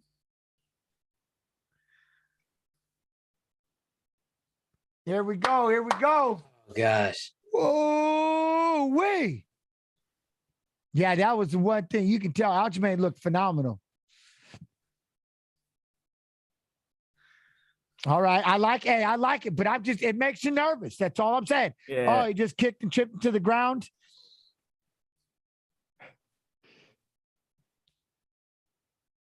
Here we go. Petr's trying to put on the pressure. Lead hook landing. Wow. Nice. Oh, he's in. He's going in on two. He's got it. Petr was able to fend it out, but Aljo's still pressuring him up against the fence, going in for a double leg. Watch your neck. Got the overhook, trying to lift up the arm, trying to lift him up off that leg. Aljo's just patiently sitting down in that position, trying to grab that single, see if he can't snatch up that ankle in the process. He just needs to burn the clock. Just burn the clock. Burn as much daylight as he can. You got this. He's circling off the fence. Here you go. Now they're back in. Petr throwing 2-3 punches at a time, trying to pressure a little bit. Aljo comes back with the left hand. Yeah, now he's popping those jabs. I'm sorry. I'm starting to put my coach's habit on. Oh, get in there. Go. No, for sure. Now there's clinching. He can't stay. I don't want him to stay in front of Yan. There he goes in on that double again. He's got it. He's got it. Don't force it. He's got his back again. Don't force it, but he's got it. Petr trying to post you either Granby or you're Dunzo because he's going to hop that back. Yeah, he's got a Granby. He's better Granby because otherwise Aljo's trying to climb back up. If he's got enough left, don't squat down. He's going to hop up. He's got him pushed up against the fence. Stepped off the side. Knee to the thigh. He's going to step that leg back in. Petr trying to fight the hands up against the fence. Knee to the head. He's trying to peel in and circle into him. There he goes. Peels out. We got a break. Escape. It looks fresh though. Sterling looks fresh. Like he 3 does. minutes left. Look, he keeps dropping down on that single. That is so sick. That single leg snatch. He just keeps look. He drops down. Now it's working. There he goes again. Totally frees up the hands of Yan, freezing the hands of Yan. Nice game plan. That level changes everything. There he goes again. Level change.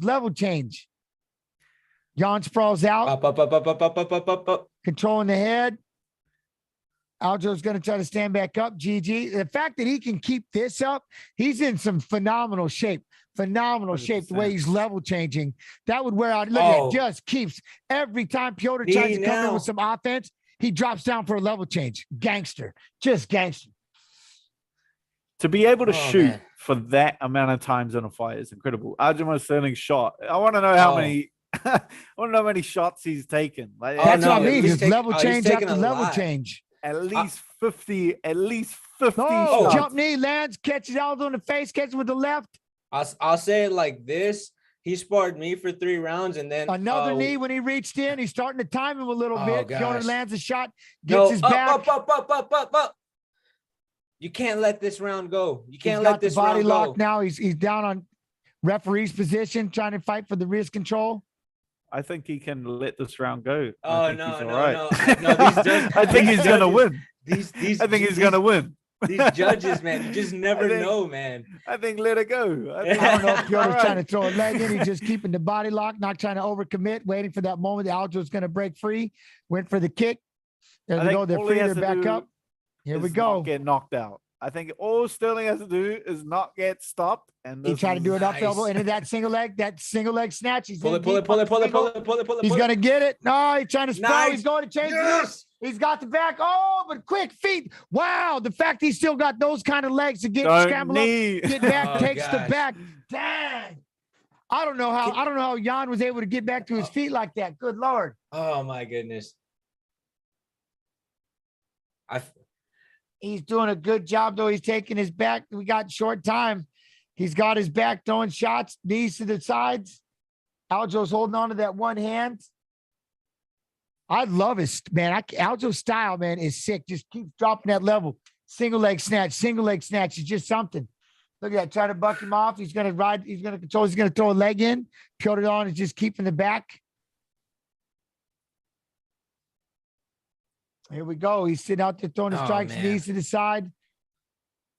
Oh, he's trying to posture up, taking his time. Patience of these two, though, in different positions. Unreal. He's going to throw in both legs and try to break him down. He's got his back. Oh! Piotr's got his back. He's got the choke. No. He's got the choke. Nope. Now he peels off. And one. Good fight, you two. Good fight. Unreal. Oh, gosh. Unreal. Classy fight. Plus 700. Oh, shit. Whoa. Not gonna lie. I'm not gonna lie. These judges didn't give that. A draw is plus 5,000. Second and third. How's everybody doing out there? Everybody doing well? Facebook, YouTube. What's up? Love and appreciate you. Make sure you drop over Twitch TV/UFC. Go hang out. You know we're on here 6 p.m. Eastern, Monday, Wednesday, Friday. That's Sterling. Saturday with the watch alongs. That's Sterling. That's a Sterling fight. Come gotta on. be. It's gotta be. I believe it is. But these judges is also in Florida. Aljo, the 10-8s. The 10-8s. Right? Low kick. What a fight either way. What a fight. And still.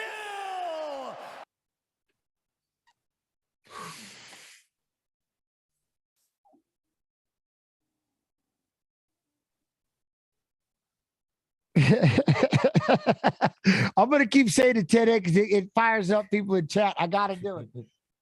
10-8, 10-8, 10-8,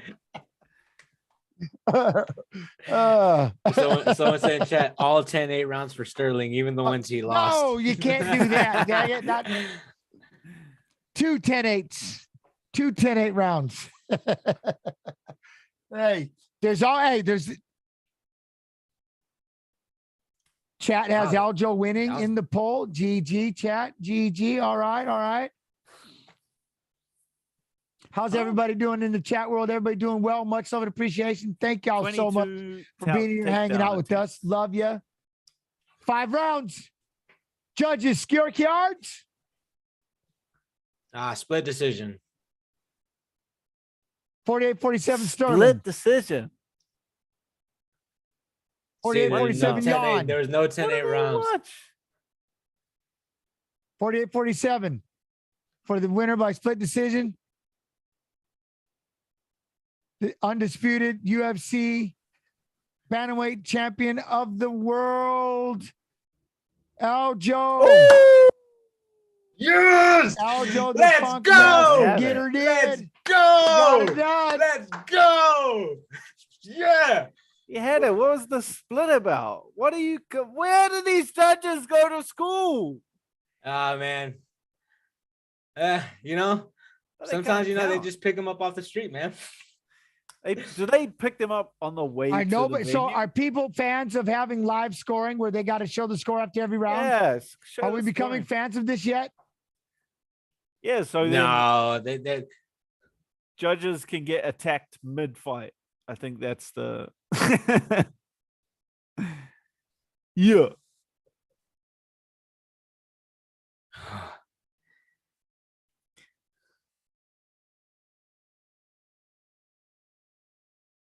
Ooh.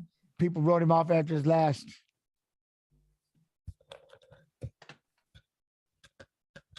I can't believe either way to get his back 2 times the way he did. Yeah. That's money. I mean, that's impressive. For 3+ minutes to be able to hold that thing, that's impressive. You know what I mean? Oh. Boy, they just be cussing on this stuff. Oh, wait, yeah, we can because it's pay-per-view. Yeah, right? pay-per-view now. Yeah, Pay-per-view. we can cuss pay-per-view. Swear away. Swear away.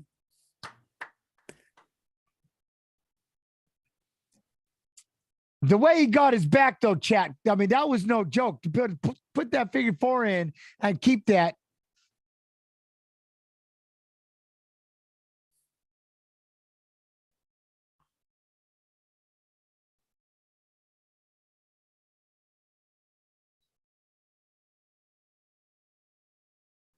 So he's getting booed. 50 Cent, get the strap. I'm ready for my roll. He just won? Like, why are they booing him? I don't get it. Oh, look, there's TJ. Oh, now they're calling names. Dillashaw. Look, he's cussing. He's mad. TJ Dillashaw. Oh, now they're cussing. I don't know if he's. Dillashaw. What are they going to do in that fight? I think the crowd will just boo both of them, right? Like,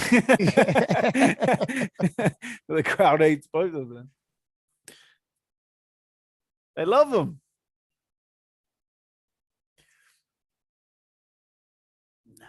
Ah, man. I'm just saying, Dude. either way.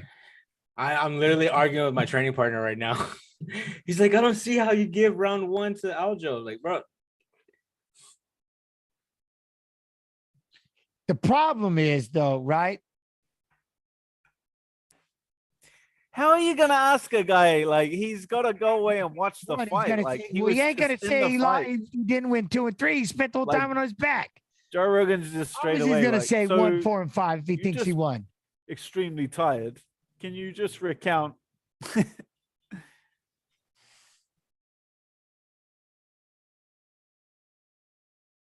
3 rounds out of the fight. He goes, I believe I won 3 rounds out of the fight. Well, come on. You know what he's not going to say the 2 rounds when the guy had his back. You know what I mean? Yeah, 100%.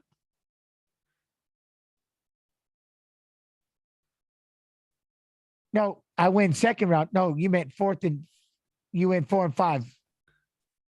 I want rematch, he says. Oh. Crazy. But we're not done, chat. Wow. Yeah, we got one more. 2 of the 3 judges gave him rounds 1, 2, and 3. Volkanovsky up next. I completely We got a forgot about Volkanovsky fight coming up.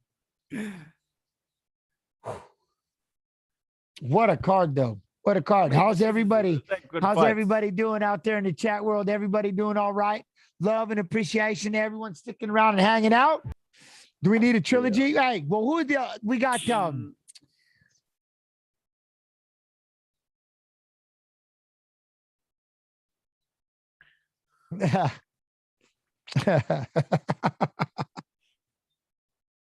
Everybody fired up. Everybody good? Everybody good? Appreciate y'all coming out there. Facebook, YouTube. Come on over. The water is nice. Twitch TV/UFC. Come in and hit that follow. We're out here. We're doing this Monday, Wednesday, Friday, Saturday. They're on here every day, but you get stuck seeing me Monday, Wednesday, Friday, and Saturday, 6 p.m. Eastern. 6 p.m. Eastern. All right, we got a video for the main. Y'all make sure you take your time, get ready. No, here we go. We got a video for the main. Check it out.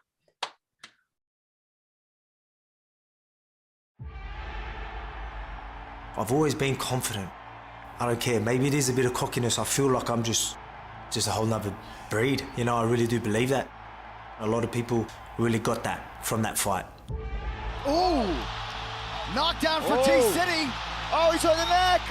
Oh, guillotine. That's tight. Oh my goodness, it's tight. It was deep. It was really deep. The lights were dimming.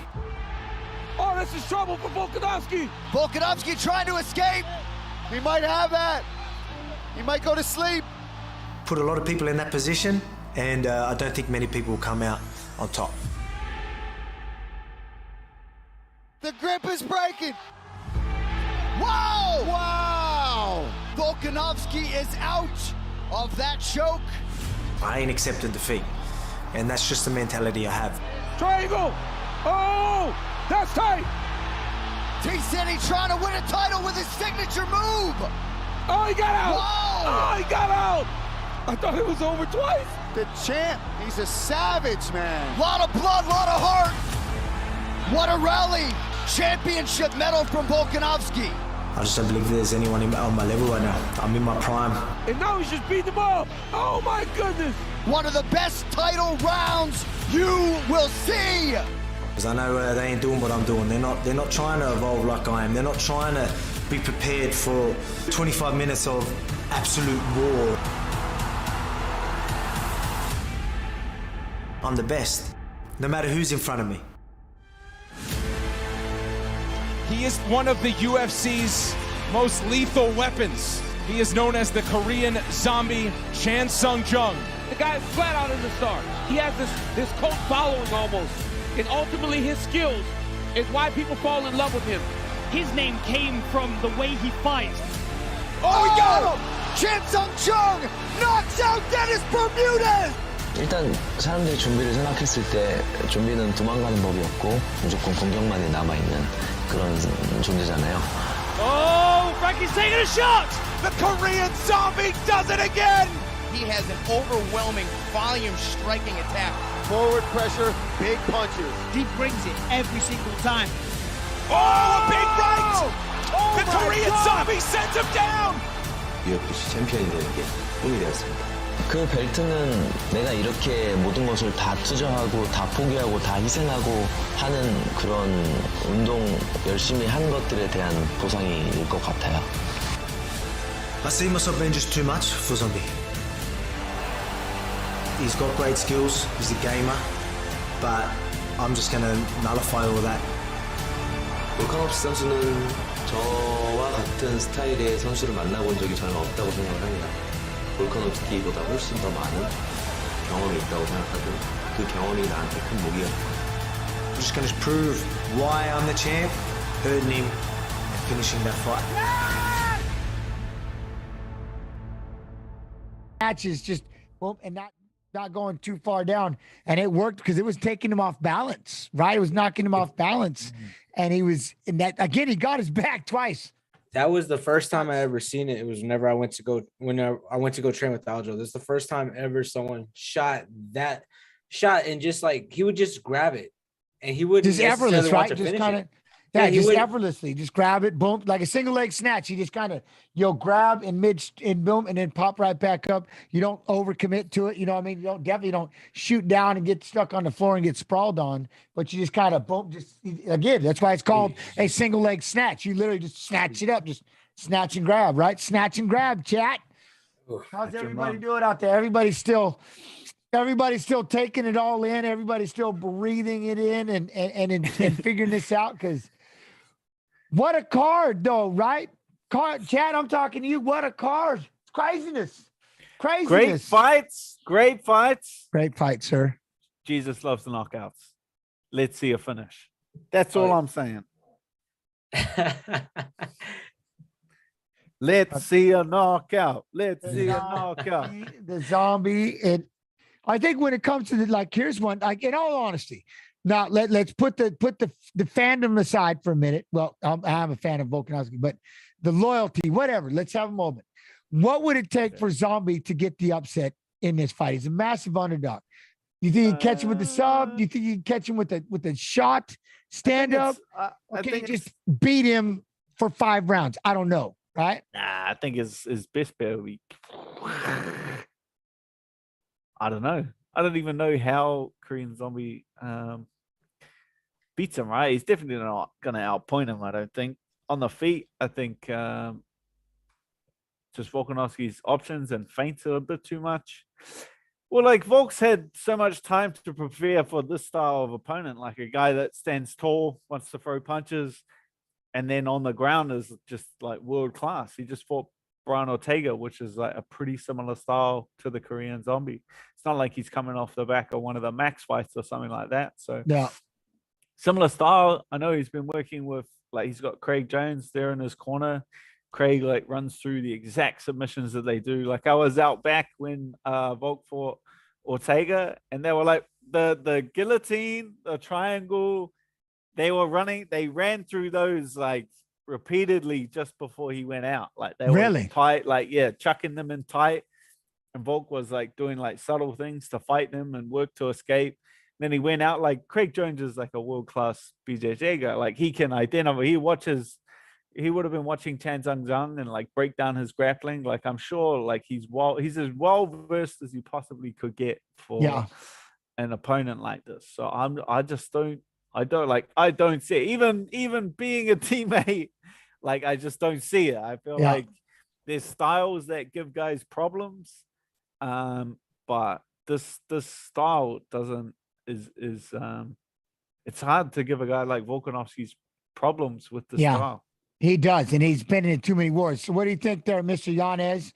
Just as neutral as you can be. Get someone neutral to answer the question. Yeah, so like last fight, I wasn't the neutral guy. This fight, I'll be the neutral guy. But I will say like this, Volkanovski is very super well-rounded, and man, like, I automatically know, like, after those 2 fights with Max Holloway, he was with the 2 fights with Max, and then the next fight with Brian Ortega, man, he was put in some very bad positions. Like, he was rocked by Max Holloway, came back. He was actually put in 2 deep submissions by Ortega and came back. And I feel like those 2 guys, if you have anybody hurt, I think those 2 guys are the guys to finish. And I don't see that coming from TKZ, but TKZ does have the power to put somebody's lights out. But I just don't think Volkanovski is like, just his fight IQ will let him get caught. I think he's going to be aware the whole entire time. And just like, I honestly think that Volk runs away with it. The only way I see the Korean Zombie getting the win is if, like, let's just say he just gets a knockout. I think Volk is just too well-rounded. He's too well-rounded, too explosive, and like, he's just has that never-ending gas tank, man. I'm a fan of both. I'm a fan of both, and I've been a fan since I seen TKZ go back and hit that twister on Leonard Garcia. So it's hard for me to say this too. So, but no, it's a great fight for Volkanovski. Nope, and that's it. And I mean, I agree. And if you look at, he's an underdog for a reason. He does got power in those hands. If he can use that, I think he has to catch him in something. But the hardest thing is what you both have said is Volkanovski's hard to get caught in anything. The kid is a tank, literally a tank. And do not get stuck. It's got to be his ground and pound, even if it's from the guard, can finish you. He can hurt you so bad. His ground and pound is so nasty. I mean, it is disgusting. So if you even want to try to play the submission game, you better hold on to it for dear life, because if he gets free and he can just sit down and have that boom, and the gas tank never ends, and just the overall confidence he has in himself. And it's tough, but if we have to select for the long shot, if he can do something, I still, I swear, was it Jimmy Rivera? I don't know, but the way he starts that kid with that uppercut, I mean, he's got power in the hands. And the one thing I kind of did notice throughout the week in the countdowns and stuff is you could see the Zombie, his confidence kind of picked up when he would stand there next to Volkanovsky, right? And he's like, I'm a lot bigger than you, but that's because Volkanovsky, one, was cutting weight and they didn't get to really see the size. But I think just knowing I'm a lot bigger than this kid, you know what I mean? And that kind of gave him a little bit of, maybe some confidence-ish, I guess I would say, for the Zombie, but he's got it. But I just, if I don't I try to be as neutral, never really pick out who's going to win what. But the one thing is, Volkanovsky is a tank. He's hard to beat. And like you said, Dan, he's been in wars that would have crumbled most people, and he just battles through it. It's tough. Don't get into a war of attrition with the man because you're in trouble. Yeah, he's like a big guy. Maybe for our 5th fight week, he kind of dries out, gets a bit smaller, and people underestimate him because of his height. But he's a thick he's a thick guy, man. Without a doubt. I always tell people the first time when we met Gomi, when I fought Gomi, I remember seeing him at weigh-ins, and I was like, what? Oh, yeah, he's not that big. But then the next day, I'm not kidding people when I tell them, I swear they brought in his brother. Yeah. And all of a sudden I looked at him, I go, who is this? I'm not kidding. I walked right by him and I said, hey, there's Gomi. And I go, that's not Gomi. He was well into the 195 pounds. I was like, no, what? What? And I'm 158 pounds, period. You know what I mean? Yeah. That's what I'm saying. When he gets fed up and built back up, look at his eyes. He looks good. Second longest active UFC win streak with 10, UFC featherweight champ, highest significant strike differential in the UFC featherweight history. He's a tank. Jeez. All right. But that's that one. What now at Jens wants to be 5? What? That's why I just can't read chat. That's it. I want to be 5. Here we go. Oh, 5'7", 215. Yes. Now I'm going to 215 pounds. Yes. Oh, you hit enter. You got excited. Yes. I'm shooting for 215 pounds. I'm 198 pounds now. So I'm shooting for 215. I'm having fun gaining weight. 33 years old, 5'6", 144 and a half, 71.5-inch reach. That's still the most amazing part about that young man is arms, right? 5'7", the Korean Zombie, 72. He's got just a 0.5-inch reach advantage. Chunky. Look at that chunk. What? The neck is gone. Surprise. Rolling it.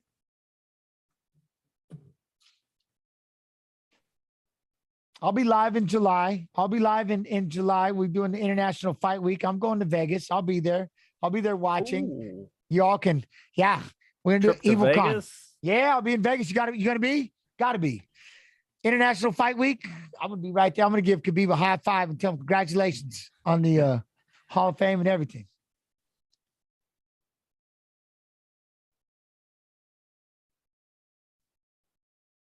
Bringing the backpack and going ham on some streams. Me and AK Snoo. Here we go. Does he bunny hop? Bunny hop, boy. Give me man. It better be at least a 1 foot. A 1-footer.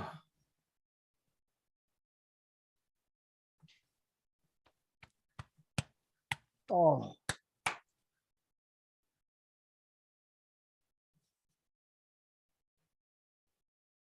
Here we go, chat. Go time, main event time. Yeah, let's see a knockout. Let's see a finish. It's done. He didn't do anything but threw the paper down. That's messed up. Bullet check. It's right there. You gotta jump, it's a lot back here. There's a lot of poof happening, but it's there.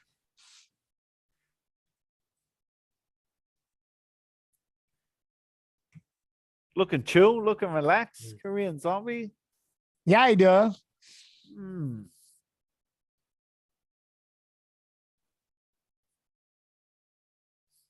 The zombie. Yeah, I'm bringing back the mullet. 100%. I got braces, so I got to get a mullet, chat. What?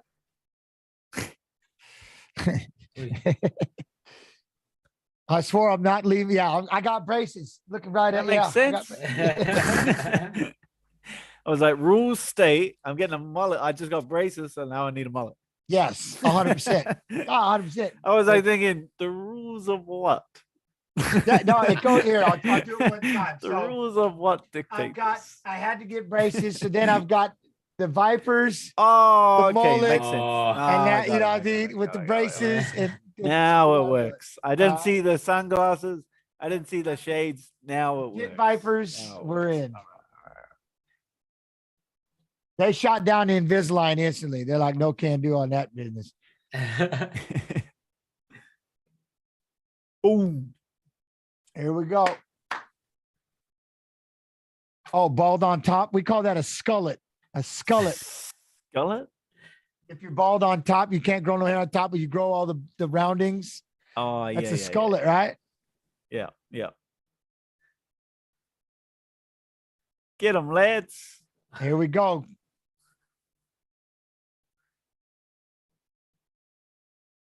Oh, the first 30 seconds. Yeah, I think it'll be a bit of a feeling out process. I don't think it's going to start too wild. I don't think we're going to see the same start as the comes out Burns.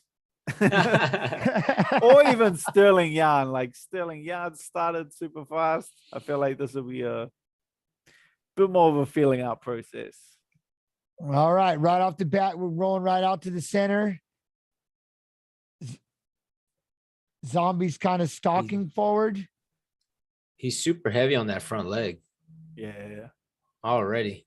Gonna get him into trouble. Volk mixes the low kicks in quite well. Look at all those little looks right there that Volkanovsky was already doing, lifting up the leg, just looking to get some kind of reaction.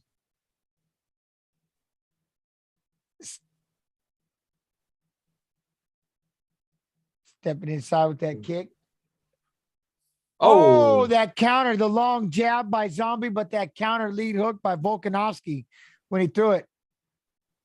Nice body kick by Volkanovsky, but we had a jab by the Zombie.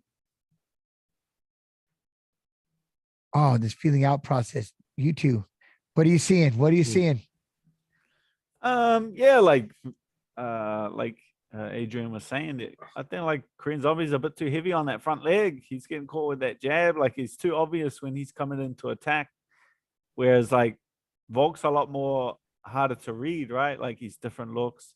Sometimes he look like he's going to attack, but he actually exits. Like he's a lot harder to read. I feel like Zombie's stepping in too hard with that jab. Like that right hand of Volk's coming over the top, man. Yeah, he's caught him a couple times with that lead hook. And then I'm looking also at it, and his hands are really, really low, especially with someone like Volk, who's really good at getting in. Like his in and out is super phenomenal, and he's super athletic, man. Like the way he covers distance, like you keep your hands up. Oh yeah, and see, just Counter. like that. He needs to have his hands up, and I feel like he should be a little bit. TKZ should be a little bit lighter on that front foot because it's starting to look like he's starting to get ate up a little bit. But he kind of like Korean Zombie usually gets his front leg chewed up. Like he's not like super well known. He's not like super well known for like checking low kicks and stuff like that. Oh, wow. That was a counter shot, but then he stopped him with that jab. Man, the jab of Volk came in with the counter shots by the Zombie, but then Volk quickly got that feet and shut him down. Look at that jab of Volkanovsky. He's just chopping it. Man. Oh. Chewing him man, up I don't know if you want to go toe-to-toe with Volkanovsky, but he just threw those 3 shots again inside. Closing the distance. He's got some hooks waiting for you. See, now you have your hands higher. Oh, you just dropped him again. Man, I'll tell you what. Here we go. This process. I like that, though, the way he's just kind of moving around. Korean's still staying really patient. Popping that jab. The nose is showing some damage from the shots. Definitely that lead hook of Volkanovsky. Man, he throws hard in there. Now he's switching up, going south, kick the inside of that leg. Different looks, man. Oh. See that 1-2. He's damn, wobbled. I think he's hurt. 1-2 down the He pipe. walked right into that 1-2 by Volkanovsky, tried to change the level with that jab to the belly hole and took a 1-2. I thought he's a little wobbled way that shot. He's not moving his head at all. He's getting munced. Well, that he's got to be careful, right? When he gets into these exchanges, he's got to make sure the other hand, that hand isn't going up, the head's not moving, something's happening, but he's just getting beat. When he gets inside, he's just getting roughed up. Up. There you go, over under position. Now we're up against the fence. Volk is doing a good job of pushing him in, getting head control. Head in the pocket. Now you're going to try to change level, control that hand.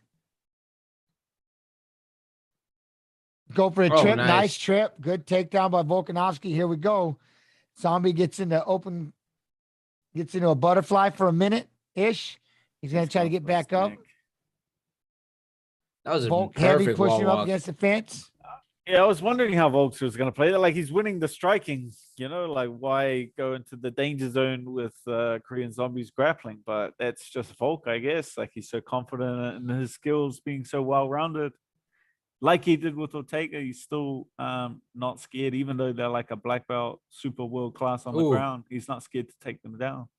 Yeah, as long as you end up on top, right? That's the big thing. Get control of the takedown down because his ground and pound is too nasty. He could out punch anybody down there. Now he's on the back trying to move around the cage. Korean Zombie still coming forward, trying to push a little bit, but right there, that was that right hand left hook that dropped the Zombie right there. Now the kick that dropped him again. Here he comes. Tearing him Volk he's hurting him with those hooks, but it's that left hook. That left hook, now that jab, that lead hook is a shot. It's a cannon. Volk knows he's oh, so we'll call that a 10-8. All right.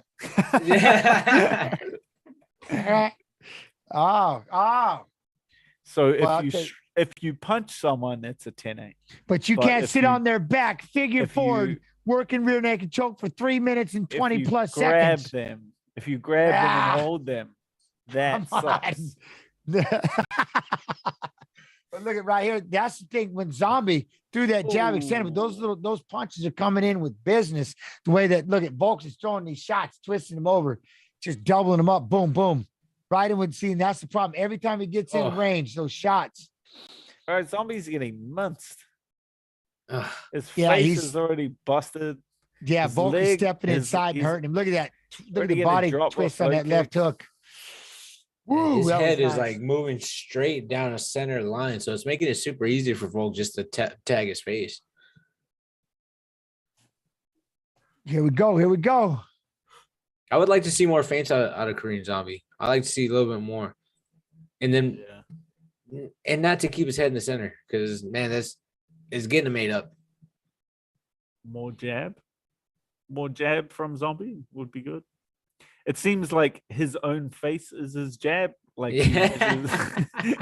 it's like you punch him in the face and he like measures your distance off of his own face. I love what he's doing right there. I love that. See, Volk is picking on the inside of that leg of Zombie. So when he steps into the jab, he's either popping with the jab, then he's busting up that leg, and it kills any right hand that Korean could throw. That the Zombie could throw. Yeah, it's crazy. Oh, big right hand misses. Volk steps in and makes him pay. Tries to. Stoned him a little bit. Oh. It's checked.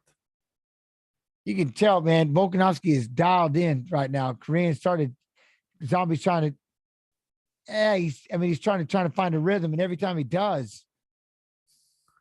Oh, there it is. That long jab and that quick lead hook of Volkanovsky just stumped him real quick, stunned him, put him on his knee. He's got to be careful. I don't think he has an answer for that lead left hand of Volkanovsky. That thing is nuts. It's on point.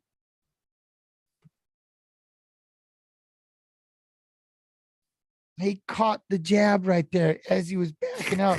Did you see that? Volk caught it and just stop that. It was like that slow even. Yeah, he just moved, and he just moved it down. Oh, there's a right hand that lands by the Zombie, but then he steps in and he's got two shots by Volk, And then he tried to throw a big overhand to miss. Oh.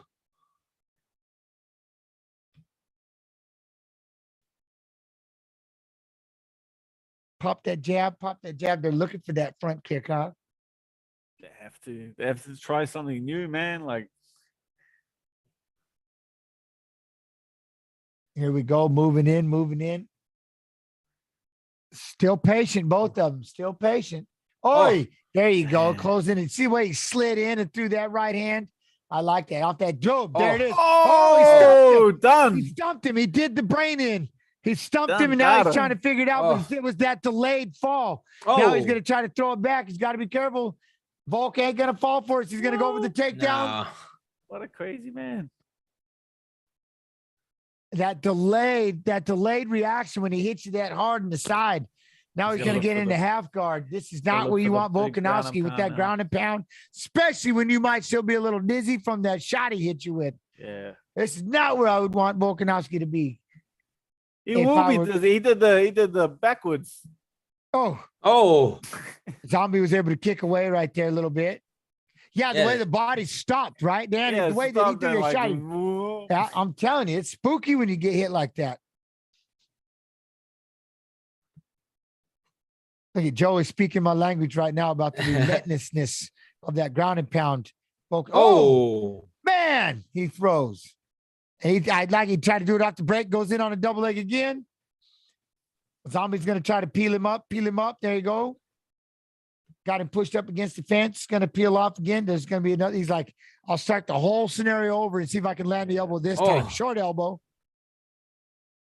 Nice. Oh. Right hand. Ah, my Lord, when he brings it. There we go. Zombie's got to keep them hands up. See, those hands are too dropped when he's closing that distance.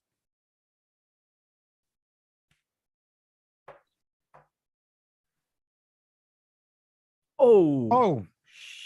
Sheesh. He's just getting the right hand of Volkanovski's, man. Yep, now he just stepped in with the trip, knocked him over.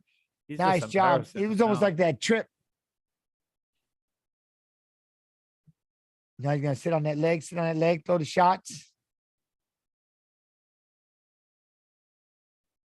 Oh, push up. These shots. Man, he's just throwing heavy punches. This is tough. I like that it's off the breaks as well. It's like he's not giving him a chance to rest at all. As soon as they break, he's throwing something. What is that we were talking about? That's like the key, right? That's one of the keys to do is catch him off a break when they're trying to back up. Zombie tried to step in. Volkanovski's seeing everything right now. And he has slowed Zombie down to no pun. He's a zombie just kind of walking in. Volkanovski is so much faster right now. Like, what does Zombie do? Like, he's not having success with anything. now not to sit on the ground. He's sitting on the ground. He won't even grab a stool. He's not even grabbing a stool. So now you're with me on a 10-8er. All right. We ran over this earlier. Don't sit straight on the floor. That's a surefire sign that you are exhausted. Yeah, don't do the floor. Make sure you stand up and fake it. Stand up and bounce or something. Jog in place.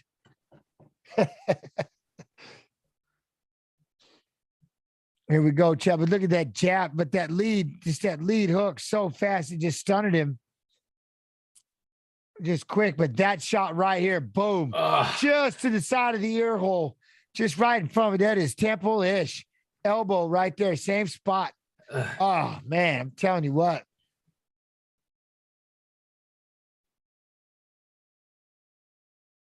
Here we go. Yeah, see, I like what they're saying. The pace of Volkanovski is scary. Scary.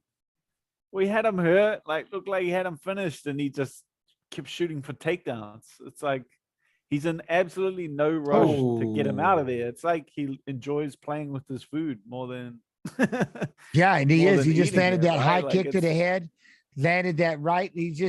And that's it. He's just trying to now Zombie's starting to pick the hands up a little bit. Has to. I think this is the only chance Zombie has is to try and catch Volk in an exchange. That's probably the worst thing you could do is bank on trying to knock someone out in an exchange. But it's especially when their hands are blistering. What can he do? Fast. Yeah. Volk's winning with the jab. He's chewing his leg up with the kicks. The wrestling is one-sided.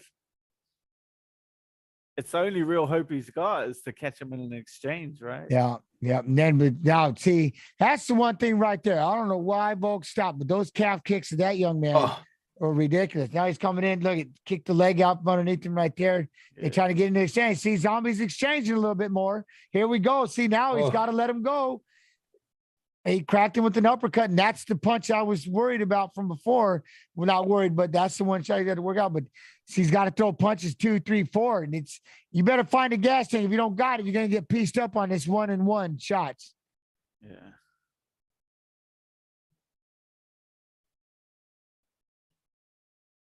Oh, nice.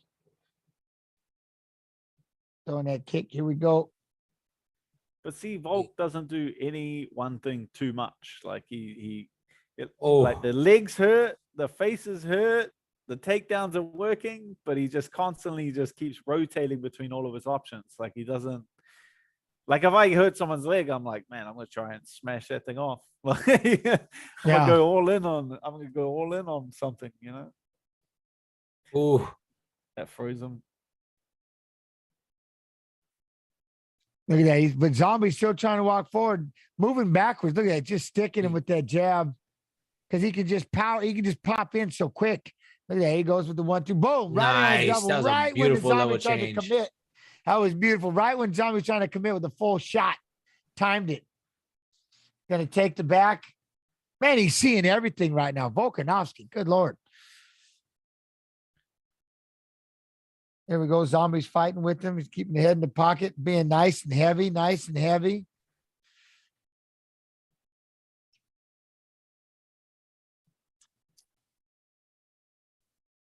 There we go. He's pushed out, but the speed is unmatchable. 100%, like Felder just said. I mean, he just can't match the speed.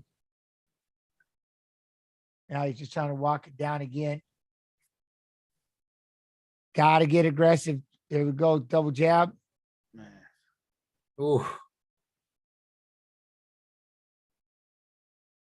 And then he keeps, that's the problem too, is that lead hand of Volks is, jab into a double. Nice body shot. That was a nice knee. Oh. Just the variation on the strikes from Volkanovsky is just impressive to watch, man. Pressure. Oh, leg kick. Zombie still moving forward. That jab. There's that right hand. He can do that all day. There's a 1-2 or a 2-3 by Zombie. Man, he is just beating up that left eye of Zombie. Kick. Boom, boom. Ooh. At 2 right down the middle, right when Zombie tried to let some offense go.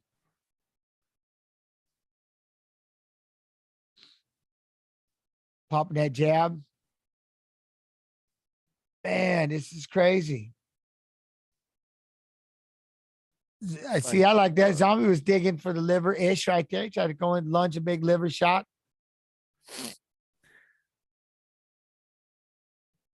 Oh. Nice little jab. Nice. A little more like that. Double jab, right hand, Chad. It's just, oi. Man, Volk is just lulling him, just beating him. Methodically, just boom, boom, boom. Sheesh. Oh, the hands are heavy. Oh, you don't want this ground and pound. Don't let the ground, especially when he's kneeling on. Oh, these are so bad. Oh, here it comes. Volk is going to try to do it right here, right now. Sliding into the mount with 2 seconds left, but he's able to get out of it. Louise, man. Corners, it's time to start thinking. He's slowly getting up. It's time to start thinking the power of these punches. I don't know if he can't even get up. I don't know if he should. I don't know. I think he's done, man. I think that's it. He doesn't. He's got, I think that time he actually tried to sit on the stool and missed it. What chance does he have to win? What's the point of, but I get it. He's taking some shots. He's eating some power. It's not your night, like you got to get to a point where you go, all right, it's not my night. Mix it up. I wouldn't, man. I would just Mix sit like what up? this. I'd be afraid for every shot. Every time I throw Mix something, it he hits up. me with the hardest counter shot. Look at this. Mix Right mix hand. what up? Here it comes. Boom. That lead left hand, that right is no joke. And his eyes are wide open. He's seeing everything. Look at that. Comes underneath. There's the left hook and the right hand. And it's just money. Man, I think that is just textbook beauty right there. Gosh. Look, he's yelling. He's done. He's done. Yeah, he wants to fight. He's ready, but Yeah, damn. of course. You always the fighter's always gonna want to fight. They always put it on the fighter. Like the doctor puts it on the fighter, the ref puts it on. Bro, the fighter's not gonna quit. That's stupid. He's not going to say, no, I don't want this. We know we're getting into this thing to get punched and kicked. I'm still conscious. Of course, I want to get back in there. All I need is one punch. You see, Volk asked him, looked like they came to the center and Volk had his hands down and Volk. He's asked like, are him, you sure? You still there? Are you still sure? Yeah, here he goes. Now Volk's moving around that teep kick, man. It's tough. Oh, dang. Oh, Oh, I thought he was man. going to let him just hit him with that right hand that time. Don't do it. But that lead hook, that 3-2 is just money for Volkanovsky right now. Oh, Oh. that right there is even more money. Fires that right hand, Everything's comes money. back with the inside leg. Everything's money. This Oh, fight there's is another like one this. done. Look, even he walked away. No more. Zombie. But those right hands were too much. Done.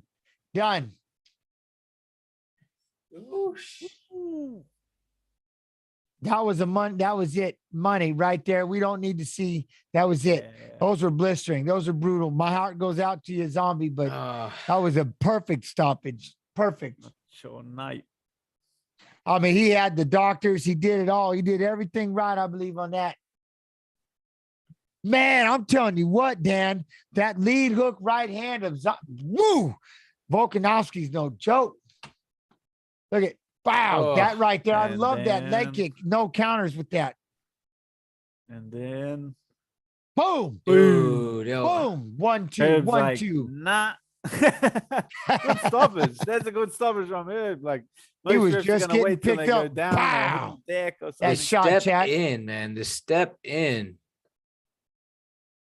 Boom. I like what he just said. I'm just a seminar. That was 100% a seminar that we just witnessed from Volk. That was crazy. I am gonna go to the gym on Monday and start changing my levels on my strikes on everything. Punch, single leg snatch. Just punch, level change. Oh yeah. Snatch it up. Like it. Now I'm gonna start working the inside leg kick.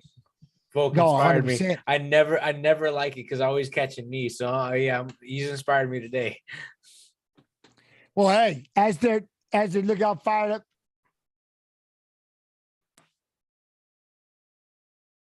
Australia. He's ready. Hey, but now having said that, as they're raising up his hands, what do you think, man? Unreal. Unbelievable. What a night. Incredible.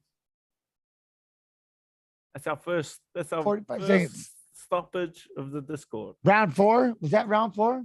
That was third round. Yeah, third round. Unreal.